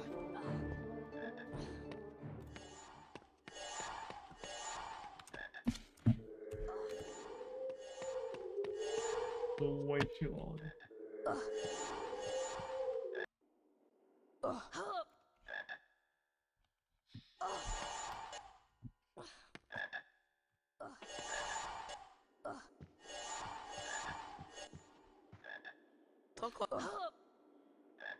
Vi trenger bønnene til noen eksperimenter. Her har du trollmannskort. Det er vel fortjent.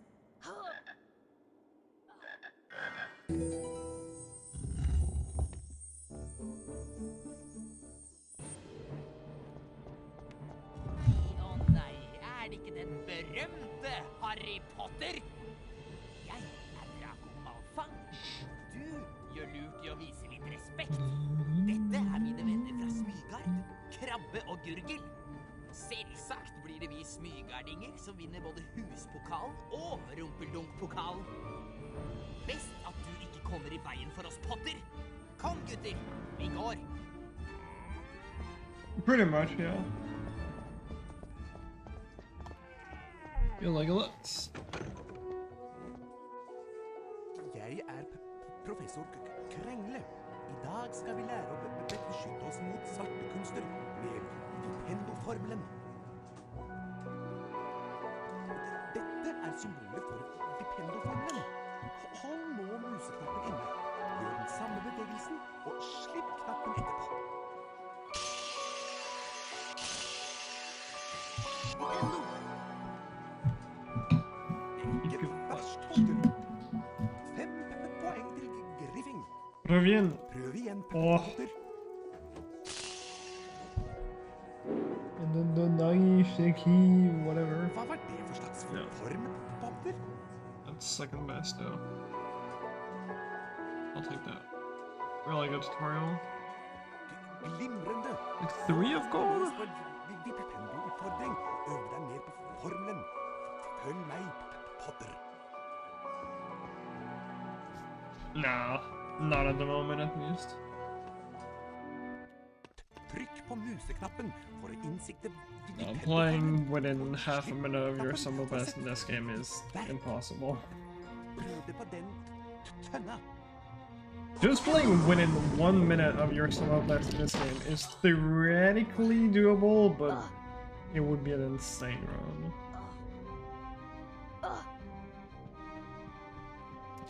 There's just way too much shit in this game. Åpne døra ved å bruke Vipendo-formelen på bryteren på veggen. Vipendo virker på alle mulige slags ting. For eksempel denne kjelen. Velg den, Potter. Exactly. But yeah, no, at the moment it's not possible. Not possible, not... Well, it's possible, it's not doable. Obviously, if someone best says 101, it's theoretically possible. But yeah, it's just not doable at all.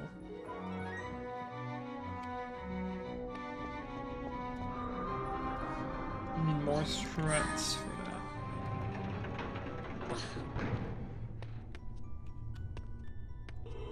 Nintendo! Bro! Twice in a row now. Oh.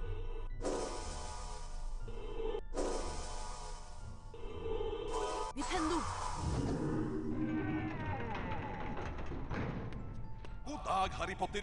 Jeg er nesten hodeløs. Du kan også laste inn et lagret spill fra hovedmenyen. Dette er en lagret spillbok.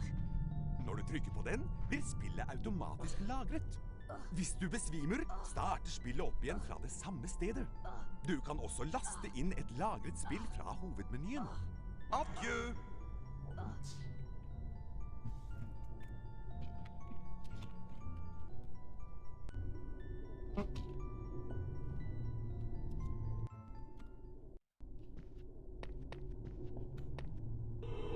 Nintendo!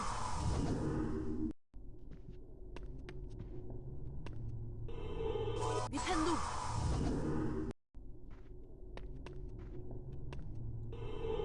Nintendo!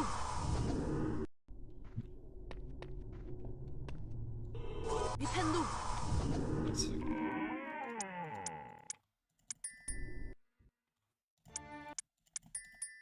Ingenting ved den stjernestrødde nattehimmelen tydet på It's really hard to do that setup if you haven't put a lot of hours into Nick Skip, because you kind of need to have a feeling for where the trigger kom en is, kjempe susende ned fra mørket på en svær motorsykkel. which is difficult. Kjempen, som het Gygrid, la fra seg en teppebylt på trappa Exactly. til Hekveien nummer 4. Inntullet i den bylten lå et Just do like spedbarn. me. Hit the trigger, fail it, reset. Harry Potter, gutten som overlevde. That easy. I de neste 11 årene bodde Harry hos sine skrekkelige steforeldre, That herr is og true. fru Dumling. Then we'd be going Til den for skjebnesvangre dagen han mottok brevet 1OX. om at han kunne begynne på Galtvort høyere skole for hekseri og trolldom. Gygrid tok Harry med til Diagonalmenningen for å kjøpe det som sto på den nokså uvanlige lista over skolesaker. Mens de var i trollmannsbanken Flirgodt, hentet Gygrid en lurvete pakke fra vel 713 og nevnte noe om at den ville være Although tryggere that would på be Galtvort. pretty frustrating, because that would mean that Snart etter tok Harry Galtvort-ekspressen fra skolen 9 3/4 og la gumpene sverd sub bak 1 seg. would be really close from being Ongesnurr possible. reiste seg.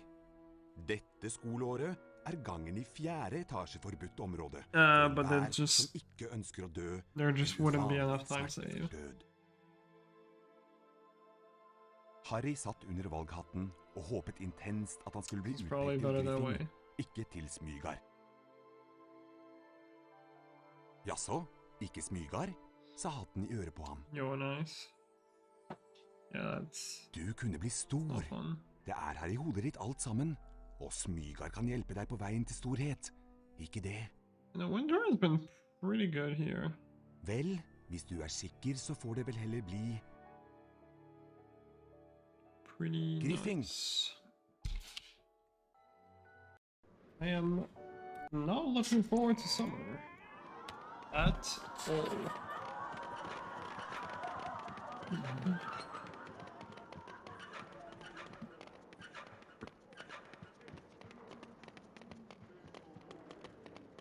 Velkommen til Galtvort høyere skole for hekseri og trolldom.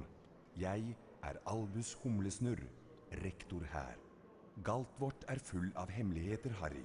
Så let bak hver I don't know, because I'm Men husk, definitely more of a winter guy. I really don't like when it's too warm. feil vei og snublet over et rom fullt av sjokoladefrosker. Men da jeg kom I tilbake, hate summer. With passion. Opp trappa og opp til timen med deg. Ikke kom for sent. Din første time. The temperature right now is perfect. It's not too warm. It's not too cold. Hei, Harry. Husker du meg? Ronny Wiltersen. Actually perfect. Brødrene mine Fred og Frank har noe å vise deg. Følg meg.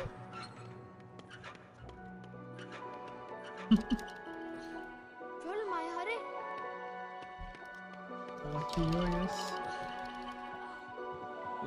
Hei, Harry. Vi kan vise deg hvordan du kommer deg rundt på Galtvort. Som førsteklassing har du mye å lære. Følg oss, så får du en topphemmelig skoletime. Ser dere senere i Awesome. svarteforskårstimen. Tvi, Harry.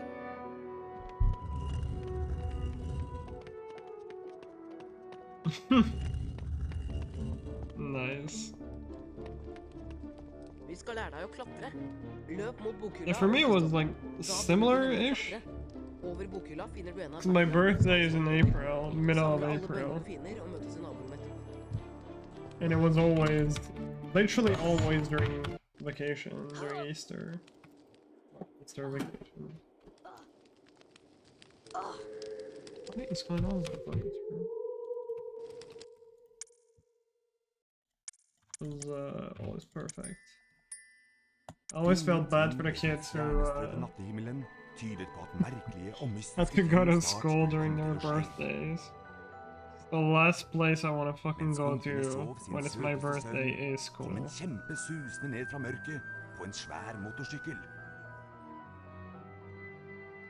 And there should be a rule, like if it's your birthday, you just don't have to go to school. That's just not fair. Not fair at all. Harry Potter, gutten som overlevde. I de neste 11 årene bodde Harry hos sine skrekkelige steforeldre, herr og fru Dumling. Til den skjebnesvangre dagen han mottok brevet om at han kunne begynne på Galtvort høyere skole for hekseri og trolldom. Gygrid tok Harry med til Diagonalmenningen for å kjøpe det som sto på den nokså uvanlige lista over skolesaker. Mens de var i trollmannsbanken Flirgodt, hentet Gygrid en lurvete pakke fra vel 713 og nevnte noe om at den ville være tryggere på Galtvort. Snart etter tok Harry Galtvort-ekspressen fra spor 9¾ og la gompenes verden bak seg. Yeah, no, it's just horrible. Humlesnurr reiste seg. Dette skoleåret gangen i 4. It's fucking the etasje worst på området birthday for gift. enhver som ikke ønsker å dø en uvanlig smertefull død. Harry satt under valghatten og håpet intenst at han skulle bli utpekt til Griffing, ikke til Smygar. Oh, that's Så, really cool. Ikke Smygar, sa hatten i øret på Actually, like perfect time to have your birthday. Du kunne bli stor. That's Det her i hodet ditt alt sammen, og Smygar kan hjelpe deg på veien til storhet. Ikke det? I don't remember what I used to do during my birthday. I don't do much here. Let's play some games with the family or stuff like that. Eat some cake. Dude, this fucking bottle cap sucks. I cannot close this bottle. Jesus fucking Christ. Who the fuck designed this shit? Velkommen til Galtvort høyere skole for hekseri og trolldom. Yo, nice. Jeg Albus Humlesnurr, rektor her. Galtvort full av hemmeligheter her, yeah, in France, så I don't let remember bak when hver it was. dør. Men husk, ikke That's like alle one of the only hemmeligheter one I hemmelige. got For to eksempel, watch, i morges gikk jeg I feil vei think. og snublet over et rom fullt av sjokoladefrosker. Men da jeg kom tilbake, var I watched the fourth one ildkrabber der i stedet. and Opp seventh. trappa og opp til timen med deg. Fuck yeah. Just miss my press. Hei, Harry. Husker du meg? Ronny Wiltersen. Brødrene mine Fred og Frank har noe å vise deg. Følg meg. I don't remember how old I was when 4 came out. Følg meg, Harry. How old was I when the last one came Vi out? kan vise deg hvordan du kommer deg rundt på golvet vårt. Was I in high school? I don't think I was Følg in... oss, så får du en toppløs utside. Ser dere senere i Svarteforsvarstimen. Tvi, tvi, Harry. Was I already in high school? I don't remember. 2011. Okay, no, I was not even close to high school then. Vi skal lære deg å klatre. Løp mot bokhylla og ikke stopp. Da begynner du nemlig å klatre. Over bokhylla finner du en av Bertram Butts allsmaktbønner. Did it? Samle Well, alle some part one bønner, definitely. som Part 1 is a weird vibe. I don't think it's a bad movie, but it has a weird vibe. Sure. Especially with the fucking, like, Horcrux scene. Actually, yeah, I can kind of see that with some part 1, with the fucking Horcrux scene where Løp they bort til kanten og trykk på hoppknappen. can see Harry and Hermione Hvis kissing du faller ned, naked. kan du That klatre opp one igjen og was a prøve en gang bit, til. like, Møt what oss the i fuck am I naborommet. watching? Vi tar en snarvei og møter deg der.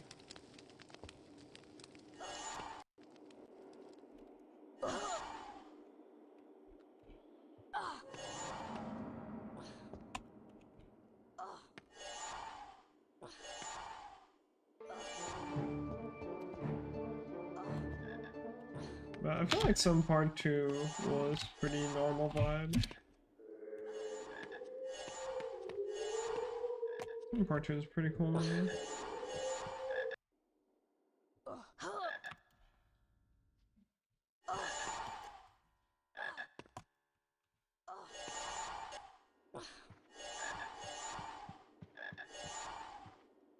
Takk, Harry. Vi trenger bønnene til noen eksperimenter. Her har du et trollmannskort. Det er vel fortjent.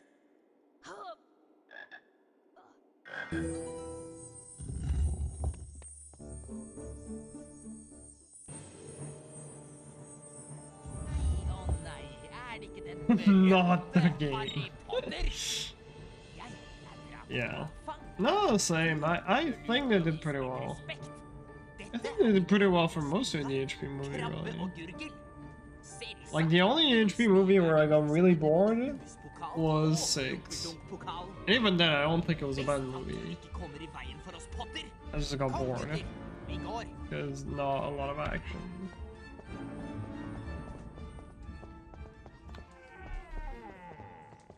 No, in HP6, it's just there's nothing happening. Professor Krengle. I Just, dag skal vi lære å beskytte oss mot svarte kunster med and penneformelen. it's most people's most favorite, Tryllestaven min nå. usually. Etterpå trykker du på museknappen og gjentar bevegelsen. Good. Nintendo! Ikke verst, Potter. 5 poeng til Griffing. Yeah. Og enda en gang, Potter. Få se hva du kan prestere. I don't know. It's okay. It's okay. Litt skuffende, men du prøver deg i alle fall. It's a bit boring for me. A good tutorial again, then. I'm Glimrende. getting lucky. Nå kan du gå løs på en Vipendo-utfordring og øve deg mer på formelen. Følg meg, Potter.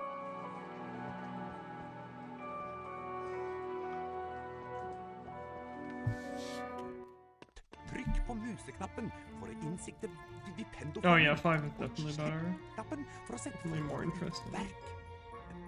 Prøv det på den tønna. Nintendo!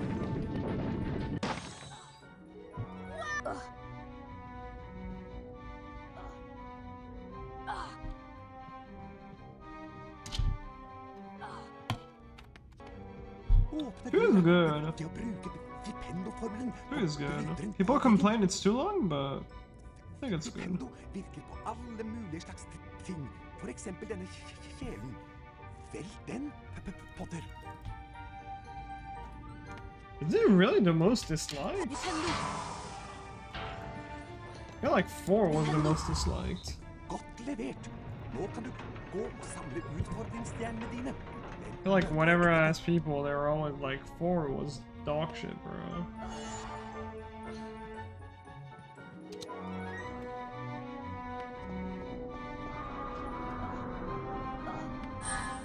4 is actually my favorite movie. But yeah. Have some weird taste. God dag, Harry Potter. Jeg nesten hodeløs Nick, husspøkelse på Griffing. Dette en lagrespillbok. Når du trykker på den, blir spillet automatisk lagret. Hvis du besvimer, starter spillet opp igjen fra det samme stedet. Du kan også what I've been told was lagret that, spill fra hovedmenyen. you know, they skipped way too much. There's so much that was in the book that was not in the movie. Because I didn't read the 4th one. I still need to read 4th, 5th, and 6th. To be fair, I should reread all of them because I don't remember like half the fucking things.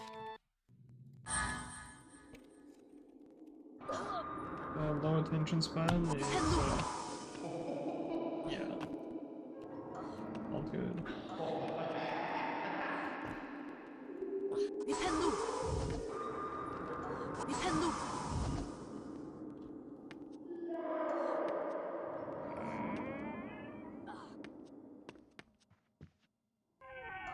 Even listening is too difficult.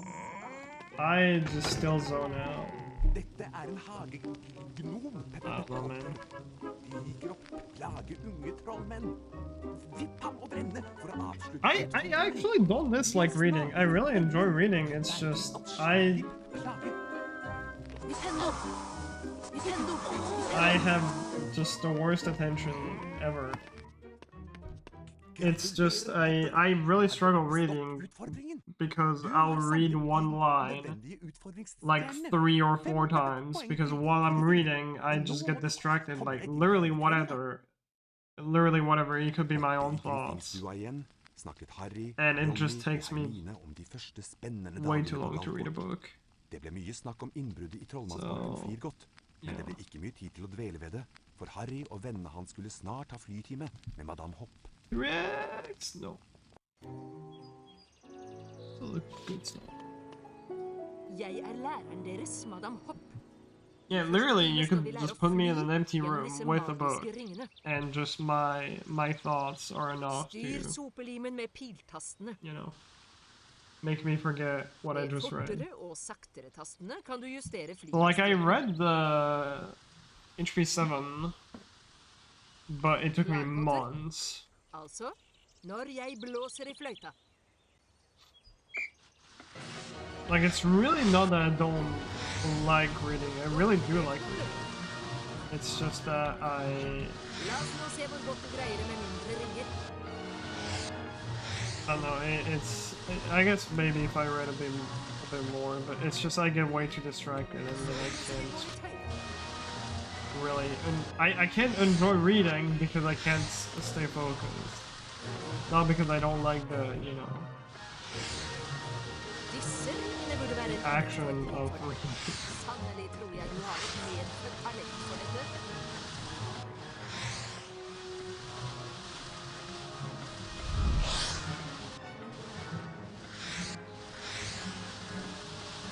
Also depends on the day. Some days I'll be less distracted than others, and then I see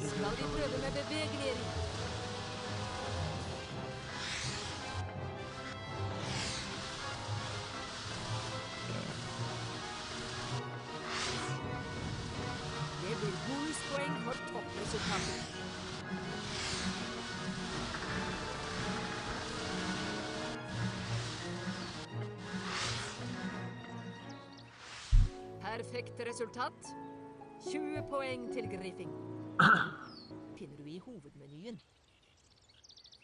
Then fall asleep. Based. Men nå skal du straks ha formeltime. Adjø med deg, Potter.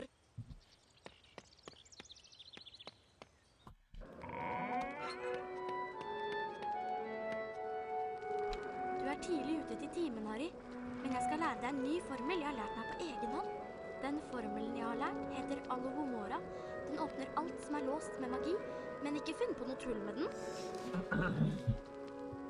Dette symbolet for Alohomora. Når jeg stopper, trykk museknappen inn og følg den samme bevegelsen, og slipp deretter knappen. Algomora! Det var bra, men jeg vet du kan gjøre det enda bedre. Kjempeflott, Harry! Jo, that's Den nice. formelen der er jeg sikker på at professor Pirvim ville ha gitt deg 5 poeng for. Nå begynner du å få taket på det.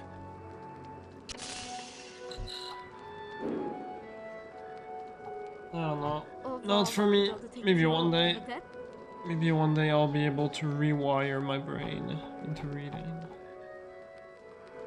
Nå kan du After prøve 1 or på 2 maybe. Algomora. Vi har fremdeles noen minutter igjen før formeltimen. Døra foran deg er låst med magi. Bruk Algomora for å åpne den. Algomora! Du greide det! Og nå kan du finne de 2 hemmelighetene i rommet her. Algomora! Nintendo! Harry, hvis du snart er ferdig med å Really? deg selv, ta en titt på denne magiske kista. Algomora! Bruk Algomora for å åpne den. Algomora! And when I read, it's usually just, you know, laying on my leg.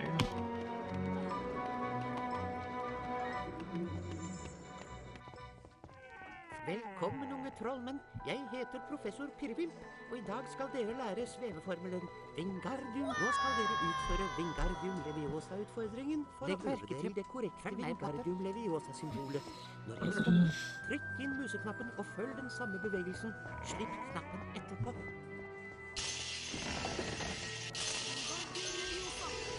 Wingardium Leviosa! Fint. Nå kan du gå og samle utfordringsstjerner. Skal vi fortsette med undervisningen til du er ferdig? Lykke til, Potter.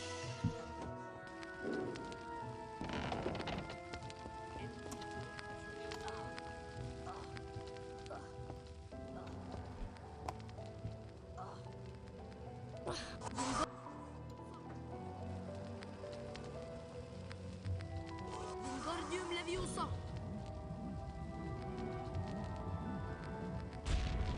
Wingardium Leviosa! Wingardium Leviosa!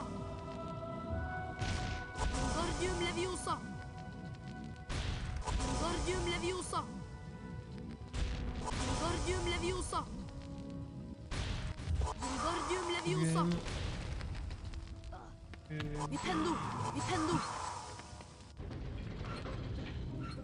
Wingardium Leviosa!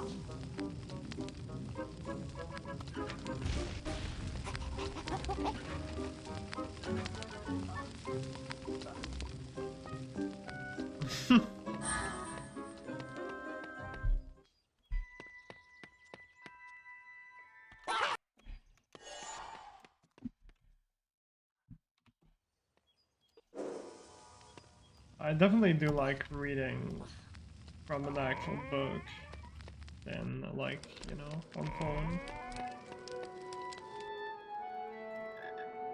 I don't know why. It's just nicer to have, you know, the actual paper.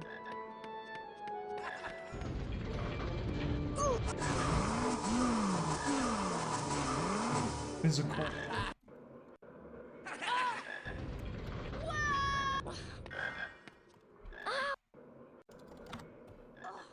This is fucked.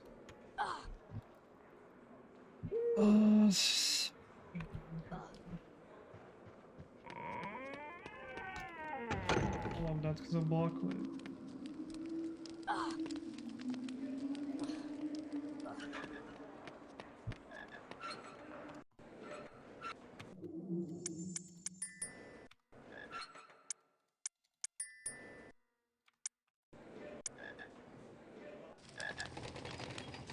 Cool.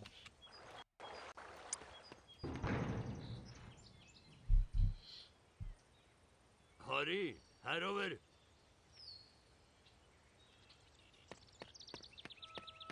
Hei, Harry. It's okay. Sigrid er Gotta run to Lumos, that was like 10 ahead. rundt katten vårt, og jeg er jo Not going too bad. her nå. Det er ikke til å tro så fort som allting vokser her omkring. Venninna di Hermine venter på deg ved drivhuset. Stikk innom og få deg en kopp te senere, når du er ferdig med timene.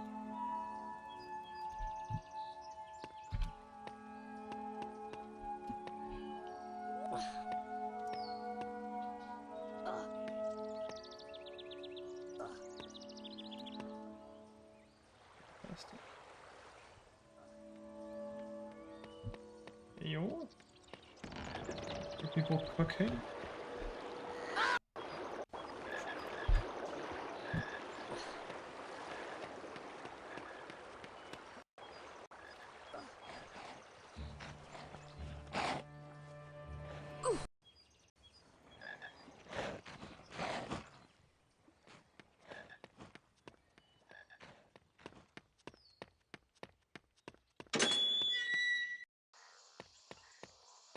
Velkommen, alle sammen. Oh, damn. Jeg heter professor Stikling. Where? I dag skal vi lære Tafyrio-formelen, som kan komme til nytte mot en rekke farlige planter. Følg godt med på det korrekte Tafyrio-symbolet. Trykk inn museknappen, og gjør den samme bevegelsen, og slipp deretter knappen.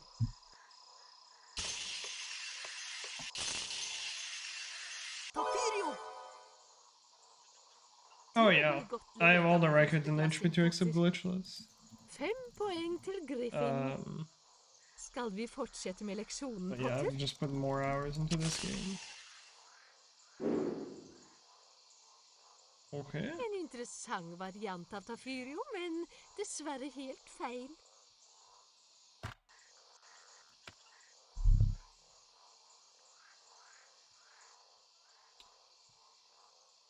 Tiden er inne til Tafyrio-utfordringen. Gå ut av døren, Potter. Jeg skal holde øye med deg fra balkongen.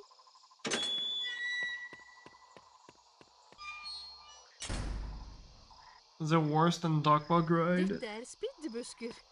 Dere kan bruke Tafyrio mot dem, men hold dere godt tilbake for å unngå nålene. Tafyrio! Nintendo! Nintendo! Nice. Nintendo! Nintendo! Tafyrio!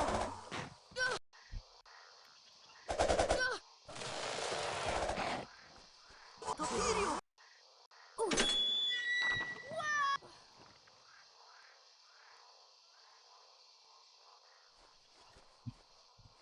Alhumora! Alhumora!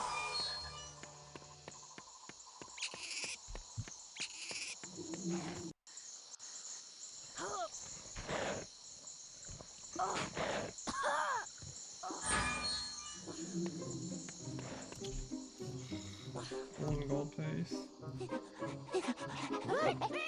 Nintendo! Nintendo! For that. No gold for me. Nintendo! Nintendo! Tafyrio! Nintendo!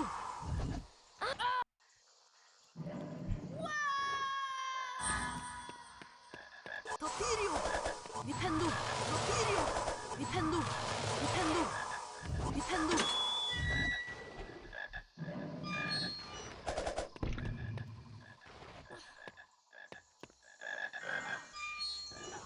I like the video you posted.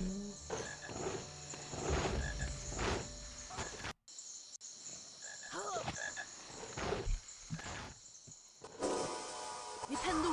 It's too far away.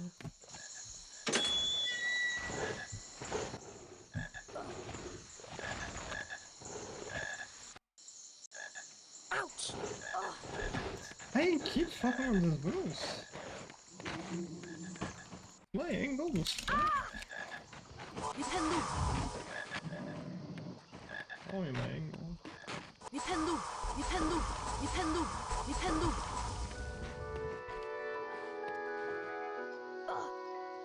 Oh my.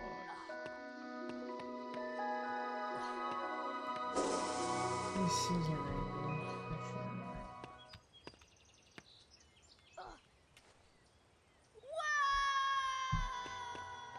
And of course, Serena hits this. Her kommer Nine. Because why Han ser not? temmelig oppskaka ut. Best vi går og hører hva han vil. Vær så snill å hjelpe meg. Så, Langballe har sladret til deg. Og du vil at jeg skal gi deg den dyrebare forklemmeien hans? Jeg tror jeg legger den et sted der Langballe kan plukke den opp. Hva med i toppen av et tre? Tror du kan ta meg? Bare kom igjen, du katter.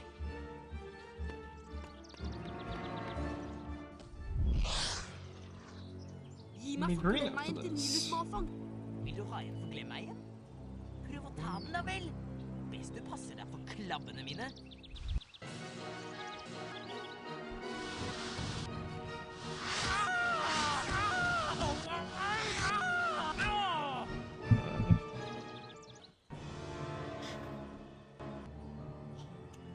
Dette skal du få igjen. Her, så ta den dumme greia da. Jeg har vel ikke bruk for Oh, I thought you posted an HP file. Lilies early. It's a thing. Is it GameCube only, Tusen takk, or? Kari. Nå kan vi finne padda mi. Kom så, Tristan. Kom tilbake. That's crazy. Nå husker jeg det. Jeg lot Tristan bli igjen i mytologisalen. Og der er det planter som spiser padder. Jeg er professor Max Snurp, Potter. Viserektor på Can't install a PC game, wait, what? Jeg liker ikke at du jager slik etter malfang. Men jeg må innrømme at du viser utrolig talent på sopelim. Vanligvis får ikke How does førsteklassinger this spille rumpe. bounce work? Men i ditt tilfelle kan vi It's kanskje so overse weird. den regelen. Harry, Griffin spiller årets første rumpeldunk-kamp i ettermiddag. Interesting. Det meget sterke smygerlaget. Vi ses.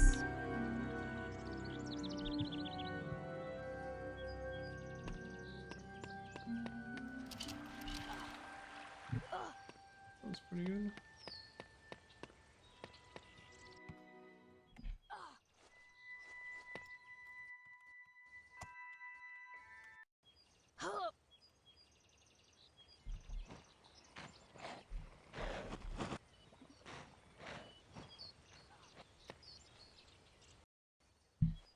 Harry, herover. Kom igjen. Jeg har noe å vise deg i hytta mi. Nice. Forresten, gratulerer med at du kom på rumpeldunk-laget. Ryktene My sprer seg god, fort it's her på gata. Buggle!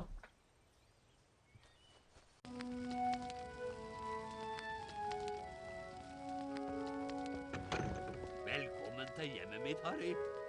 Det er smått, men større enn bøttekottet ditt under trappa. Nå kan jeg vise deg hva det var jeg ville prate med deg om. Did I? I probably missed Det it. er I'm et sorry. drageegg, You can Harry. repost it. Men det må være en hemmelighet mellom oss, altså. Egget er på et veldig Oh, congrats on følsomt record. stadium akkurat nå.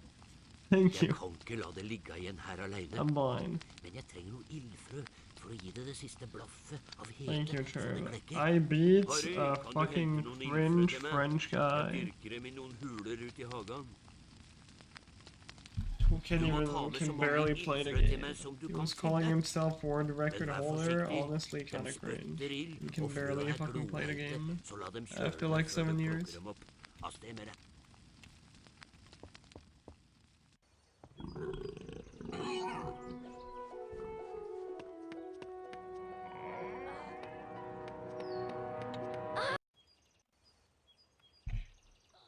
Garbage. Kjempeflott, Harry. Du har samla inn alle de ildfrøa jeg trengte. In front of your Kom inn, cousin? kom No, inn. I'm just Men greeting bare you. husk å tørke av deg på beina. People hate you know.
I thought it was warum liegt hier Strom?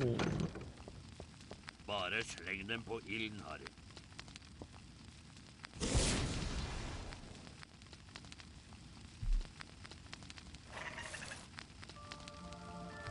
Du greide det, Harry.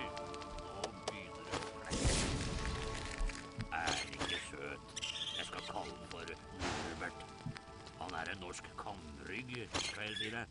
Opp med seg, søte lille... Takk, Harry. Her, ta denne fløyta. Med denne kan du lulle noen vester i søvn. Best du gjør deg klar til rumpeldunk nå. Det blir nok en spennende kamp. Smygard er et sterkt lag, men jeg tenker du skal vise dem, hæ? Ja, best Norbert får sin første målbit snart.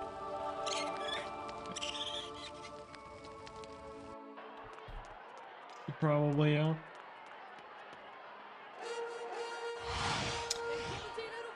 Might be a good idea.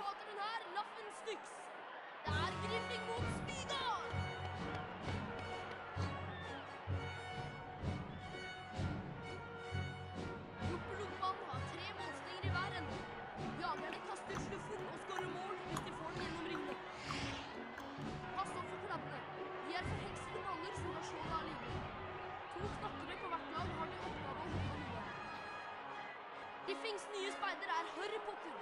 Det er hans jobb å finne gullstokken. Ingen forskjellsbehandling her. Unnskyld, frøken. Husk, først gjelder det å unngå krabben, og så å fange snoppen. Spillet er vunnet når snoppen blir fanget. Lykke til.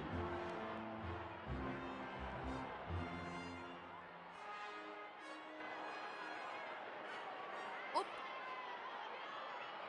Og så er det i gang! Og nå skal du.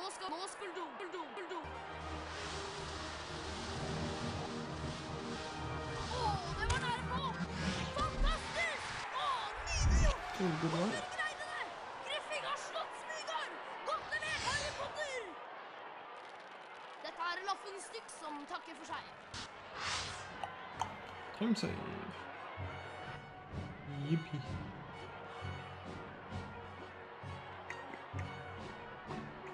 No buggle.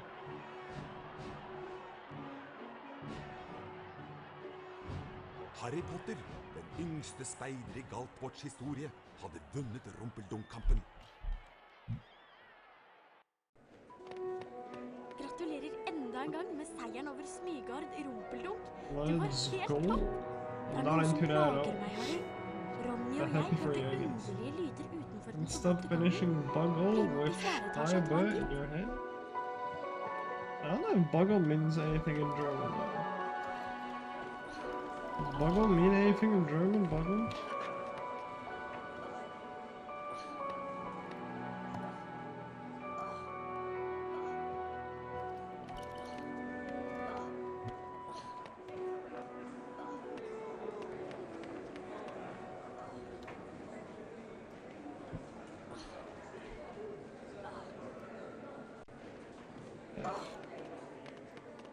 We're red.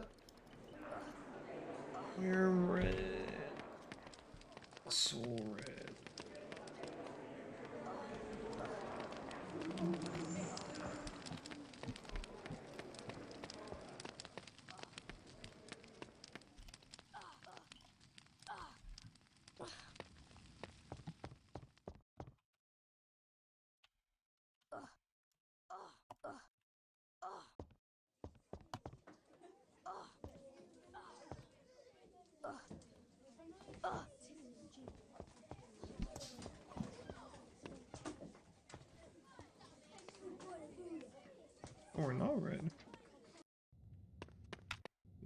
be a liar. Du kan øve deg på...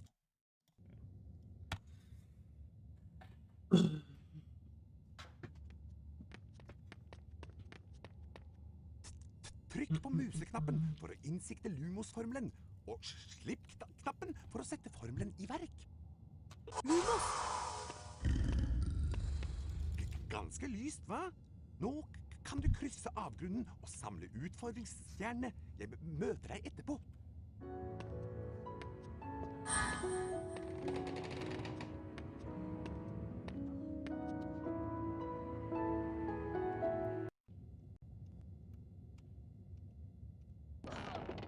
Run! Too bad it sucks.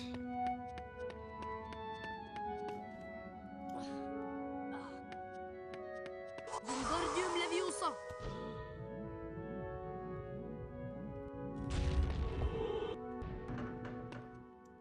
Thank you for the good luck, Buggle. Have fun meeting with a friend.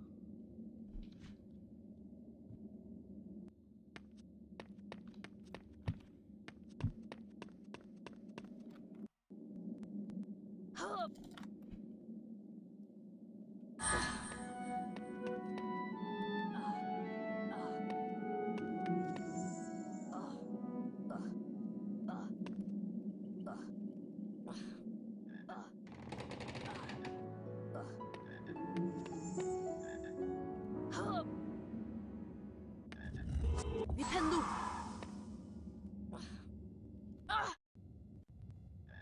Yeah, shit angle. Yippee. I'm not looking. This. There we go. That was not very attached. Nintendo!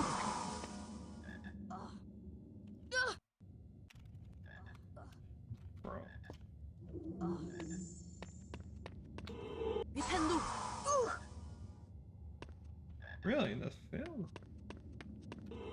Nintendo!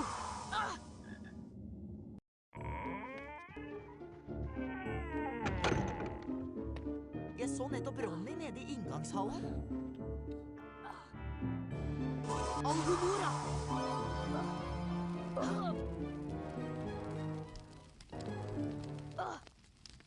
Alhumora! Nintendo! Nintendo!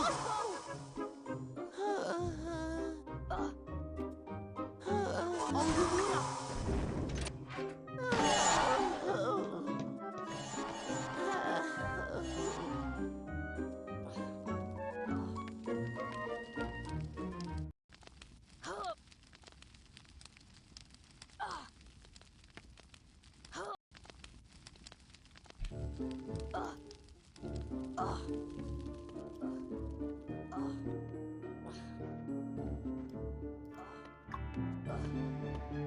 Psst, Harry, herover.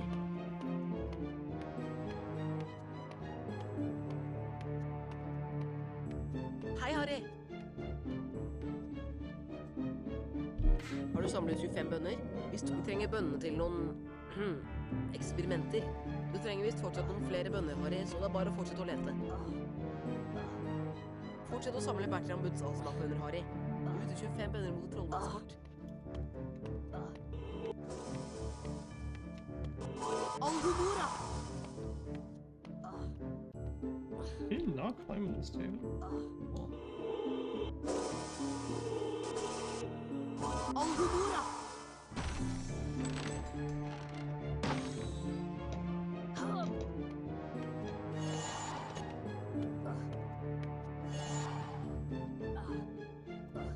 I think there's enough being for a try. Nintendo! Nintendo! Nintendo! Nintendo! Of course, fuck.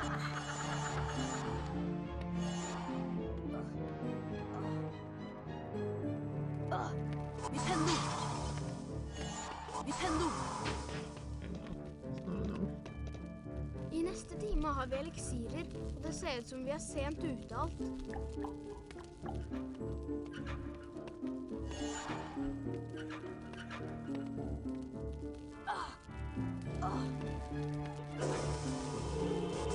Alvomora!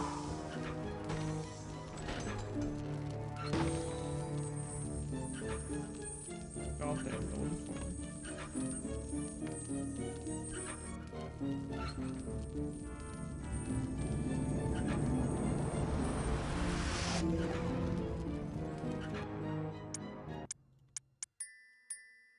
Ingenting ved den stjernestrødde nattehimmelen tydet på at merkelige og mystiske ting snart skulle komme til å skje. Mens gompene sov sin søteste søvn, kom en kjempe susende ned fra mørket på en svær motorsykkel. Kjempen, som het Gygrid, la fra seg en teppebylt på trappa til Hekkveien nummer 4. Inntullet i den bylten lå et spedbarn. Harry Potter, gutten som overlevde. I de neste 11 årene bodde Harry hos sine skrekkelige steforeldre, herr og fru Dumling. Til den skjebnesvangre dagen han mottok brevet om at han kunne begynne på Galtvort høyere skole for hekseri og trolldom. Gygrid tok Harry med til Diagonalmenningen for å kjøpe det som sto på den nok så uvanlige lista over skolesaker. Mens de var i trollmannsbanken Flirgodt, hentet Gygrid en lurvete pakke fra vel 713 og nevnte noe om at den ville være tryggere på Galtvort. Snart etter tok Harry Galtvort-ekspressen fra spor 9¾ og la gompenes verden bak seg. Humlesnurr reiste seg. Dette skoleåret er gangen i 4. etasje forbudt område for enhver som ikke ønsker å dø en uvanlig smertefull død. Harry satt under valghatten og håpet intenst at han skulle bli utpekt til Griffing, ikke til Smygar. Jaså, ikke Smygar, sa hatten i øret på ham. Du kunne bli stor. Det er her i hodet ditt alt sammen, og Smygar kan hjelpe deg på veien til storhet. Ikke det? Vel, hvis du er sikker, så får det vel heller bli Griffing!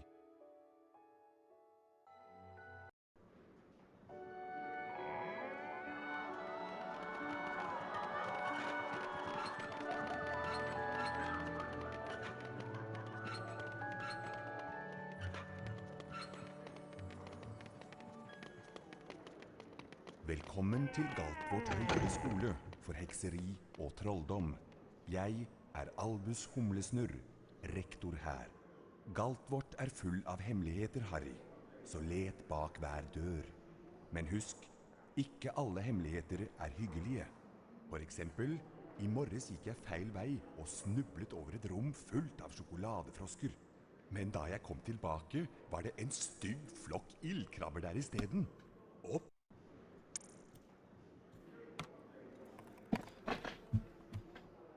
Din første time er oppe i 4. etasje, Potter. Av sted med deg. Hei, Harry. Husker du meg? Ronny Wiltersen? Brødrene mine Fred og Frank har noe å vise deg. Følg meg. Følg meg, Harry.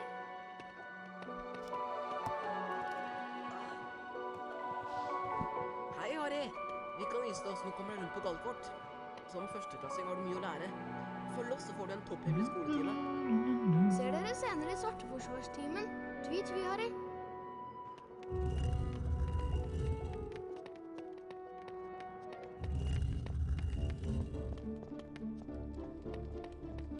Vi skal lære deg å klatre.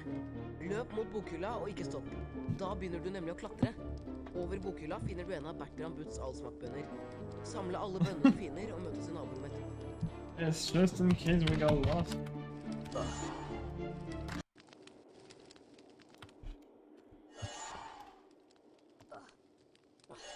Like, hey, you know this hallway? There's basically only one way.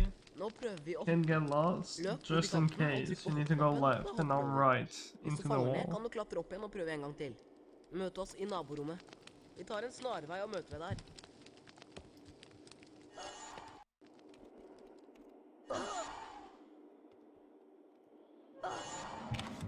Nice.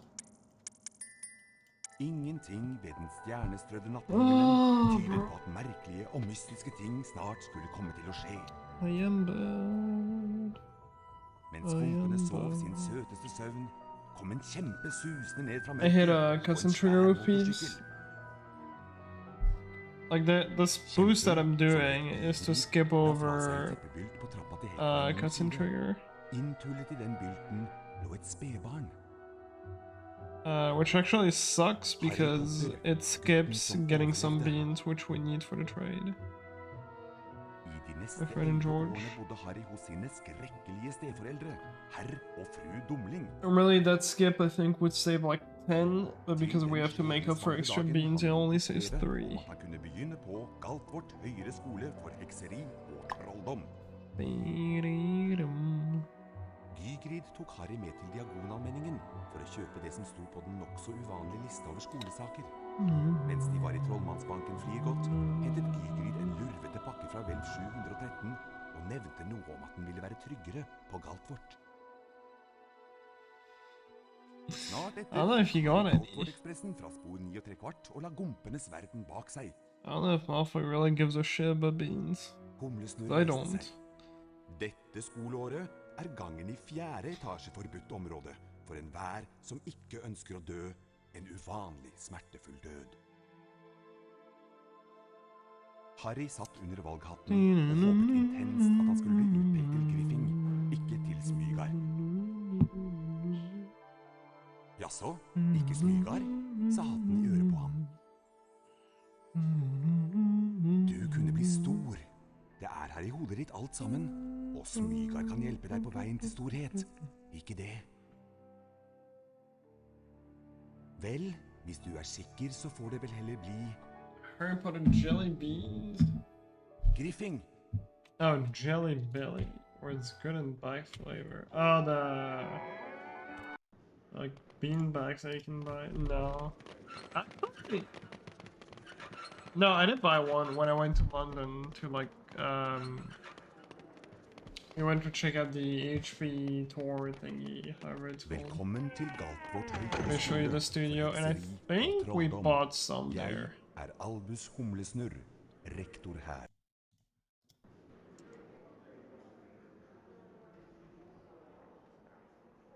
The beans. There's like so many flavors, I can't Morges gikk remember. jeg feil vei og snublet over et rom fullt av We got a sjokolade butter fra beer as skolen. well. Men da jeg kom Shit tilbake, tastes var det en stygg so bad. ildkrabber der isteden. Opp trappa. It's like, well, it's not. It tastes like you're drinking a vanilla ice cream. Oppe i 4. etasje, Potter. It's Av weird. sted med deg. Hei, Harry. Husker du meg? Ronny Wiltersen? Brødrene mine Fred og Frank har noe å vise deg. Følg meg. Not pleasant. Følg meg, That's also Harry. why they had some ice cream butter beers. Probably for that exact reason. Hei, Harry. Vi kan vise deg hvordan du kommer rundt på But I think Galtvort. Som første I think I literally had a stomach Følg ache oss from på den that. hemmelige skoletime. Ser dere senere i They had good Svarteforsvarstimen. burgers Dit, though. vi, Harry.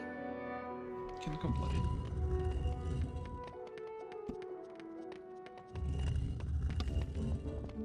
You did get to your last segment Vi in skal lære time. deg å klatre.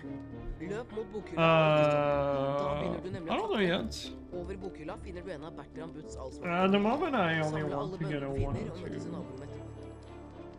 But I will probably do some HP2 100% after. I'll go with what I feel. Godt gjort. Nå prøver vi å hoppe.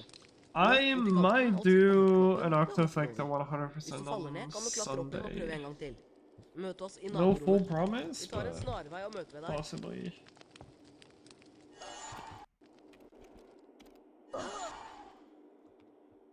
Definitely not swimming tomorrow because I want to watch Curves run.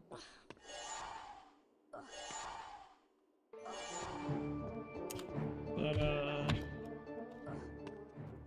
yeah, on Sunday I might do that. We'll see. That's good. probably still only gonna be a 20.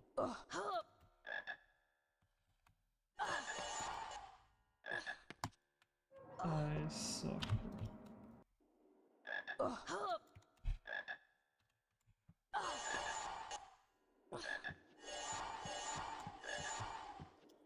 Takk, Harry. Vi trenger bønnene til noen eksperimenter.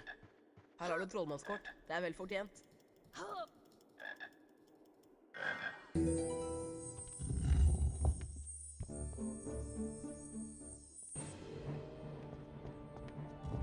Å nei, er det ikke den berømte Harry Potter? Jeg er Draco Malfang. Du gjør lurt i å vise litt respekt. Dette er mine venner fra Smygard, Krabbe og Gurgel. Selvsagt blir det vi smygardinger som vinner både huspokalen og rumpeldunk-pokalen. Best at du ikke kommer i veien for oss, Potter. Kom, gutter, vi går.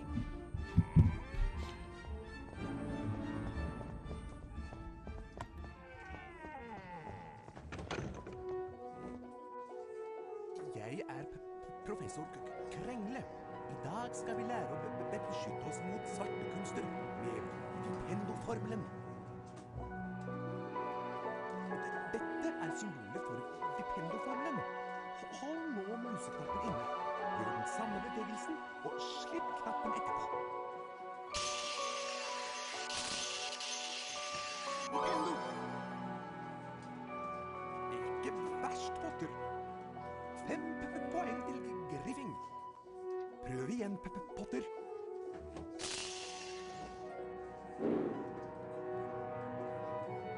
Litt skuffende, men du prøvde deg i alle fall.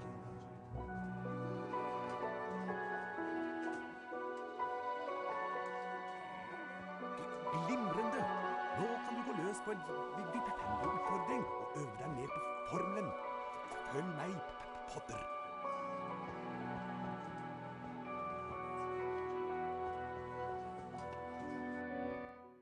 Trykk på museknappen for å innsikte Vipendo-formelen, og slipp knappen for å sette formelen i verk. Prøv det på den tønna. Vipendo! That was a really weird one.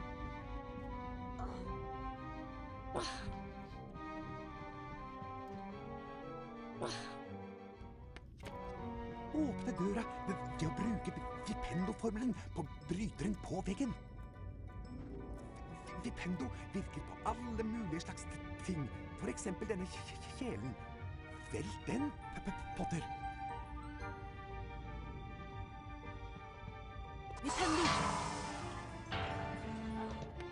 Vipendo! Godt levert. Nå kan du gå og samle utfordringsstjernene dine. Jeg møter deg etterpå.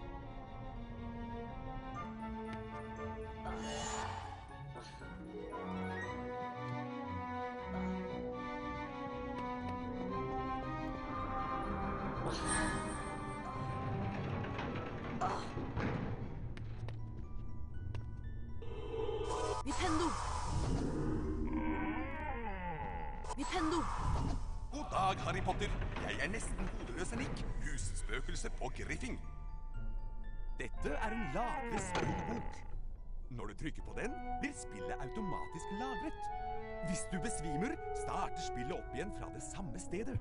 Du, bruk Vipendo-formelen mot denne blokken for å... Adjø!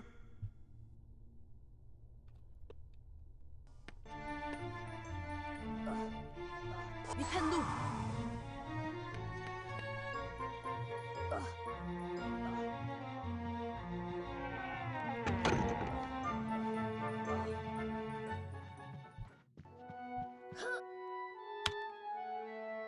Vipendo!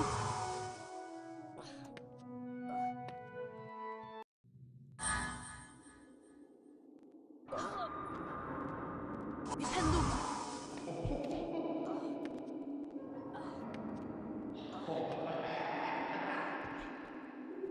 Vipendo!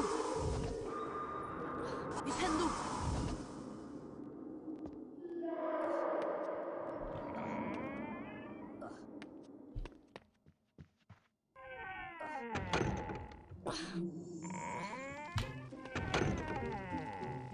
er en hagegnom, Potter.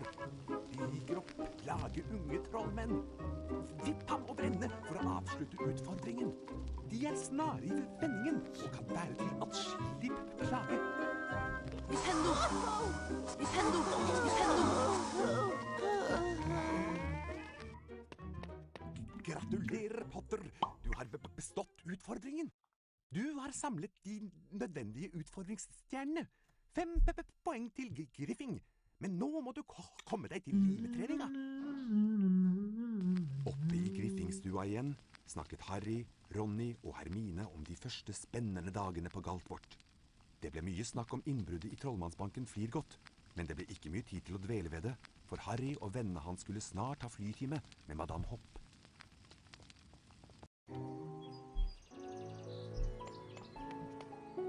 Jeg er læreren deres, Madame Hopp. I første time skal vi lære å fly gjennom disse magiske ringene. Styr sopelimen med piltastene. Med fortere og saktere tastene kan du justere flyhastigheten. Klar, Potter? Altså, når jeg blåser i fløyta.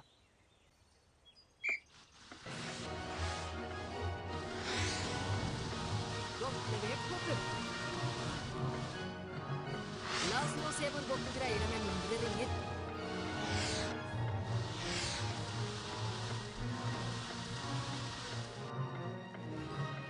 Så pusser vi på litt.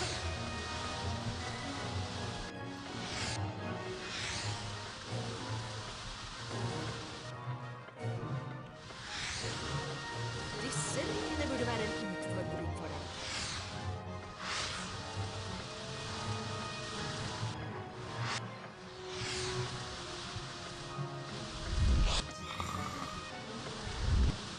Sannelig tror jeg du har et medfødt talent for dette.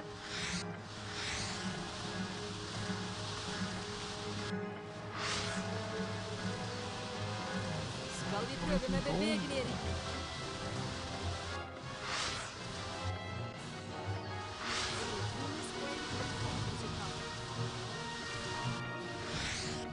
There's no way to just miss that one.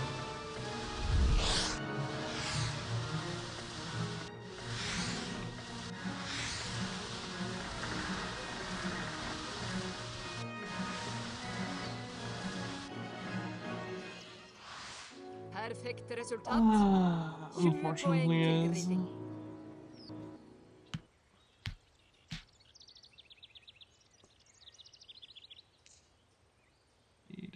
Men nå skal du straks ha formeltime. Adjø med deg, Potter.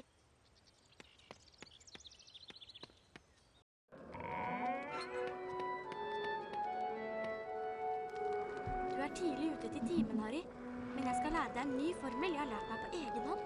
Den formelen jeg har lært, heter Alohomora. Den åpner alt som er låst med magi, men ikke finn på noe tull med den. Dette er symbolet for Alohomora. Når jeg stopper, trykk museknappen inn og følg den samme bevegelsen, og slipp deretter knappen.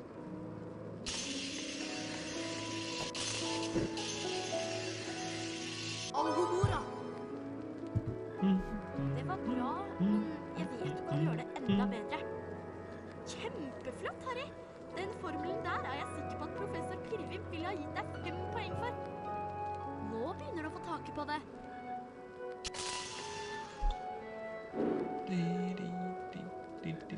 Og hva var det du hadde tenkt til å åpne med det?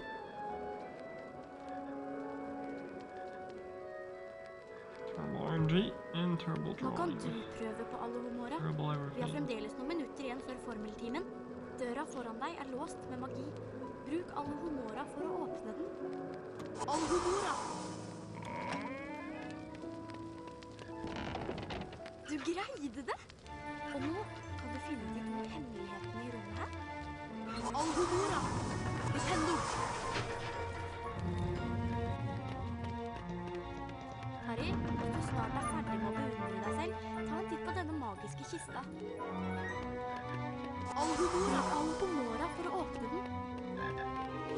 Alohomora! Prøv bokhylla.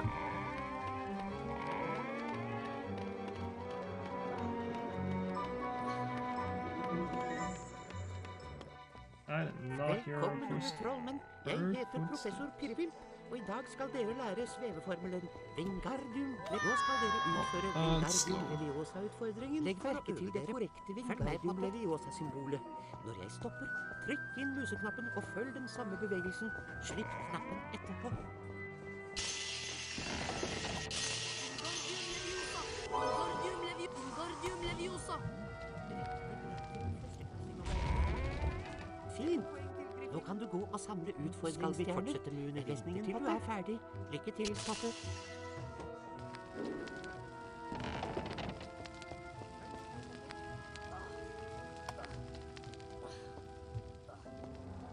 Can the block be nice?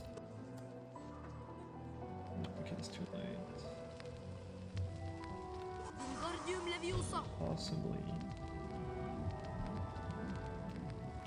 Wingardium Leviosa! Vipendo! Vipendo!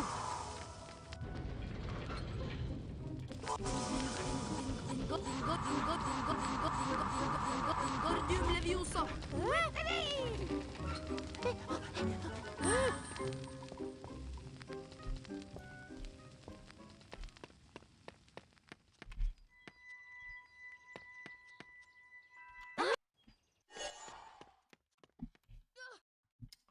I always think it's not gonna trigger or not gonna damage. It always does.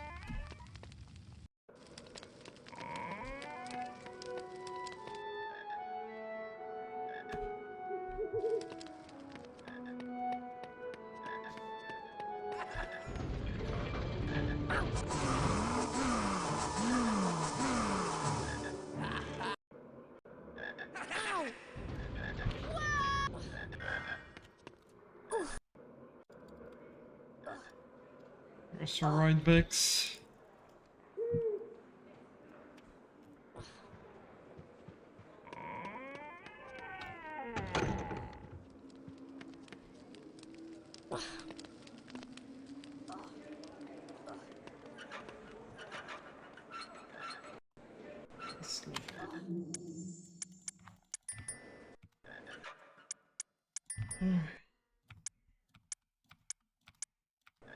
Can the game be nice? Maybe.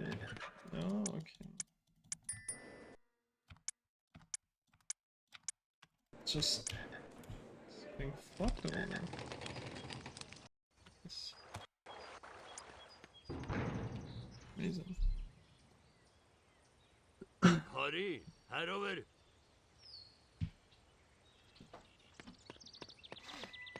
Hei, Harry, det er meg, Gygrid. Det er fint å se deg. Dette er parken rundt Kattbort, og jeg er jo skogvokter her. Det er ikke til å tro så fort som allting vokser her omkring. Venninna di Hermine venter på deg ved drivhuset. Stikk innom og få deg en kopp te senere, når du er ferdig med Nah, I'll just stay for setup.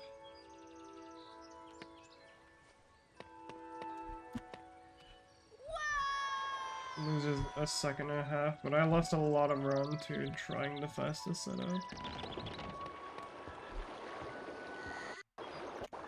Dude, I'm just... bullshit. Well, if you're talking about the boosting keys, yeah, that one is actually true.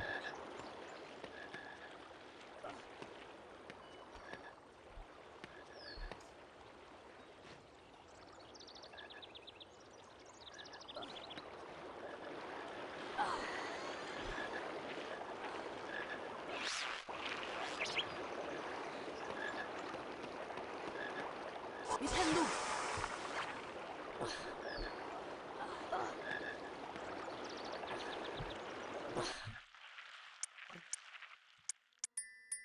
Ingenting ved den stjernestrødde nattehimmelen tydet på at merkelige og mystiske ting snart skulle komme til å skje. Mens skumpene sov sin søteste søvn, kom en kjempe susende ned fra mørket på en svær motorsykkel. Kjempen, som het Gigrid, la fra seg en teppebylt på trappa til Hekkveien nummer 4. Inntullet i den bylten lå et spedbarn.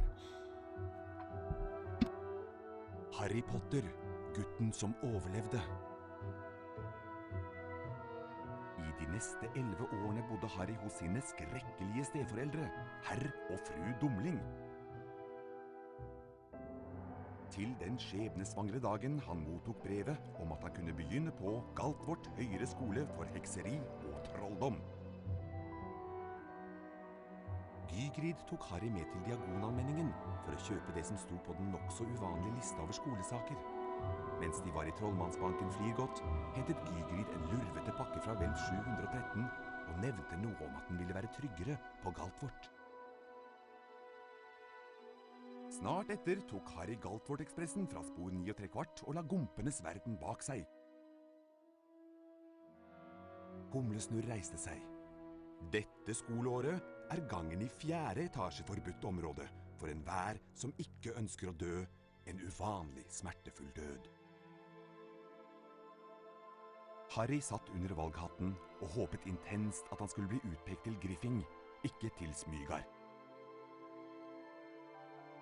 Jaså, ikke Smygar? Sa hatten i øret på ham. Du kunne bli stor. Det er her i hodet ditt alt sammen, og Smygar kan hjelpe deg på veien til storhet. Ikke det? Vel, hvis du er sikker, så får det vel heller bli Griffing.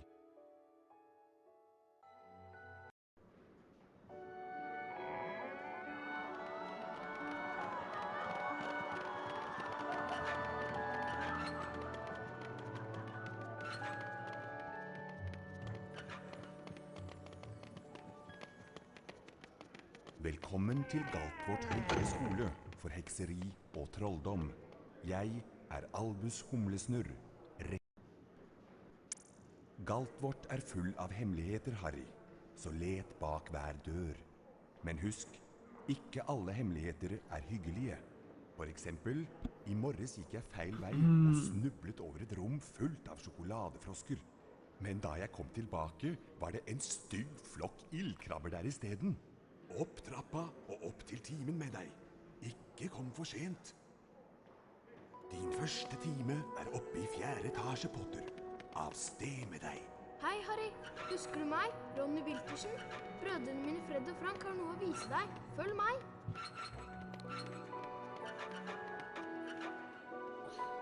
Følg meg, Harry.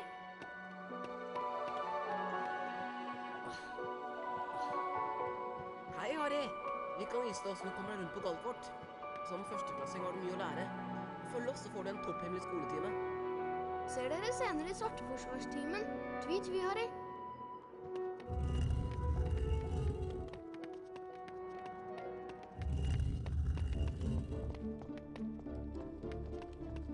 Vi skal lære deg å klatre.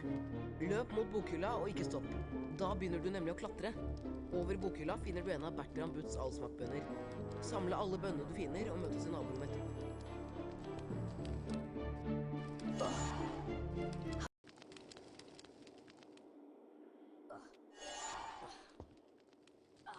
Okay. Godt gjort. Nå prøver vi å hoppe. Løp bort til kanten og trykk på hoppknappen, da hopper du over. Hvis du faller ned, kan du klatre opp igjen og prøve en gang til. Møt oss i naborommet.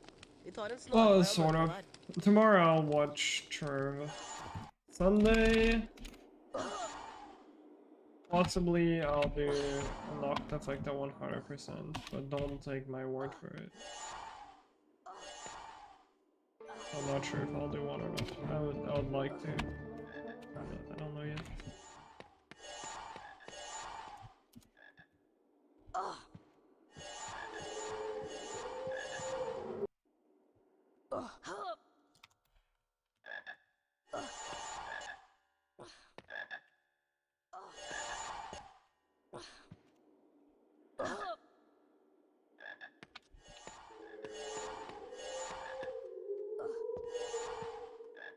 Takk, Harry. Vi trenger bønnene til noen eksperimenter. Her har du et trollmannskort. Det er vel fortjent.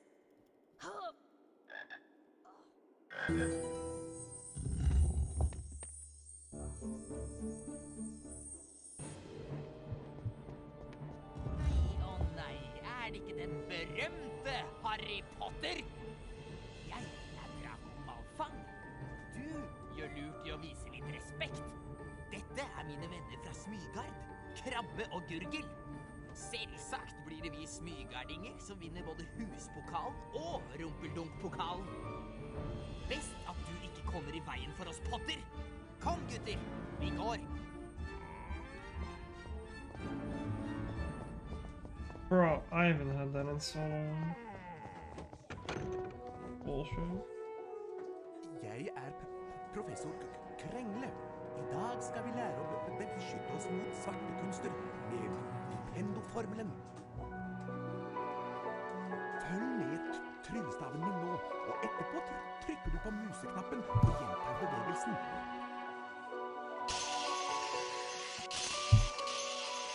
Vipendo!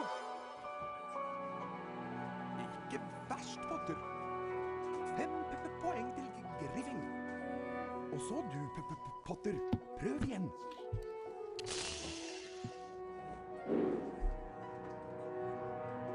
Hva var det for slags form, Potter?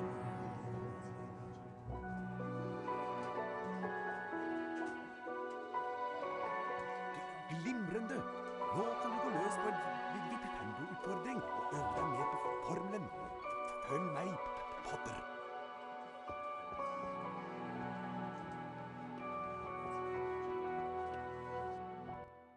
Trykk på museknappen for å innsikte Vipendo-formelen, og slipp knappen for å sette formelen i verk.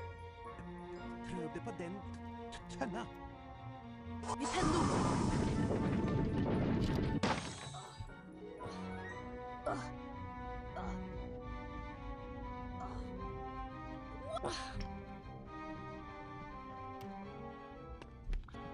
Åpne døra ved å bruke Vipendo-formelen på bryteren på veggen. Vipendo virker på alle mulige slags ting. For eksempel denne kjelen.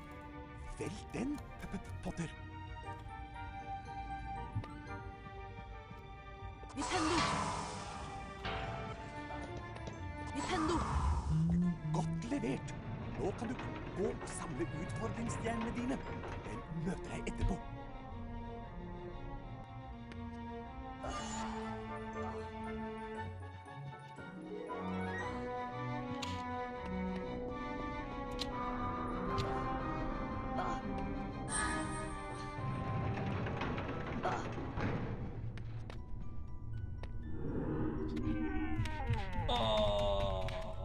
God dag, Harry Potter. Jeg er nesten hodeløse Nick, husspøkelse på Griffing. Ingenting ved den stjernestrødde nattehimmelen tydet på at merkelige og mystiske ting snart skulle komme til å skje. Mens skumpene sov sin søteste søvn, kom en kjempe susende ned fra mørket på en svær motorsykkel. Kjempen, som het Gigrid, la fra seg en teppebylt på trappa til hekkveien nummer 4. Inntullet i den bylten lå et spedbarn. Harry Potter, gutten som overlevde. I de neste 11 årene bodde Harry hos sine skrekkelige steforeldre, herr og fru Dumling. Til den skjebnesvangre dagen han mottok brevet om at han kunne begynne på Galtvort høyere skole for hekseri og trolldom. Gygrid tok Harry med til Diagonalmenningen for å kjøpe det som sto på den nok så uvanlige lista over skolesaker. Mens de var i trollmannsbanken Flirgott, hentet Gygrid en lurvete pakke fra vel 713 og nevnte noe om at den ville være tryggere på Galtvort. Snart etter tok Harry Galtvort-ekspressen fra spor 9¾ og la gumpenes verden bak seg. Humlesnurr reiste seg. Dette skoleåret er gangen i 4. etasje forbudt område for enhver som ikke ønsker å dø en uvanlig smertefull død. Harry satt under valghatten og håpet intenst at han skulle bli yes. til Griffing, ikke til Smygard. Mostly because it's colder here. Jaså, ikke Smygard? Sa hatten i øret på ham. Well, I guess it depends where you are in Du kunne bli France, stor. but... Det her I hodet ditt alt sammen. Og Smygar kan hjelpe deg I don't know, I used to live next to Bordeaux, and it's so fucking, like during summers you hit like 40 degrees and it's too much. Griffing. But yeah, I generally like colder temperatures. Yeah, that too. There's like almost no mosquitoes here during summer. It's amazing. And in France, I could not open my window at night. Otherwise I would get like 5 mosquitoes in my room. Yeah, no, the weather here is a lot better. Galt vårt full av hemmeligheter, Harry. Så let bak hver Fucking mosquitoes. Men husk, ikke alle hemmeligheter hyggelige. For eksempel, I morges gikk Yo, Matthew, I gotta run to Lumos today. 10 ahead. Failed the boost. And had another one. Only 2 seconds ahead, I think. Got the boost and failed Doxy boost. Din første time oppe I 4. etasje. Excited about angle. But yeah, not too bad. Husker du meg? Ronny Wiltersen? So actually no bakes. You can put it on yourself, which I never did. But it's not a common thing, and for most countries in Europe in general, it's not a common thing to have a screen on your window when you like go into a new apartment or a new house. It's like something that you put yourself. I think in the US it's kind of like almost everywhere, like new apartment or a new house that you go to, it's basically always there. Vi skal lære deg å klatre. Løp mot bokhylla og ikke stopp. Da begynner du nemlig å klatre. Over bokhylla finner du yeah, no, the Doxy boost. I don't know. I wasn't too attached to like that rush. I was not attached at all. That's fine. It's fucking horrible. Yeah, I've been to the US once. Godt gjort. I did not like it. Løp bort til kanten og trykk på hoppknappen, da hopper du over. Hvis du faller ned, kan du klatre opp igjen og prøve en gang til. Møt oss I naboen. Vi tar en snarvei og møter deg der. Yeah, no, it's not the case in France. It's also the same thing with the AC. I think you have AC like almost, although in the US it gets so warm during summer, you basically need an AC, but most countries in Europe, it's also the same. You don't really have AC the moment you buy the place. Like, we have an AC here, but that's only because Earlish had someone to install it and had to pay for it. But yeah, the 2 common things that we don't have here, it's AC and window screens. But the house we're right now in Germany, Eksperimenter. Her har du trollmannskort. we have both. Because we paid for it. We have window screens and AC. That's true. Bidde is based. Jeg Draco Malfang. Du gjør lurt I å vise litt respekt. Dette mine venner fra Smygard. Krabbe og Gurgel. Selvsagt blir det vi smygardinger som vinner både huspokalen og rumpeldunk-pokalen. Think fuck we have AC during summer. When I was in France, I was fucking dying during summer. When you're in your room with one tiny fan and it's like 42 degrees, you're just dying. It's so bad.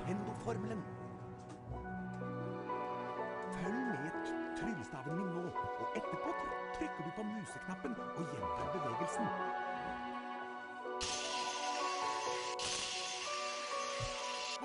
Fuck that shit.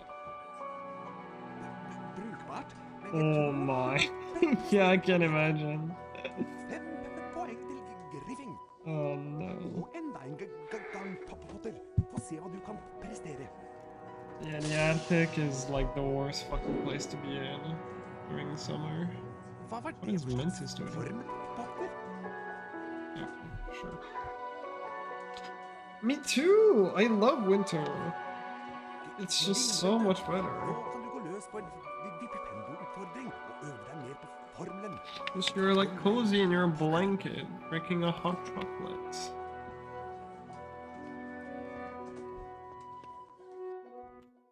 Trykk på museknappen. And in summer, you're just fucking sweating 24/7. Sett formelen i verk.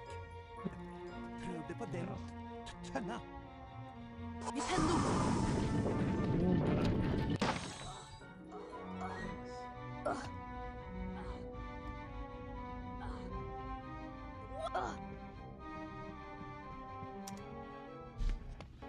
Åpne døra ved å bruke Vipendo-formelen på bryteren på veggen. Vipendo virker på alle mulige slags ting. For eksempel denne kjelen. Velg den, Potter. Nintendo! Nintendo! Godt levert. Nå kan du gå og samle utfordringsstjernene dine. Jeg møter deg etterpå.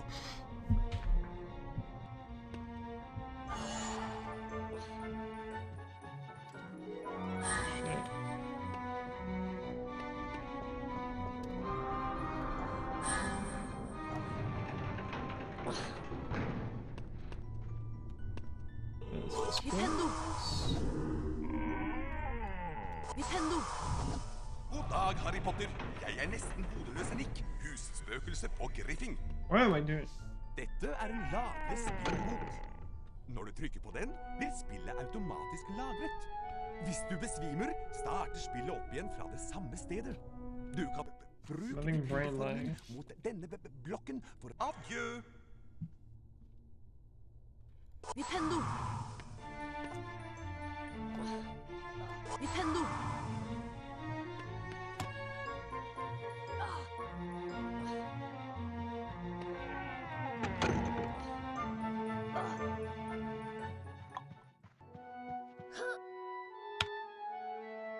Nintendo!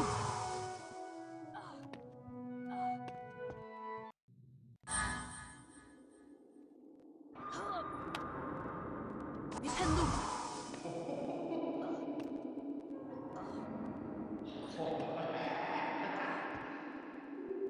Nintendo!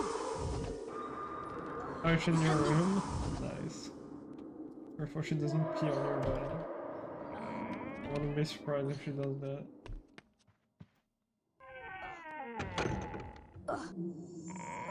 But that she doesn't eat your plants as well. Dette en hagegnom, Potter. De liker å plage unge trollmenn. Vipp ham over ende for å avslutte utfordringen. De snare i vendingen og kan være til atskillig plage. Nintendo! Nintendo! Nintendo! Gratulerer, Potter. Du har bestått utfordringen. Du har samlet de nødvendige utfordringsstjernene. 5 poeng til Griffing. Men nå må du komme deg til limetreninga.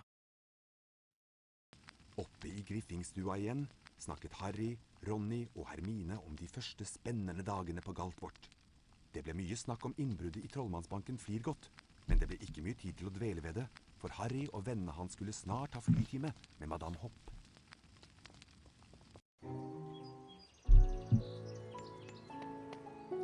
Jeg læreren deres, Madame Hopp. I første time skal vi lære å fly gjennom disse magiske ringene. Styr sopelimen med piltastene. Med fortere og saktere tastene kan du justere flyhastigheten. Klar, Potter? Altså, når jeg blåser i That's fløyta. scary.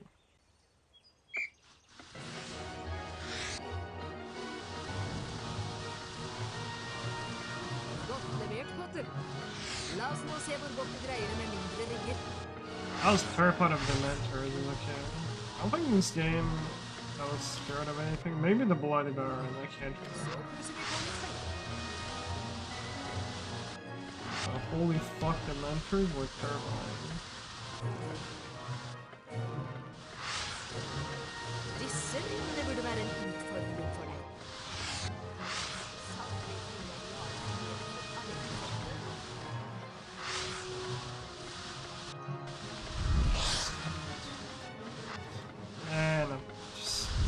going to risk it.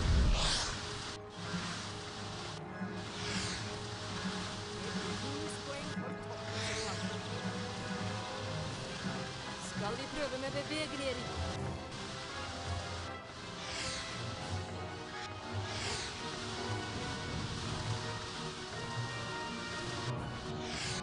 Godt levert, Potter.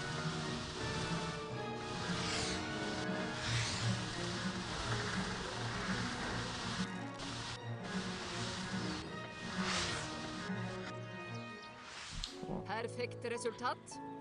20 poeng til Griffing. Fra nå av kan du drive flytrening når du vil. Det alternativet finner du i hovedmenyen. Men nå skal du straks ha formeltime. Adjø med deg, Potter.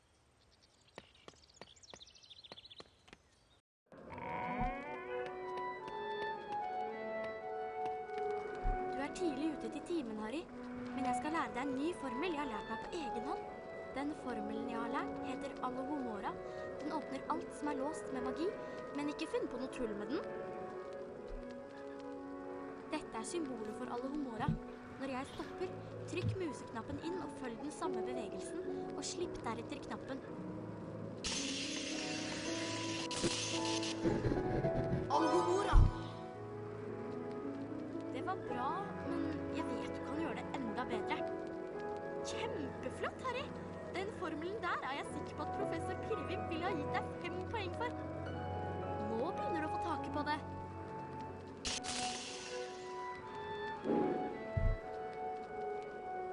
Jeg tror du må øve deg mer på egen hånd.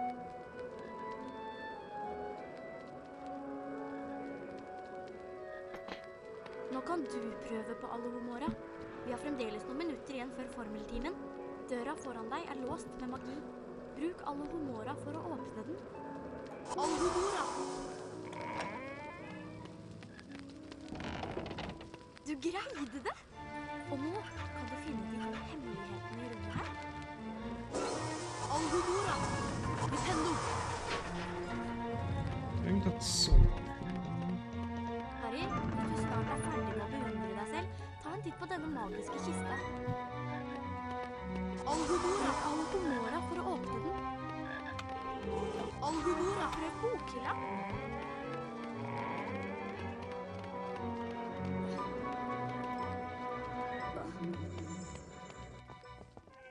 Velkommen, unge trollmenn. Jeg heter professor Pirvimp, og i dag skal dere lære sveveformelen Vingardium. Nå skal dere utføre Vingardium Leviosa-utfordringen for å legge merke til det korrekte Vingardium Leviosa-symbolet. Når jeg stopper, trykk inn museknappen og følg den samme bevegelsen. Slipp knappen etterpå.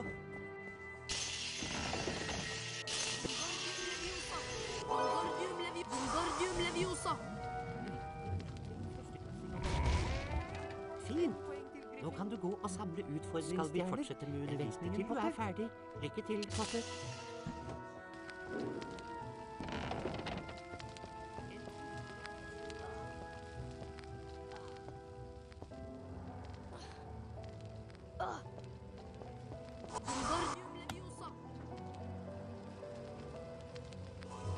Wingardium Leviosa!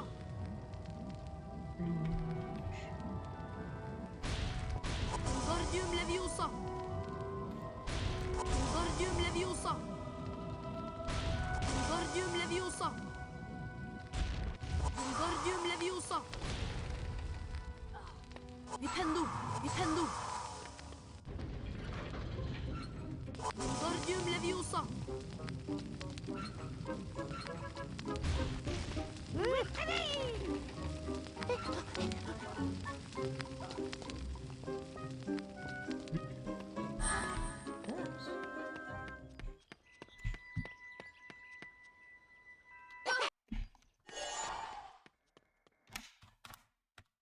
I don't know what I failed. That's cool, I guess. Prøv bokhylla. Prøv bokhylla. Prøv bokhylla. Prøv bokhylla. Prøv bokhylla. Prøv bokhylla. Prøv bokhylla. Prøv bokhylla. Prøv bokhylla. Prøv bokhylla. Prøv bokhylla. Prøv bokhylla. Formelsalen er inn denne døra.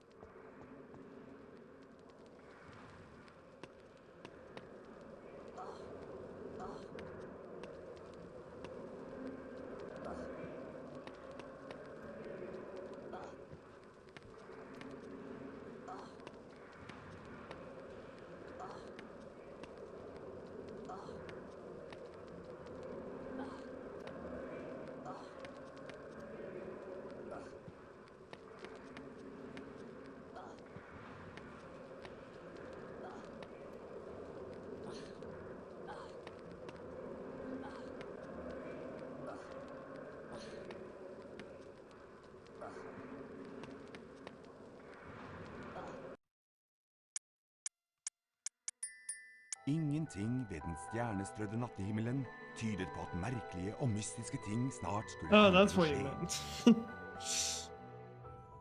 Mens gompene sov sin søteste søvn, kom en I don't know. I know a lot of people hate skjær listening back to themselves. I don't really mind at Kjempen, all. som het Gygrid, la fra seg en teppebylt på trappa til Hekkveien nummer 4. When I was Hun younger, I trodde den didn't like bylten listening to lå et myself too spedbarn. much. Because my voice was also a lot more Harry Potter, high-pitched. gutten som overlevde. But now, don't I care de at all. neste 11 årene bodde Harry hos sine skrekkelige steforeldre, herr og fru Dumling. Do not care. Til den skjebnesvangre dagen han mottok brevet om at han kunne begynne på Galtvort høyere skole for hekseri og trolldom. Gygrid tok Harry med til Diagonalmenningen for å kjøpe det som sto på den nokså uvanlige lista over skolesaker. Mens de var i Trollmannsbanken Flirgodt, hentet Gygrid en lurvete pakke fra Hvelv 713 og nevnte noe om at den ville være tryggere på Galtvort. Snart etter tok Harry Galtvort-ekspressen fra spor 9 3/4 og la gompenes verden bak seg. Humlesnurr reiste seg. Dette skoleåret er gangen i 4. etasje forbudt område for enhver som ikke ønsker å dø en uvanlig smertefull død. Harry satt under valghatten og håpet intenst at han skulle bli utpekt til Griffing, ikke til Smygar. Jaså, ikke Smygar? Sa hatten i øret på ham. Du kunne bli stor. Det er her i hodet ditt alt sammen, og Smygar kan hjelpe deg på veien til storhet. Ikke det? Vel, hvis du er sikker, så får det vel heller bli Griffing!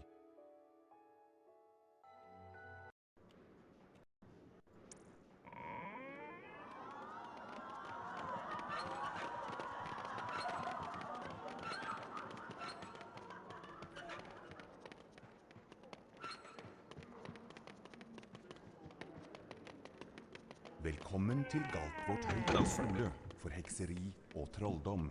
Jeg er Albus Humlesnurr, rektor her. Galtvort er full av hemmeligheter, Harry, så let bak hver dør. Men husk, ikke alle hemmeligheter er hyggelige. For eksempel, i morges gikk jeg feil vei og snublet over et rom fullt av sjokoladefrosker. Men da jeg kom tilbake, var det en stygg flokk ildkrabber der i stedet. Opp trappa og opp til timen med deg. Ikke kom for sent.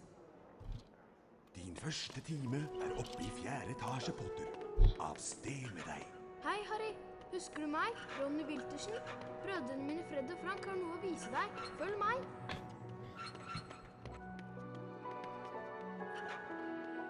Følg meg, Harry.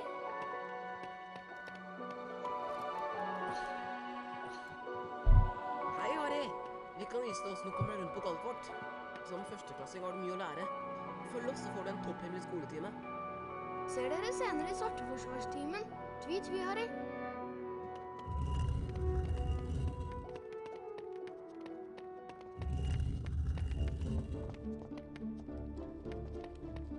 Vi skal lære deg å klatre. Løp mot bokhylla og ikke stopp. Da begynner du nemlig å klatre. Over bokhylla finner du en av Bertram Butts allsmaktbønner. Samle alle bønnene du finner og møtes i naborommet etterpå.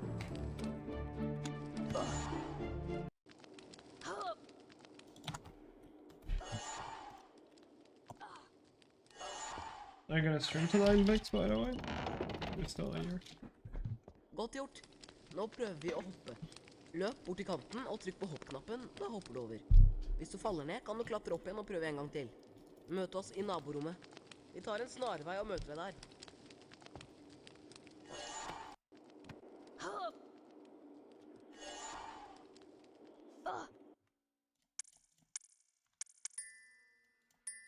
Ingenting ved den stjernestrødde nattehimmelen tydet på at merkelige og mystiske ting snart skulle komme til å skje. Mens skumpene sov sin søteste søvn, kom en kjempe susende ned fra mørket på en svær motorsykkel. Kjempen, som het Gigrid, la fra seg en teppebylt på trappa til hekkveien nummer 4. Inntullet i den bylten lå et spedbarn. Harry Potter, gutten som overlevde. I de neste 11 årene bodde Harry hos sine skrekkelige steforeldre, herr og fru Dumling. Til den skjebnesvangre dagen han mottok brevet om at han kunne begynne på Galtvort høyere skole for hekseri og trolldom. Gygrid tok Harry med til Diagonalmenningen for å kjøpe det som sto på den nok så uvanlige lista over skolesaker. Mens de var i Trollmannsbanken Flirgodt, hentet Gygrid en lurvete pakke fra vel 713 og nevnte noe om at den ville være tryggere på Galtvort. Snart etter tok Harry Galtvort-ekspressen fra spor 9¾ og la gumpenes verden bak seg. Humlesnurr reiste seg. Dette skoleåret er gangen i 4. etasje forbudt område for enhver som ikke ønsker å dø en uvanlig smertefull død. Harry satt under valghatten og håpet intenst at han skulle bli utpekt til Griffing, ikke til Smygar. Jaså, ikke Smygar? Sa hatten i øret på ham. Du kunne bli stor. Det er her i hodet ditt alt sammen. Og Smygar kan hjelpe deg på veien til storhet. Ikke det? Vel, hvis du er sikker, så får det vel heller bli Griffing.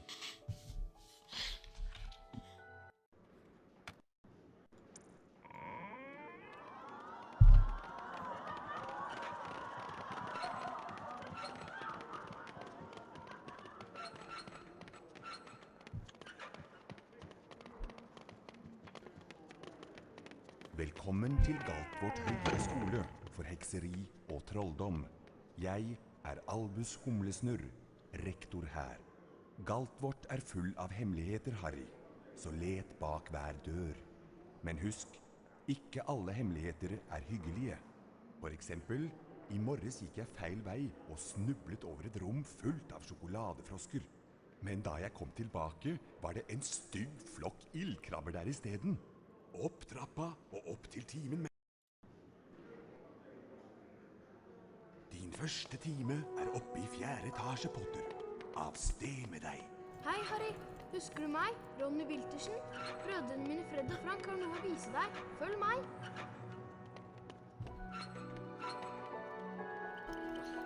Følg meg, Harry.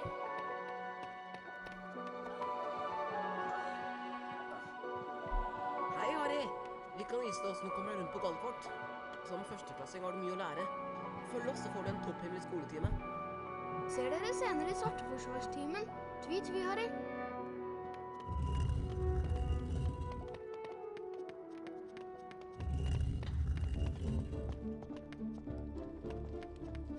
Vi skal lære deg å klatre. Løp mot bokhylla og ikke stopp. Da begynner du nemlig å klatre. Over bokhylla finner du en av Bertram Butts allsmaktbønner. Samle alle bønnene du finner og møtes i naborommet etterpå.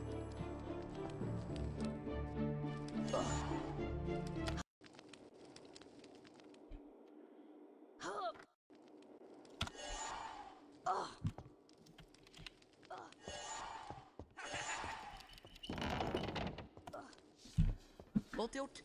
Nå prøver vi å hoppe. Løp bort til kanten og trykk på hoppknappen, da hopper du over. Hvis du faller ned, kan du klatre opp igjen og prøve en gang til. Møt oss i naborommet. Vi tar en snarvei og møter deg der.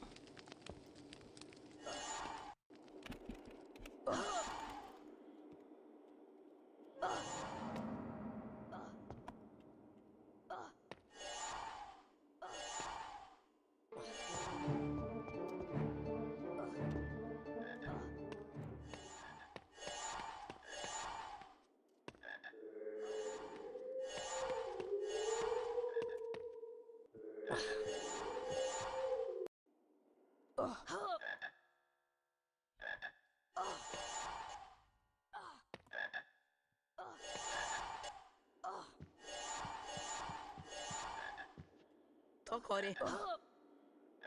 Vi trenger bønnene til noen eksperimenter. Her har du trollmannskort. Det er vel fortjent.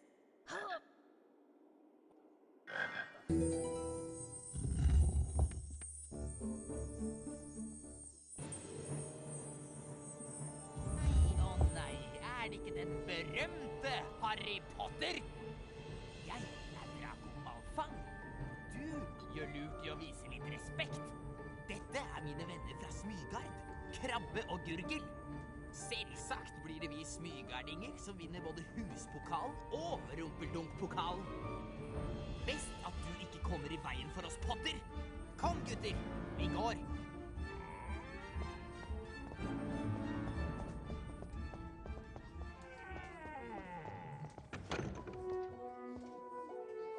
Jeg er professor Krengle. I dag skal vi lære å beskytte oss mot svarte kunster med Vipendo-formelen. Dette er symbolet for Vipendo-formelen. Hold nå museknappen inne. Gjør den samme bevegelsen, og slipp knappen etterpå.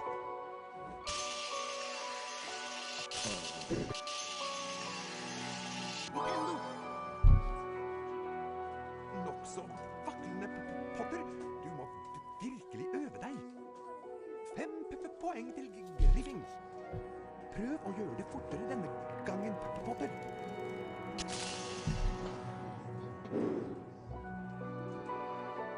Det var ikke akkurat den formen jeg hadde ventet på, Potter.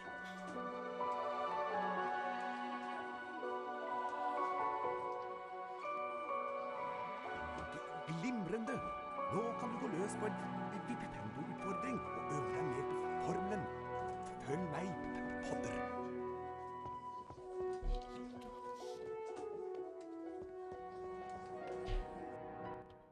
Trykk på museknappen for å innsikte Vipendo-formelen, og slipp knappen for å sette formelen i verk. Prøv det på den tønna. Vipendo!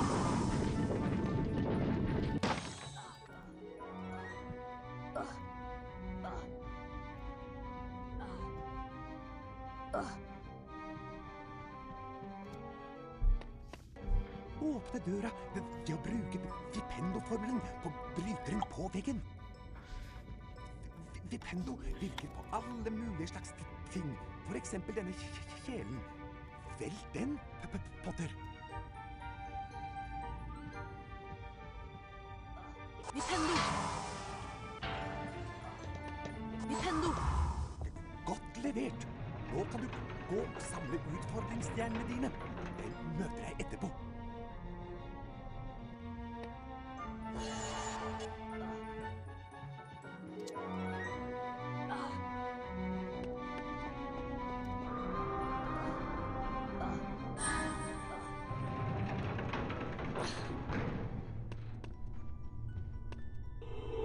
Vipendo!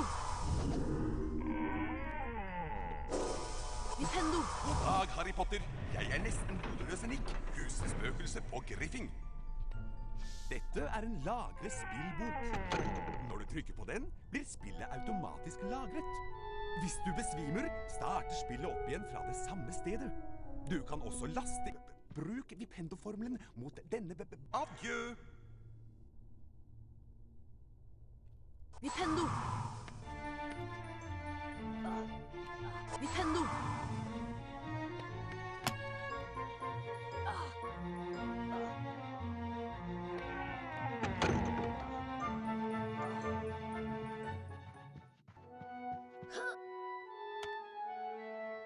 Vipendo!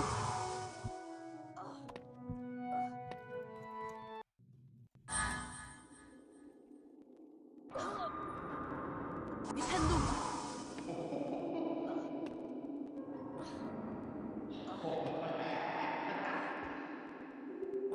Vipendo! Vipendo!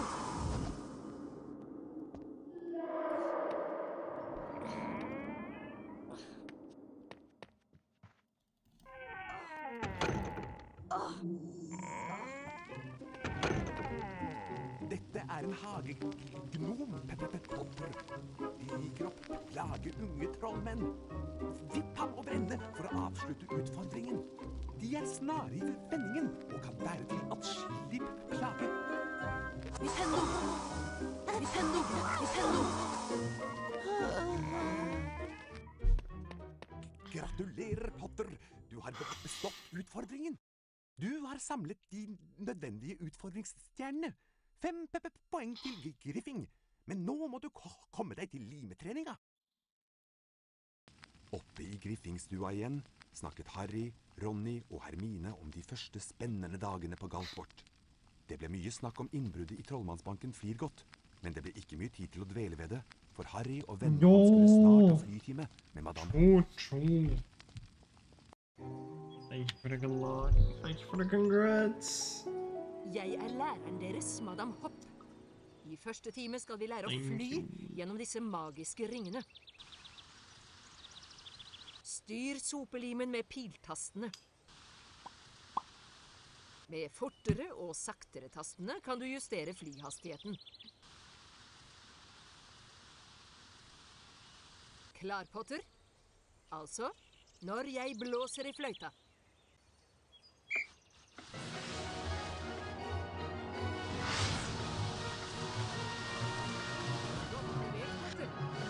La oss nå se hvor godt du greier det med mindre ringer.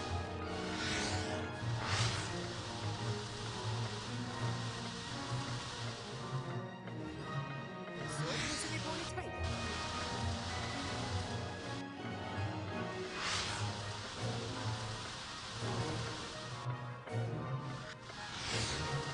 Disse ringene burde være en utfordring for deg.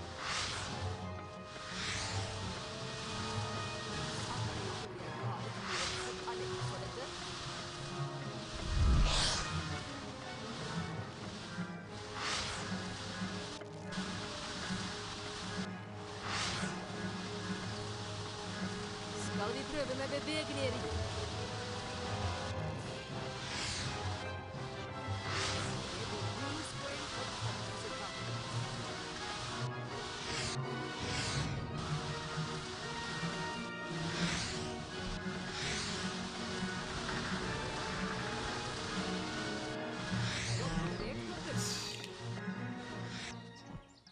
Perfekt resultat. 20 Things are poeng going til in Griffin. Deutschland. It's pretty good. I hovedmenyen. Got a new job. Like, last Men month. nå skal du straks ha formeltime. Life is good. Adjø med deg, Potter. Streaming is fun. And, life is good. I don't know. Du er tidlig ute til timen, Harry. Men jeg skal lære deg en ny formel jeg har lært meg på egen hånd. Den formelen jeg har lært heter Alohomora. Den åpner alt som er låst med magi. Pokemon Men ikke Breath of finn the på noe tull Wild. med den. They should new Pokemon today, but doesn't come Dette er out until symbolet 20. for Alohomora. Når jeg stopper, trykk museknappen inn og følg den samme bevegelsen, og slipp deretter knappen. Yo, Crypto. Thank you for the good luck. Alohomora! Det var bra, men jeg vet du kan gjøre det enda bedre. Kjempeflott, Harry! Den formelen der er jeg sikker på at professor Pirvim ville ha gitt deg 5 poeng for. Øvelse gjør mester, så prøv igjen.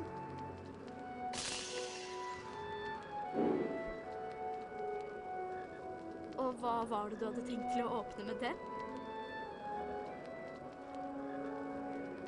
Nah, I'm okay in Nå German. kan du prøve på Alohomora. Vi har fremdeles noen minutter Okay, igjen for ish. formeltimen. Døra foran But I deg er still låst med struggle. magi.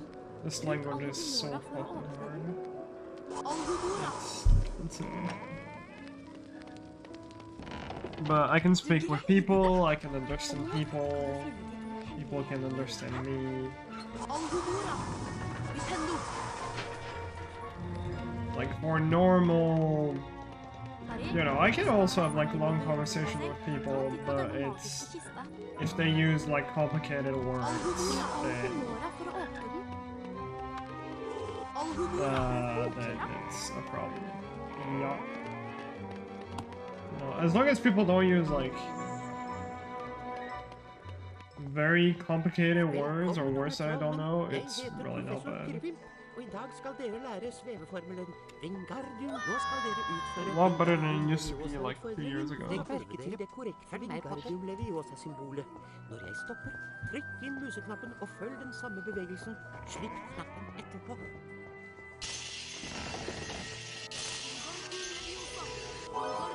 Wingardium Leviosa! Fint. Nå kan du gå på 5 poeng for Kristoffer. Lykke til, Potter.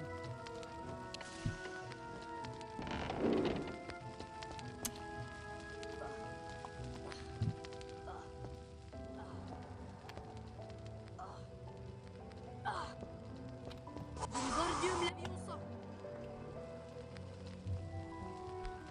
Wingardium Leviosa! Wingardium Leviosa! Nintendo! Nintendo! Wingardium Leviosa!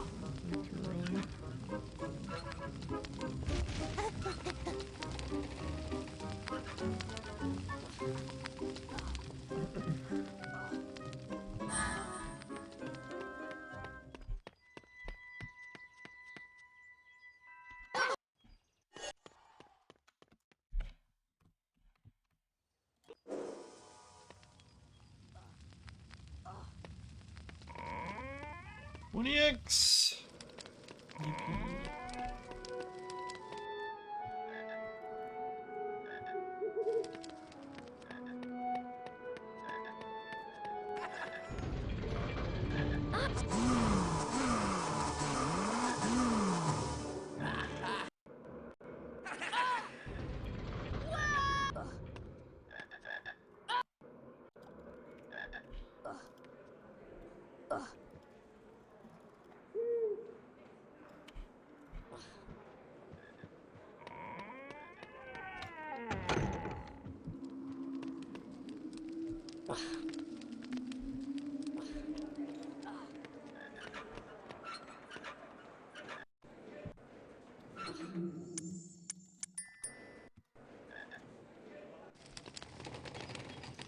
Alright, that's fine. Dude, imagine if GTA 6 is actually shit. Somehow. People will have waited for like fucking years for nothing. Det ikke til å tro så fort som allting vokser her omkring. Venninna di Hermine venter på deg ved drivhuset. Stikk innom og få deg en kopp te senere, når du er ferdig med timene.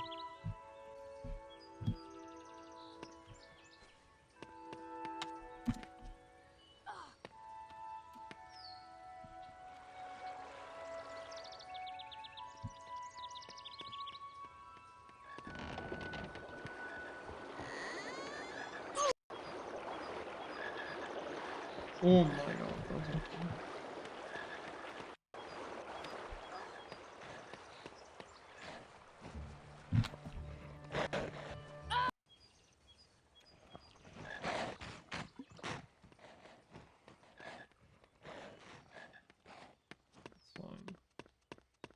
Another 3x. Velkommen alle That's sammen. crazy. Jeg heter professor Stikling. I dag skal vi lære tafyrformelen, som kan komme til nytte mot en rekke farlige planter. One day. Følg godt med på det korrekte Give us tafyrformelen. brightness boosting Trykk inn again. museknappen, og gjør den samme bevegelsen, og slipp deretter knappen. Oh my god. Tafyrio! Det var godt levert av en førsteklassing, Potter. 5 poeng til Griffing. Skal vi fortsette med leksjonen, Potter?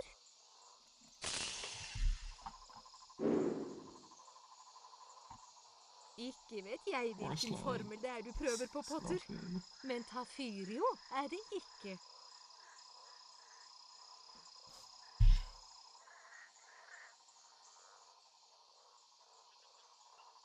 Tiden er inne til Tafyrio-utfordringen.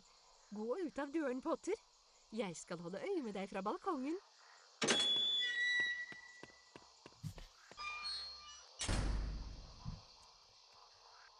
Dette er spiddebusker. Dere kan bruke Tafirio mot dem, men hold dere godt tilbake for å unngå nålene. Tafirio! Nintendo!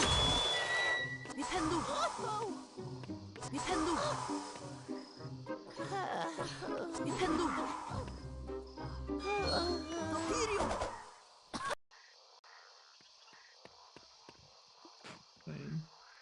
Dette er en typisk form for toxotentaculata. Bruk Tafirio og få den til å visne. Tafirio! Pain, pain, pain. Alhumora! Alhumora!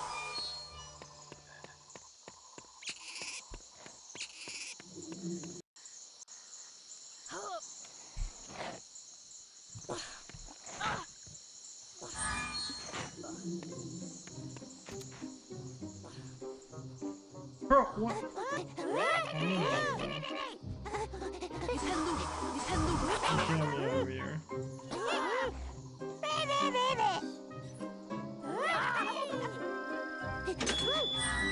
Yep, good times, bro. Nintendo! Nintendo! Good times. Tafirio! Nintendo!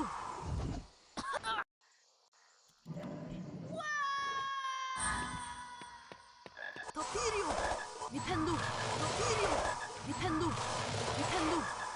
Nintendo! I don't know, that first walking it's crazy.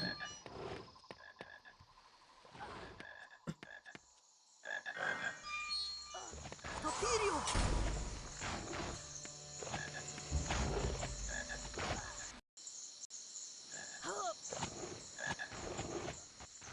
Nintendo!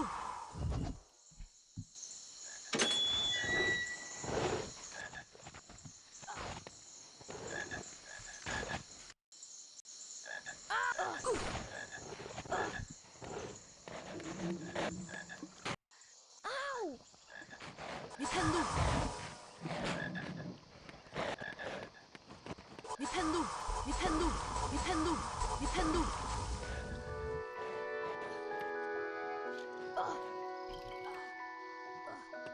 Okay, still not bad.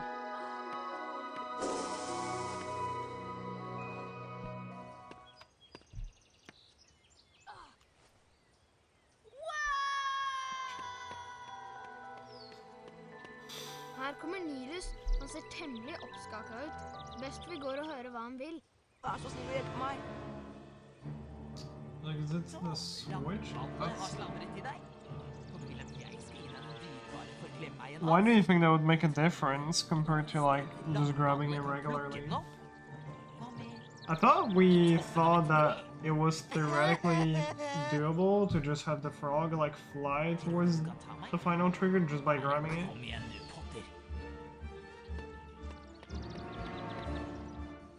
Well, if we forget Insenio A happened, yes, that was a clean Insenio. Fucking Insenio A was horrendous. Best du passer deg for klabbene mine.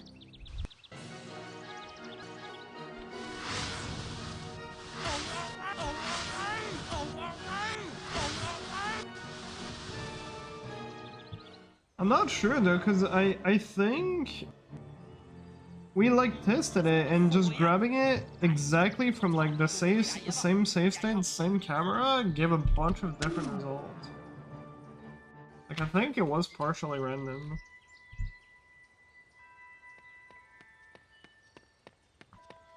Du fikk en for glemmeien min. Tusen takk, Kari. Nå kan vi finne padda mi. Kom så, Tristan. Kom Like, I tilbake. think Doxy's, like where they die is consistent, but I'm pretty sure frogs are just completely Og der er det random. planter som spiser padder. Jeg er Maybe. professor Max Snurp, Potter. You remember having something consistent with the Doxy? På Griffin. Because I think you're literally the only one in the community who actually got it, Men jeg må other innrømme at than, du you know, viser the utrolig one talent på streamer sånt. who actually got it. Vanligvis får ikke førsteklassinger spille rumpeldunk. Men i ditt tilfelle kan vi kanskje Damn. overse den So that one is also random. That's Griffin amazing. spiller årets første rumpeldunk-kamp på ettermiddag. dette meget sterke spillerlaget. Vi ses.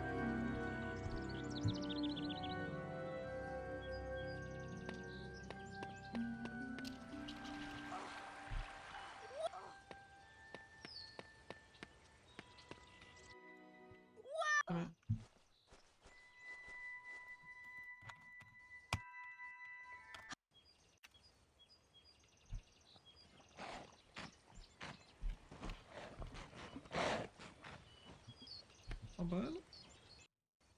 I remember you saying you got it twice, but the first time you didn't have it recorded. The second time you actually managed to record it.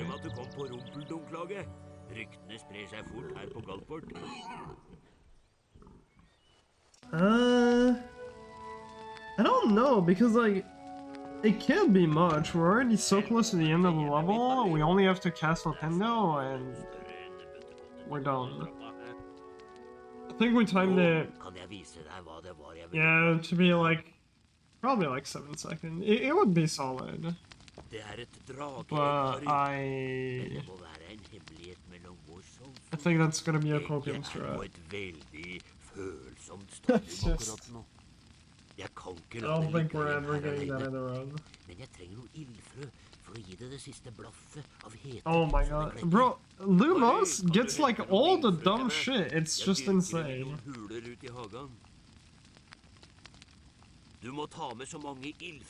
Like every challenge, spell challenge, or like all of them, they're all like evolving speedrun wise. Like the difficulty is not really increasing by that much, but Lumos is the one that always gets the hard shit, and I don't know why. It's just so stupid.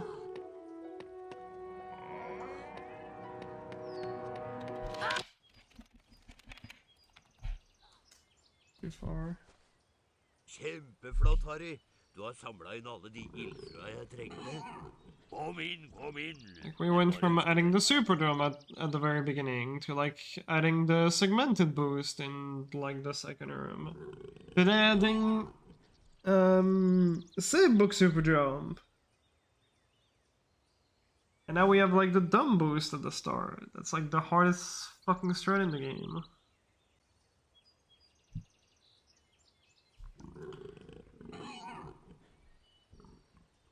And now it's also the shortest challenge. Like, I mean, to be fair, it already was, I think, even before that. But now it's like actually just an ultra short challenge.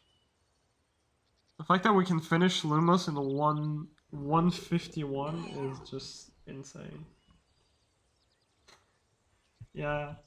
I'm glad I'm still around because like a lot of these tricks, I'm kind of the only one going for them. So I don't think we would really see them at all if I wasn't grinding it out. So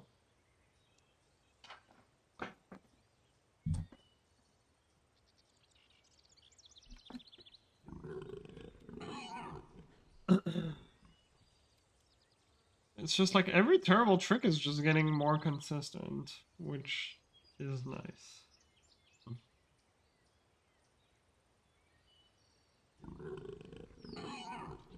The Lumos one is pretty fucking shit though.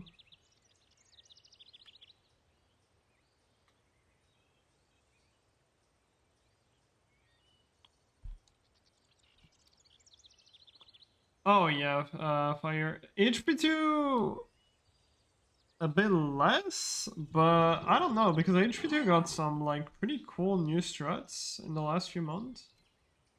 Like the game was really quiet, and then we found like 3-4 different boosts that are all applicable for any percent. I'm considering going back to it when I'm done with my grind on this, but my grind on this might take a while. Oh yeah, not too much.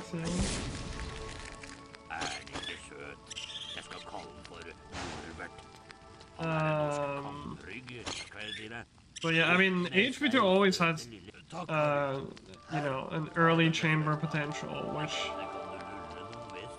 I don't know, I think it might happen. Best du gjør deg In klar til HP2, then we get a early rumpeldunk. chamber Det at blir some nok en point. spennende kamp. Smygard er et sterkt lag, men jeg tror And at du HP1 is får just such a den her. broken game in general. I think best there's går always hvert going to fall be i some første time kamp. saves here and there.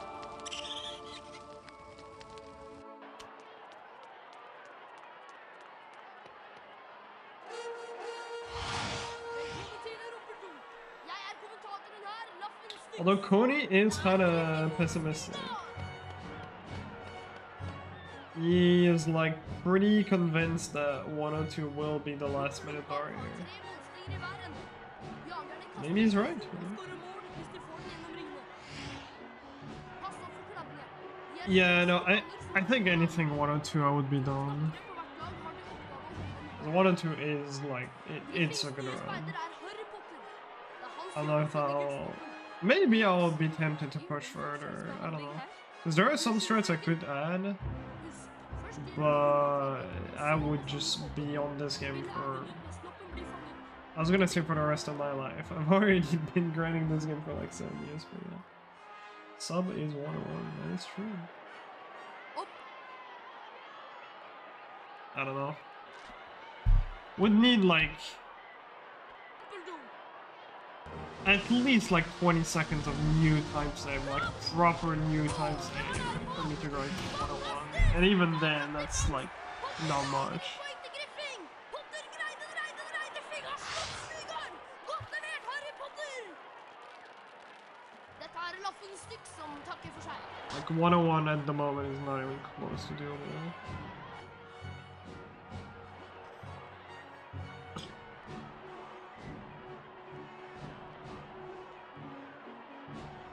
Like all the strats to add are just horrible. There's not a single one that's not bad. historie hadde vunnet rumpeldunk-kampen. That's true. We could always look at actually playing Fire Seed again. Smygard i Rumpeldunk.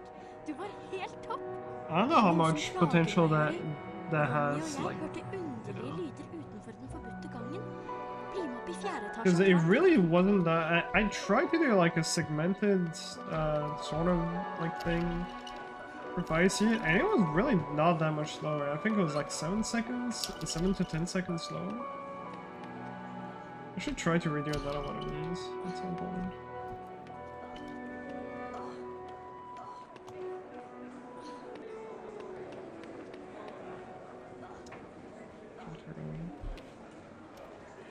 Yeah, not bad. Oh, grab 7 or so.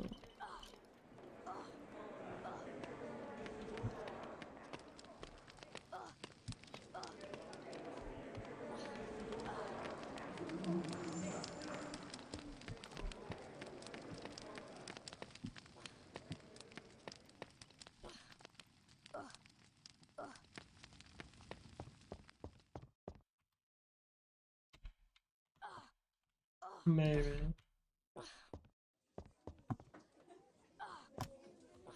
Can somehow move Hagrid somewhere else.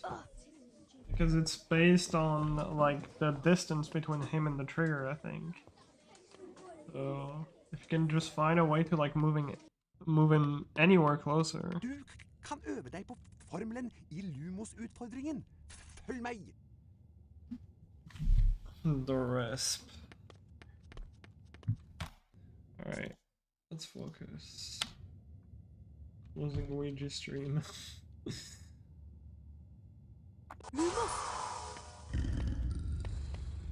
Ganske lyst, hva?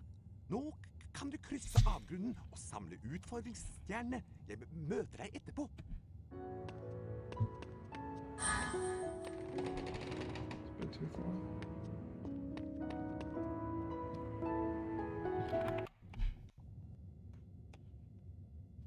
Bro, really? That felt perfect. How the fuck did it fail? Fuck you. I have, like, actually no idea why that failed.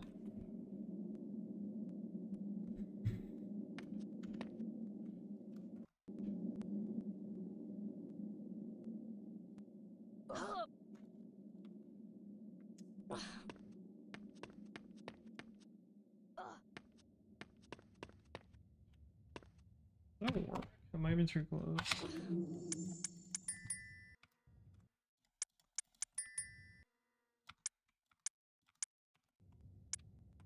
On the frame light.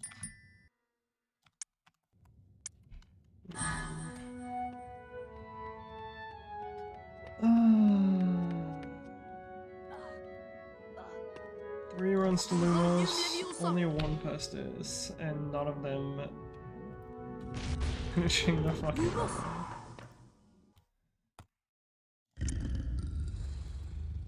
This shit is so painful to film, and like, just look how much time I'm gonna lose. It's actually insane.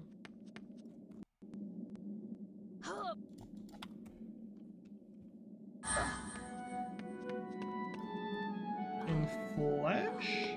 Most famous person.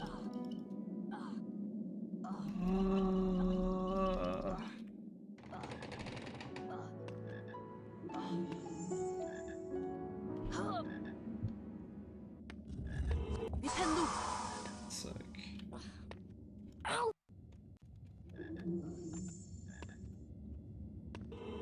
Nintendo. 42-second loss. I mean, depends what you like. Are we saying just like seeing them in real life, or like, you know, properly like talking to them and stuff? Because I remember a long time ago in France at the cinema, I technically met one guy that's like somewhat famous-ish in France, but that's just because, you know, he was, you know, doing the promotion of his, like, yeah, proper speak to.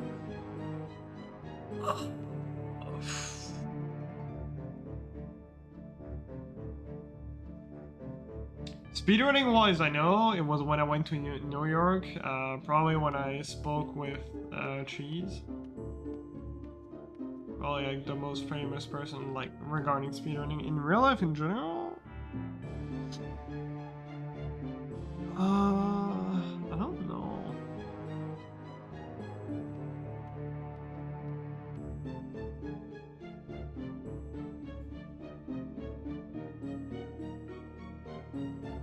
It's probably Mentis, man.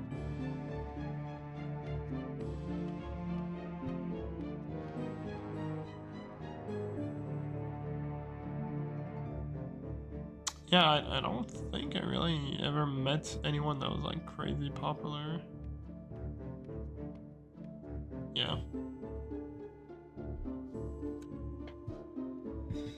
Like talk to anyone.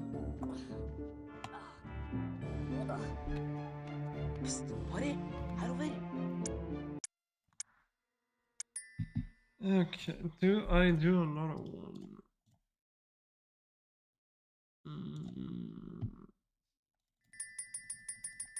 Oh, that layered, I guess. Yeah. Ingenting ved den I won't be stjernespredte streaming himmelen tomorrow, tyder might på as at well. merkelige og mystiske ting snart Could skulle have been komme til å longer. skje. Mens gompene sov sin søteste søvn, kom en kjempe susende ned fra mørket på en svær motorsykkel. Kjempen, som het Damn. Grid, la fra seg en Big teppe på names. trappa til Hekkveien nummer 4.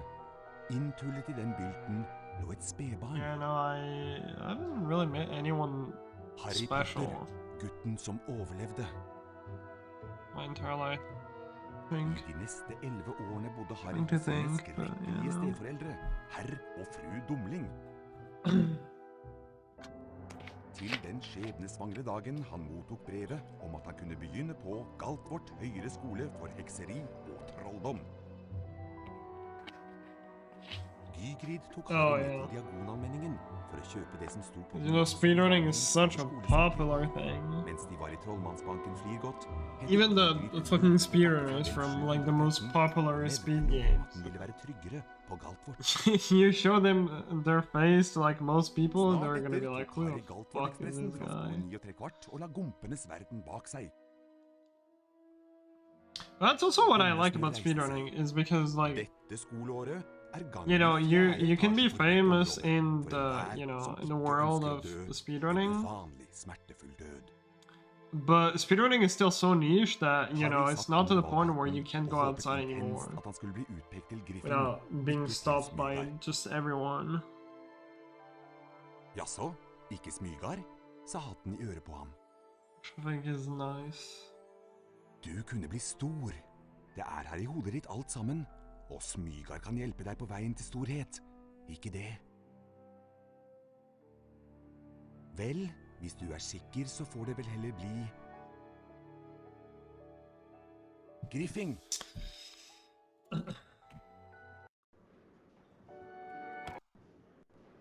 Oh yeah.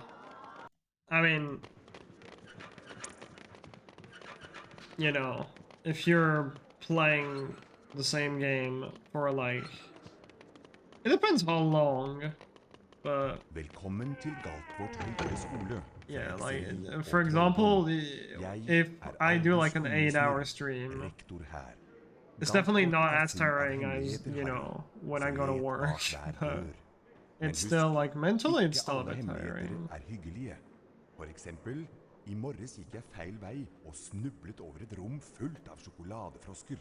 Men da jeg kom tilbake, var det en stygg flokk ildkrabber der i No, stedet. no, no. Opp This trappa isn't og even opp til any timen kind med of deg. job for me. Ikke It's kom just for sent. hobby. But I have a part-time job on the side. I Av work in sted med deg. Hei, Harry. nursing home. Husker du meg? Ronny Wiltersen. Brødrene mine Fred og Frank har noe å vise deg. Følg meg. No. I don't make nearly enough money for this to be my full-time job. Only. Hei, Harry. Vi kan vise deg hvordan du kommer rundt på Galtvort. Som førsteklassing har du mye å lære. If a lame man think I was straight and be like, I got a test. Yes, that happened very often. Tvi, Harry. I live in Germany right now. I'm from France originally, but I live in Germany right now. Vi skal lære deg å klatre. Løp mot bokhylla og ikke stopp. Da begynner du nemlig å klatre. Over bokhylla finner du en av Bertram Butts allsmakkbønner. Samle alle bønnene du finner og møtes i naborommet.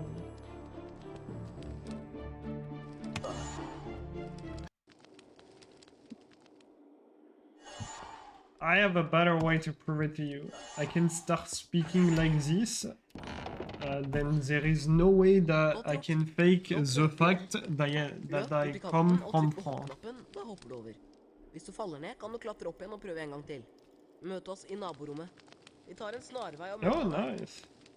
That's gonna be fun. Never been there, ever.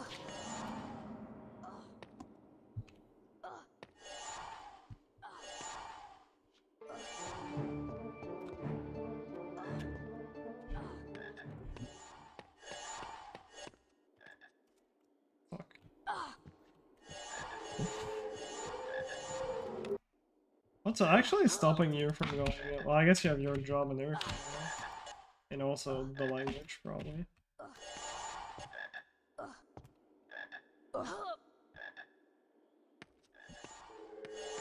Probably family as well. Takk, Harry.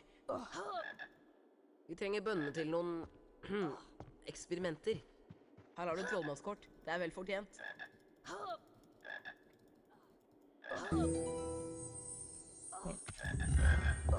No. I should have continued. Whatever. Ingenting ved den stjernestrødde nattehimmelen tydet på at merkelige og mystiske ting snart skulle komme til å skje. Mens skumpene sov sin søteste søvn, kom en kjempe susende ned fra mørket på en svær motorsykkel. The goal of this run?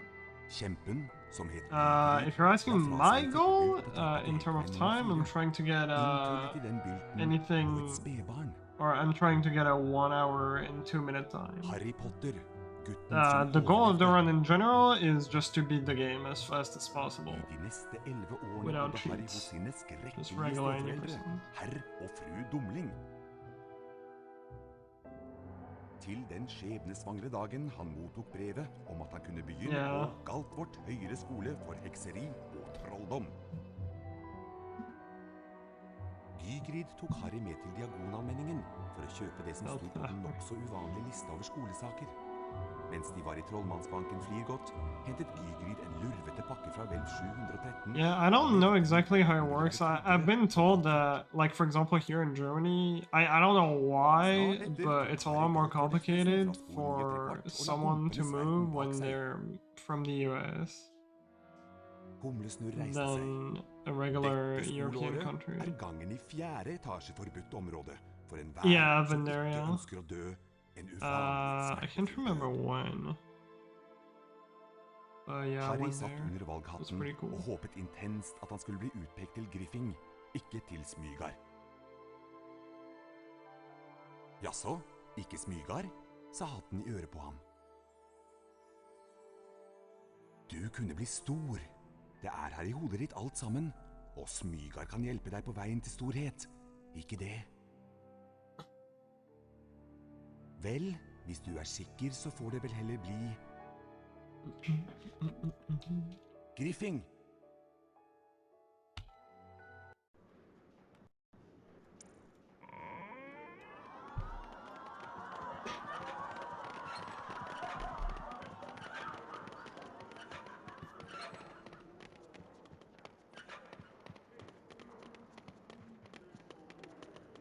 Velkommen til Galtvort høyere skole for hekseri og trolldom.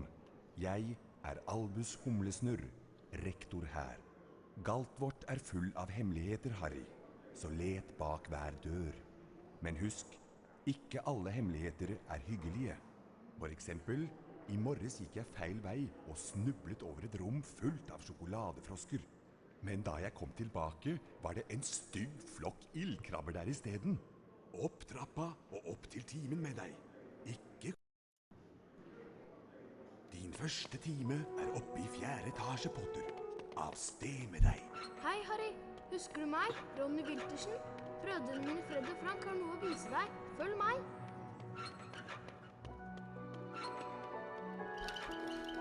Følg meg, Harry.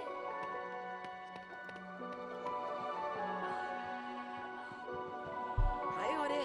Vi kan vise deg hvordan du I kommer heard Sweden is a pretty solid country to live in. Følg oss, så får du en topphemmelig skoletime. It's just Ser a dere bit senere expensive, sånn but the forsvarstimen? quality, Dit vi, Harry. like life in there is pretty good, I've been told. Norway as well. Vi skal lære deg å klatre. Løp mot bokhylla og ikke stopp. Da begynner du nemlig å klatre. Over bokhylla finner du en av Bertram Butts avsparker. Samle alle bønnene du finner og møtes i naborommet etterpå. But yeah, wish you best of luck for moving to EU, Bix, whenever that happens. Hopefully you can make that work at some point. Godt gjort. Nå prøver vi å hoppe. Løp bort til kanten og trykk på hoppknappen, da hopper du over. Hvis du faller ned, kan du klatre opp igjen og prøve en gang til. Møt oss i naborommet. Vi tar en snarvei og møter deg der.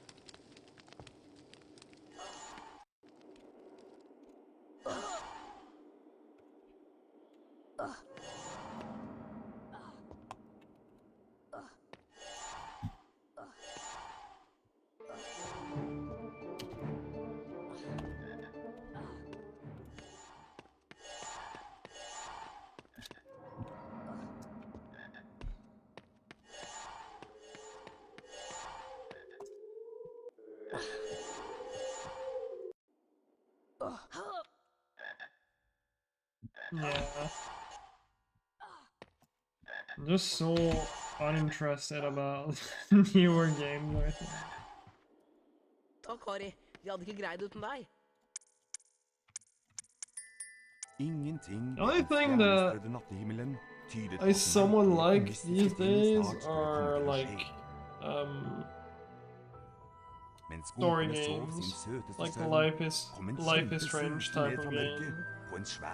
Those are cool. But like, other than that, la fra seg en but helt på trappa til Hekkveien nummer 4. not really anything I'm Inntullet i den interested in. bilden lå et spedbarn. Harry Potter, gutten som overlevde.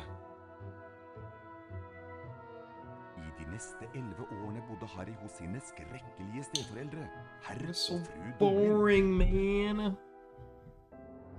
Til den skjebnesvangre dagen han Nice. mottok brevet om at han kunne begynne That på must have been a nice Galtvort Christmas. høyere skole for hekseri og trolldom. Yeah. Gygrid tok Harry med til Diagonalmenningen for å kjøpe det som sto på den nokså I don't uvanlige know. lista over skolesaker. Maybe it's just I'm Mens de var i not Trollmannsbanken really, Frigott, hentet Gygrid en lurvete pakke fra keeping up 713 with og nevnte noe om what's at den ville going, være like, tryggere what på games are Galtvort. being released, but I really feel like 3D platformers, like good Snart 3D etter tok Harry platformers, Galtvort-ekspressen fra are just skolen i et not trekvart og la really a bompenes thing verden bak seg. anymore. I Humlesnurr don't know, what's the last, like, 3D Dette platformer that was skoleåret released? gangen i 4. etasje forbudt område for enhver som Like, ikke you know, ønsker å that dø had, like, en an uvanlig actual team smertefull behind død. it, not just, like, a random indie game or Harry whatnot. satt under valghatten og håpet intenst at han skulle bli utpekt til Griffing. I just see a lot of, like, RPG stuff, which is cool, but it's just... Jaså, ikke Smygar? Sa hatten i øret på ham. Odyssey? Is that really the last fucking thing that was released for a 3D platformer? That came out so long ago! Til storhet. Ikke det? That's crazy. Oh, that must have been auto games. Vel, hvis du sikker, så får det vel heller bli... I don't mind RPGs, but it's just I feel like I only see that these days. It's just I want something, you know. I don't want that. Like that, you know, Clair Obscure is really good. It's a very good game. Velkommen all, til Galtvort høyere skole you know. for hekseri og trolldom. Jeg Albus Humlesnurr, rektor her. Galtvort I full don't know, av just your hemmeligheter classic som 3D ler bak platform. hver dør. Men They husk, just like not ikke make that alle anymore. hemmeligheter hyggelige. For eksempel, i morges gikk jeg feil vei og snublet over et rom fullt av sjokoladefrosker. Men da jeg kom tilbake, var det en stygg flokk ildkrabber der i stedet. Opp trappa og opp til timen med deg. Ikke kom for sent. Din første I don't know, I like the game. Harry Potter. Hei, I hei. didn't Husker du meg? finish it. Rune Wiltersen? I was Brødrene mostly min playing it Fredrik with kan English, vise but deg. Følg the meg. music is good. The writing is okay. Følg meg, Not Harry. bad.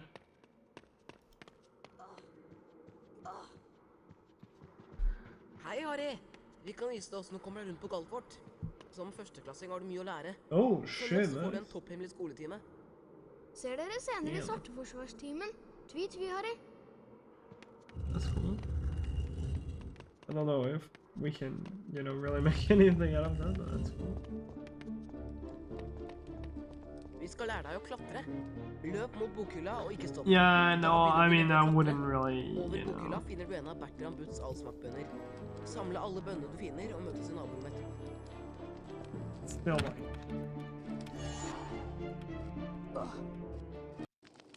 Bro, I'm just.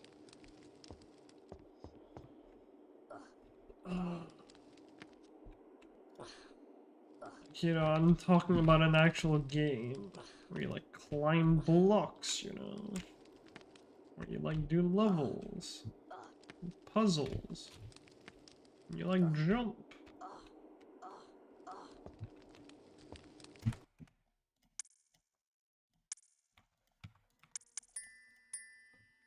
Ingenting ved den stjernestrødde nattehimmelen tydet på at merkelige og mystiske ting snart skulle Gotta komme get til å some skje. heat. I'll go back. Mens gompene sov sin søteste søvn, kom en kjempe susende ned fra mørket på en svær motorsykkel. Kjempen, som het Gygrid, la fra seg en teppebylt på trappa til hekkveien nummer 4. Inntullet i den bylten lå et spedbarn. Harry Potter, gutten som overlevde. I de neste 11 årene bodde Harry hos sine skrekkelige steforeldre, herr og fru Dumling. Til den skjebnesvangre dagen han mottok brevet om at han kunne begynne på Galtvort høyere skole for hekseri og trolldom. Gygrid tok Harry med til Diagonalmenningen for å kjøpe det som sto på den nokså uvanlige lista over skolesaker. Mens de var i Trollmannsbanken Frigott, hentet Gygrid en lurvete pakke fra vel 713 og nevnte noe om at den ville være tryggere på Galtvort. Snart etter tok Harry Galtvort-ekspressen fra spor 9 3/4 og la gompenes verden bak seg. Humlesnurr reiste seg. Dette skoleåret er gangen i 4. etasje forbudt område for enhver som ikke ønsker å dø en uvanlig smertefull død. Harry satt under valghatten og håpet intenst at han skulle bli utpekt til Griffing, ikke til Smygar. Jaså, ikke Smygar, sa hatten i øret på ham. Du kunne bli stor. Det er her i hodet ditt alt sammen, og Smygar kan hjelpe deg på veien til storhet. Ikke det? Vel, hvis du er sikker, så får det vel heller bli Griffing.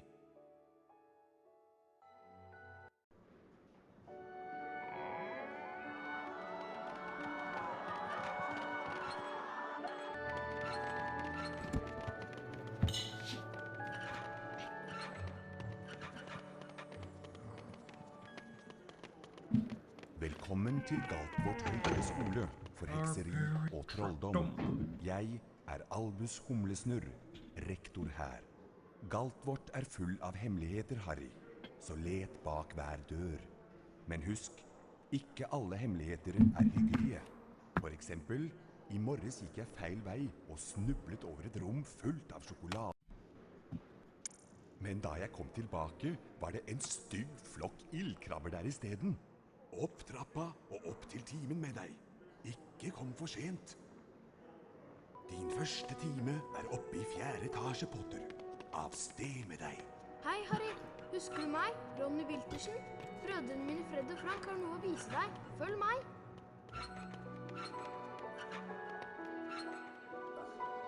Følg meg, Harry.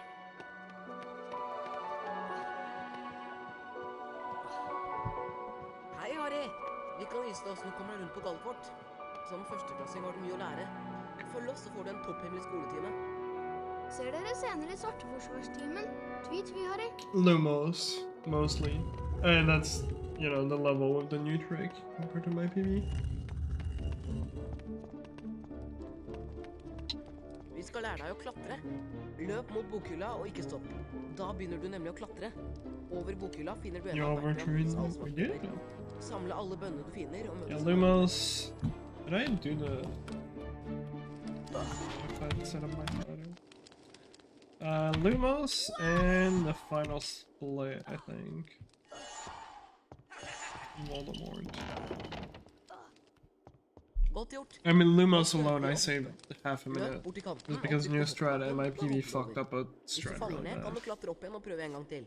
Møte oss i Yeah, naborommet. a Vi lot. tar en snarvei og møter deg der. Lot of things.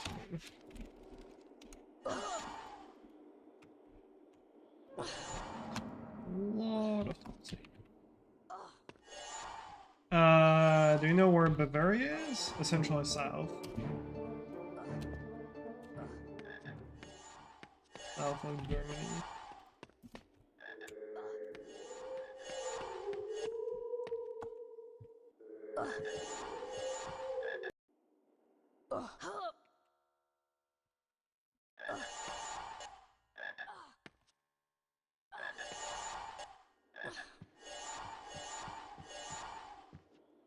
Takk, Harry. Vi trenger bønnene til noen eksperimenter. Her har du trollmannskort. Det er vel fortjent.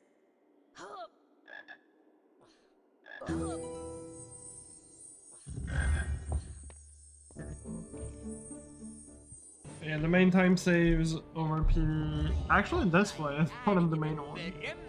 The terrible RNG, or I fucked up, I don't know. 5 seconds here. 10 to 15 in Vingardium. 10 after Incendio, sorry. There are a couple like 1 to 2 seconds here and there as well. I think 10 Filch? 1?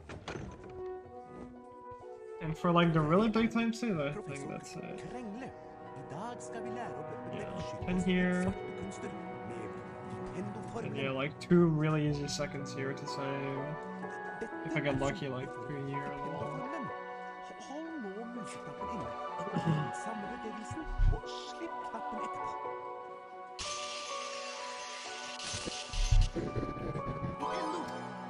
There's not really much here.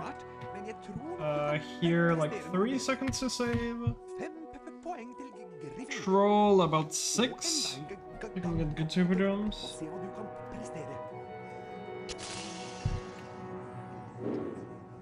And then, yeah, felt 1, close to 10.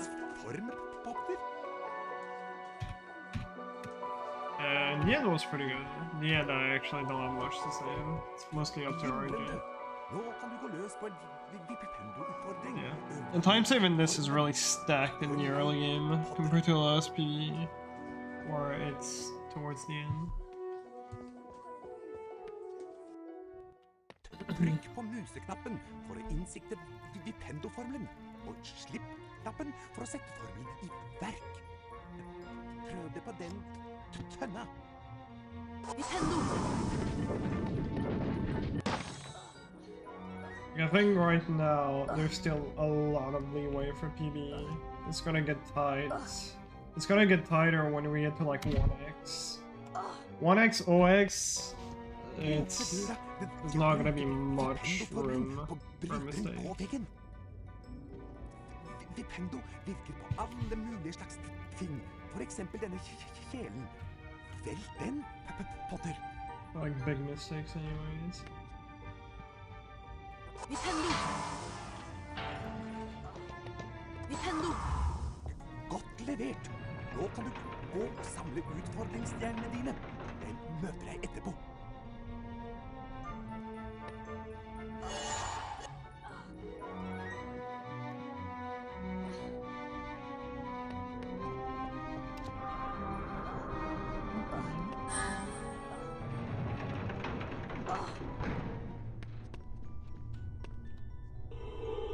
Vipendo!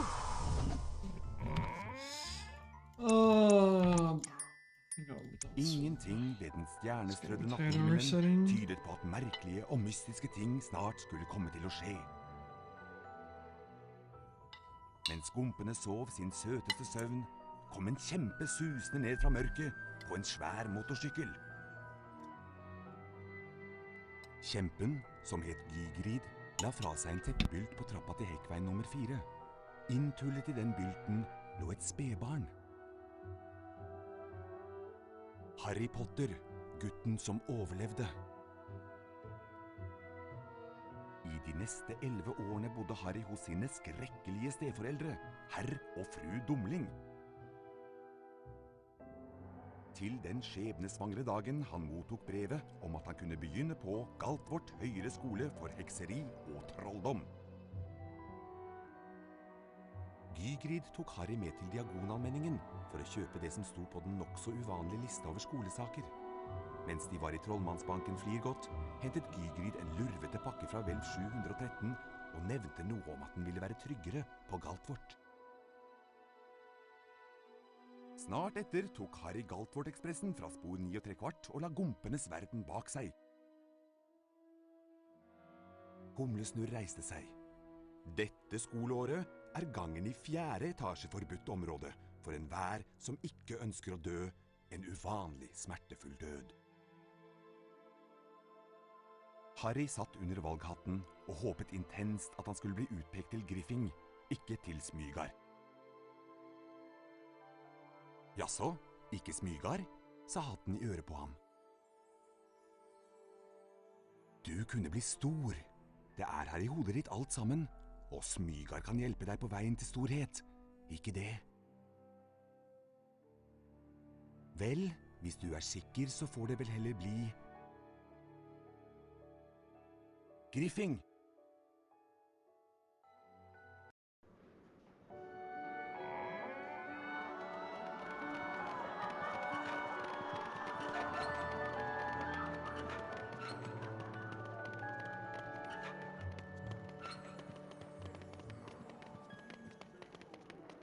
Velkommen til Galtvort høyere skole for hekseri og trolldom.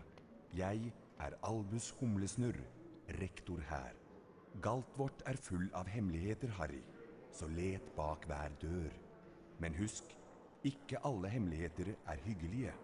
For eksempel, i morges gikk jeg feil vei og snublet over et rom fullt av sjokoladefrosker.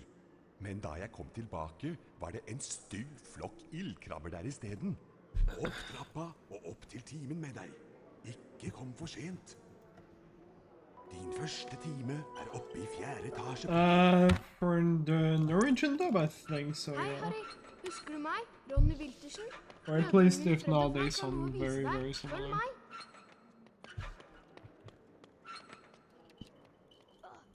Følg meg, Harry. It could be two different people. I'm not entirely sure. Vi kan vise deg hvordan du kommer deg rundt på Galtvort. Som førsteklassing har du mye å lære. Følg oss, så får du en topphemmelig skoletime. Ser dere senere i Svarteforsvarstimen. Tvi, Harry.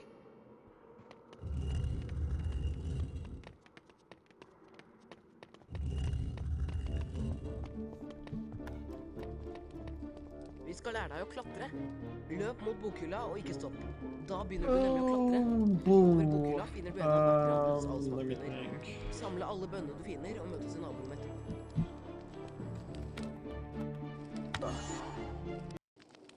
Oh, yeah, Farm probably knows better than me. Alright. French, German, Spanish, Godt gjort. Italian? I'm not entirely sure. I Løp bort til think so. kanten og trykk på hoppknappen. Da hopper du over. Hvis du faller Italian, ned, kan du klatre opp igjen og prøve en gang til. Norwegian, Swedish, Vi tar en snarvei og Dutch. møter deg der. I think Danish? Is that? You're correct.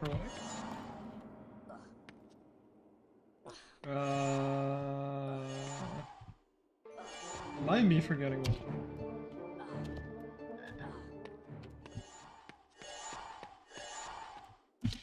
Probably forgetting a couple.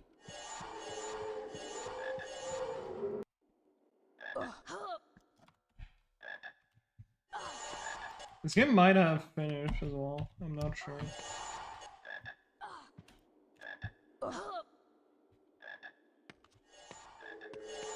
I don't know. We timed the languages a while ago, but that was so long ago that I literally forgot how many languages there are. Vi trenger bønnene til noen... Is Russian a thing? I thought. Oh yeah, no, you're right. Because I was thinking about the fan-made Russian version, which is basically English, but length of English, but they replace the dialects. Portuguese and Brazilian. I forgot about those. Yeah. Harry Potter! Jeg Yo, let's go, Stone. Gjør lurt i å vise litt respekt. Dette mine venner fra Smygard. Norwegian people Krabbe speak og Gurgel. fast. Selvsagt blir det vi smygardinger som vinner både huspokalen og rumpeldunkpokalen. Best at du ikke kommer i veien for oss, Potter. Kom, gutter. Vi går.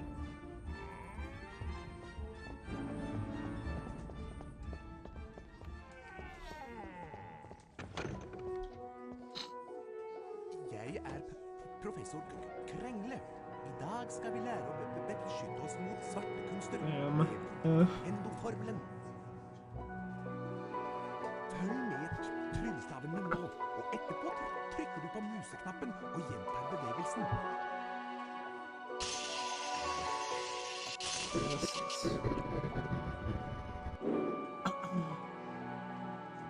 Det var ikke akkurat den formen jeg hadde ventet på, Potter. It really is. Det greier du, Potter. Prøv igjen. That's part of the game. Could I be with a good giddy? Nokså vaklende, Potter. Virkelig øve deg. 5 poeng til Griffing. Prøv igjen, Potter.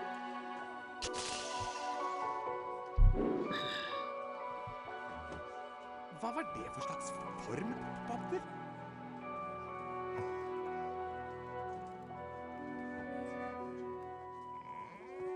Glimrende! Nå kan du gå løs på en Vipendo-utfordring og øve deg mer på formelen. Følg meg, Potter.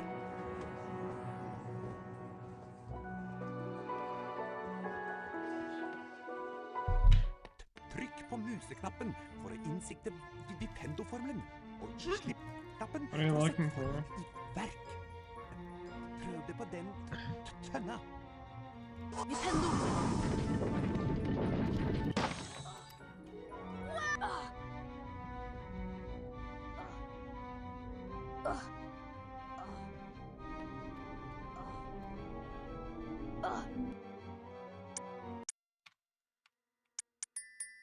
Ingenting ved den stjernestrødde nattehimmelen tydet på at merkelige og mystiske ting Nice. snart skulle komme til å skje. Mens gompene sov sin søteste søvn, kom en kjempe susende ned fra mørket på en svær motorsykkel. Kjempen, som het Gygrid, la fra seg en teppebylt på trappa til hekkveien nummer 4. Inntullet i den bylten lå et spedbarn. Harry Potter, gutten som overlevde. I de neste 11 årene bodde Harry hos sine skrekkelige steforeldre, herr og fru Dumling. Til den skjebnesvangre dagen han mottok brevet om at han kunne begynne på Galtvort høyere skole for hekseri og trolldom. Gygrid tok Harry med til Diagonalmenningen for å kjøpe det som sto på den nokså uvanlige lista over skolesaker. Mens de var i trollmannsbanken Flirgodt, hentet Gygrid en lurvete pakke fra vel 713 og nevnte noe om at den ville være tryggere på Galtvort. Snart etter tok Harry Galtvort-ekspressen fra spor 9,25 og la gompenes verden bak seg. Humlesnurr reiste seg. Dette skoleåret er gangen i 4. etasje forbudt område for enhver som ikke ønsker å dø en uvanlig smertefull død. Harry satt under valghatten og håpet intenst at han skulle bli utpekt til Griffing, ikke til Smygar. Jaså, ikke Smygar, sa hatten i øret på ham. Du kunne bli stor. Det er her i hodet ditt alt sammen, og Smygar kan hjelpe deg på veien til storhet. Ikke det? Vel, hvis du er sikker, så får det vel heller bli Griffing.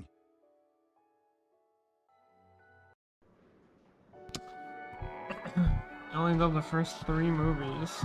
Really? Oh. I thought all movies actually got dubbed in the region. Damn. Velkommen til That's so weird. skole for hekseri og trolldom. Jeg er Albus Humlesnurr, rektor her. Galtvort er full av Probably why you hemmeligheter, guys are so så cracked let bak with hver dør. speaking English. Ikke alle hemmeligheter er hyggelige. For eksempel, i morges Like gikk jeg basically fra impossible to go in snurret Norway et rom and, fullt av sjokoladefrosker. you know, Men da jeg kom find someone who tilbake, var det doesn't et speak stygt English, flokk unless they're like really ildkrabber old. isteden. Opp trappa og opp til timen I med deg. see. Din første time er oppe i 4. etasje, Potter. Av sted med deg. Hei, Harry. Husker du meg? Ronny Wiltersen? Brødrene mine Fred og Frank har noe å vise deg. Følg meg. That's crazy. Yeah, in Friends we got everything done. Følg meg, Harry.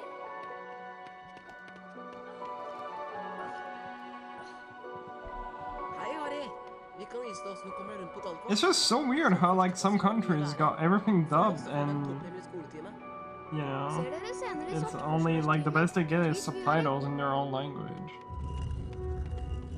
Which is why everyone in Norway is fucking correct with English. Just like so early on. And meanwhile in Friends, Vi skal lære deg å klatre. if you meet someone who Løp can mot bokhylla og speak ikke like stopp. good Du vil nemlig English, klatre. you're lucky. Over bokhylla finner du en av Bertram Butts allsmaktbønner. Samle alle Damn. bønner du finner og møtes i naborommet.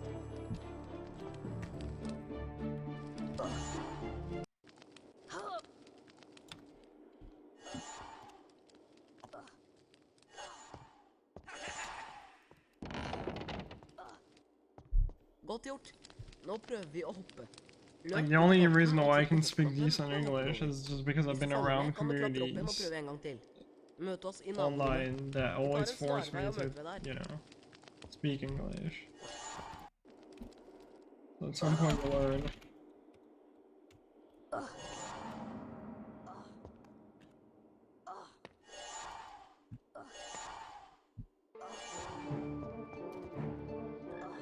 I'm really not a big fan of watching movies with subtitles too.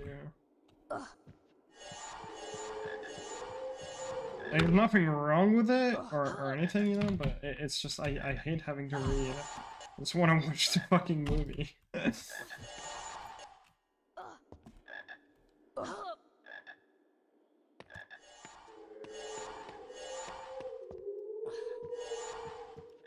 Takk, Kari. Vi trenger bønnene til noen eksperimenter. Her har du trollmannskort. Det er vel fortjent.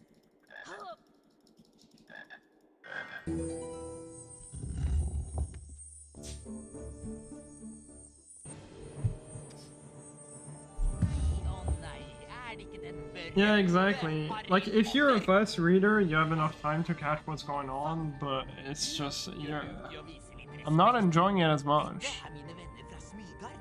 Krabbe og Gurgel. Selvsagt blir det vi smygardinger som vinner både huspokal og rumpeldunk-pokal. Best at du ikke kommer i veien for oss, Potter. Kom, gutter. Vi går.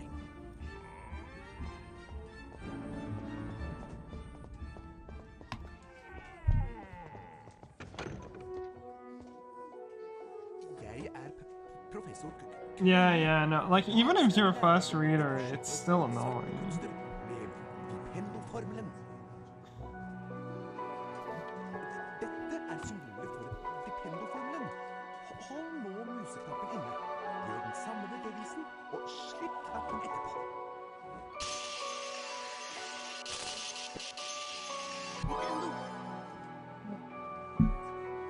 Brukbart, men jeg tror nok du kan prestere noe bedre. 5 poeng til Griffing. Og enda en gang, Potter. Få se hva du kan prestere.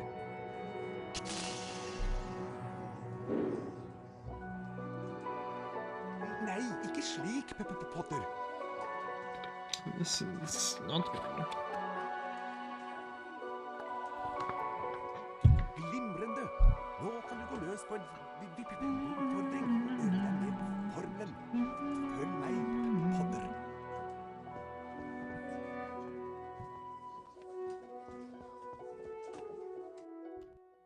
Trykk på museknappen for å innsikte Vipendo-formelen, og slipp knappen for å sette formelen i verk. Prøv det på den tønna. Vipendo!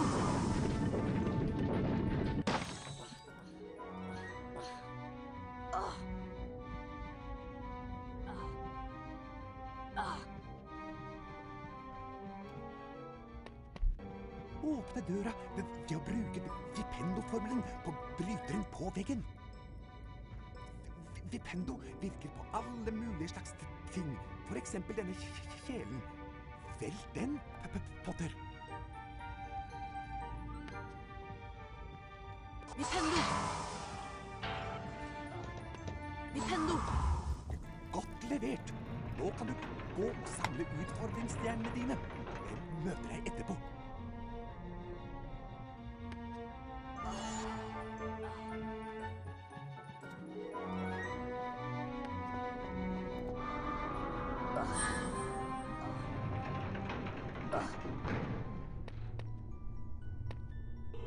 Vipendo!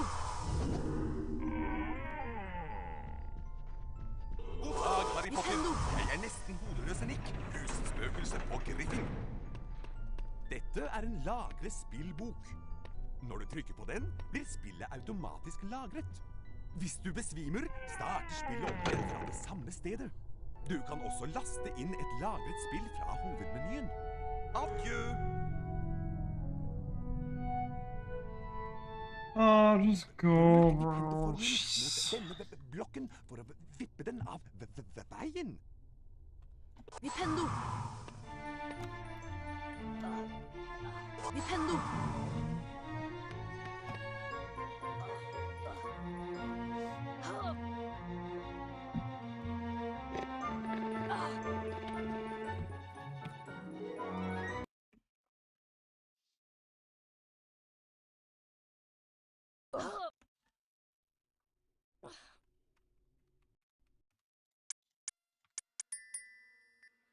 Ingenting ved den stjernestrødde nattehimmelen tydet på at merkelige og mystiske ting snart skulle komme til å skje. Mens gompene sov sin søteste søvn, kom en kjempe susende ned fra mørket på en svær motorsykkel. Kjempen, som het Gygrid, la fra seg en teppebylt på trappa til hekkveien nummer 4. Inntullet i den bylten lå et spedbarn. Harry Potter, gutten som overlevde. I de neste 11 årene bodde Harry hos sine skrekkelige steforeldre, herr og fru Dumling. Til den skjebnesvangre dagen han mottok brevet om at han kunne begynne på Galtvort høyere skole for hekseri og trolldom. Gygrid tok Harry med til Diagonalmenningen for å kjøpe det som sto på den nok så uvanlige lista over skolesaker. Mens de var i trollmannsbanken Flirgot, hentet Gygrid en lurvete pakke fra Hvelv 713 og nevnte noe om at den ville være tryggere på Galtvort. Snart etter tok Harry Galtvort-ekspressen fra spor 9¾ og la gompenes verden bak seg. Humlesnurr reiste seg. Dette skoleåret er gangen i 4. etasje forbudt område for enhver som ikke ønsker å dø en uvanlig smertefull død. I'll be done soon. I'd like to get at least one run too. Og håpet intenst at han skulle bli utpekt til Griffing, ikke til Smygar. After that, I think I'll be done. Jaså, ikke Smygar, sa hatten i øret på ham. Du kunne bli stor. Det er her i hodet ditt alt sammen, og Smygar kan hjelpe deg på veien til storhet. Ikke det? Vel, hvis du er sikker, så får det vel heller bli Griffing.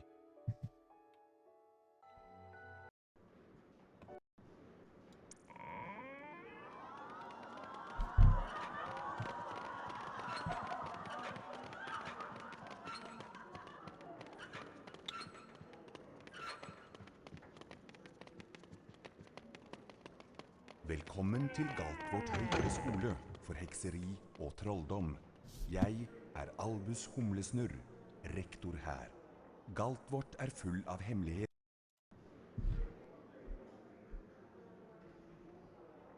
So Biggs wanna stream later so I can raid you? I morges gikk jeg feil vei og snuppet Actually, you're probably still at work, right? sjokoladefrosker. Men da jeg kom tilbake, var det en stygg flokk ildkrabber der i steden. Opp trappa og opp til timen med deg. Ikke kom for sent. Din første time er oppe i 4. etasje på av sted med deg. Hei, Harry. Husker du meg? Ronny Wiltersen? I'm not gonna be on for another Følg meg. unless I finish a run. Følg meg, Harry.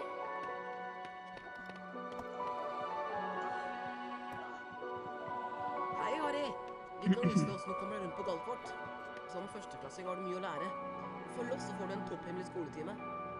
Ser dere senere i Svarteforsvarstimen. Tvi, Harry.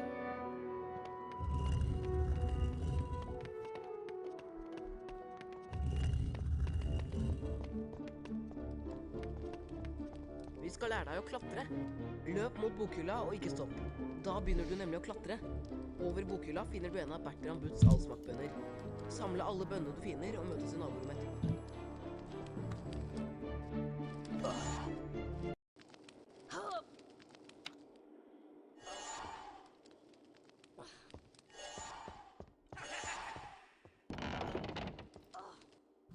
Godt gjort.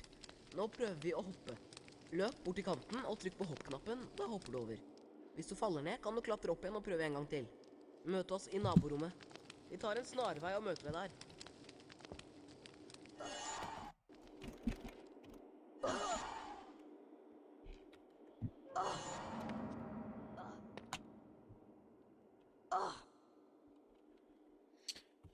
Yeah.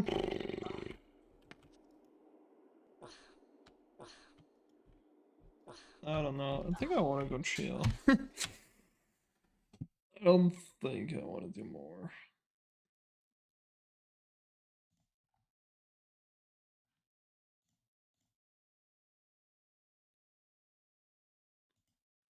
Yeah.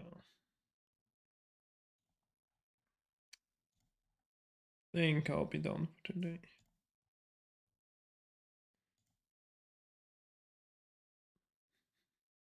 Bro's in front of his PC and is just losing his shit. Alright. Phone is streaming. I hope she's not gonna be done too soon.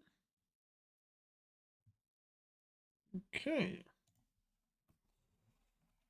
We are gonna raid phone. Because she's cool. Though she does a questionable category. I'm not gonna judge. It's okay. She's nice. Okay. I will not see you tomorrow. Tomorrow I'll be on Chirpster's stream. If you don't know Chirpster, quickly before the raid starts. Alright, for the people who don't know, Chirpster is gonna do a Charlie stream tomorrow. The raid earlier. Oops. And he's gonna do a semi-blind Octafecta. So he's gonna do HP3 to some part 2 semi-blind. He's never random. He's gonna try to finish a run. If you wanna watch that, it's gonna be tomorrow on his channel. It's gonna be over there, and this is probably where I'll be most of the time. Gonna try to help him if he gets lost somewhere or whatnot. But yeah, no stream tomorrow. Stream very likely on Sunday. I'll let you know. But yeah, enjoy some 2 glitchless, and I'll see you guys later. Bye bye.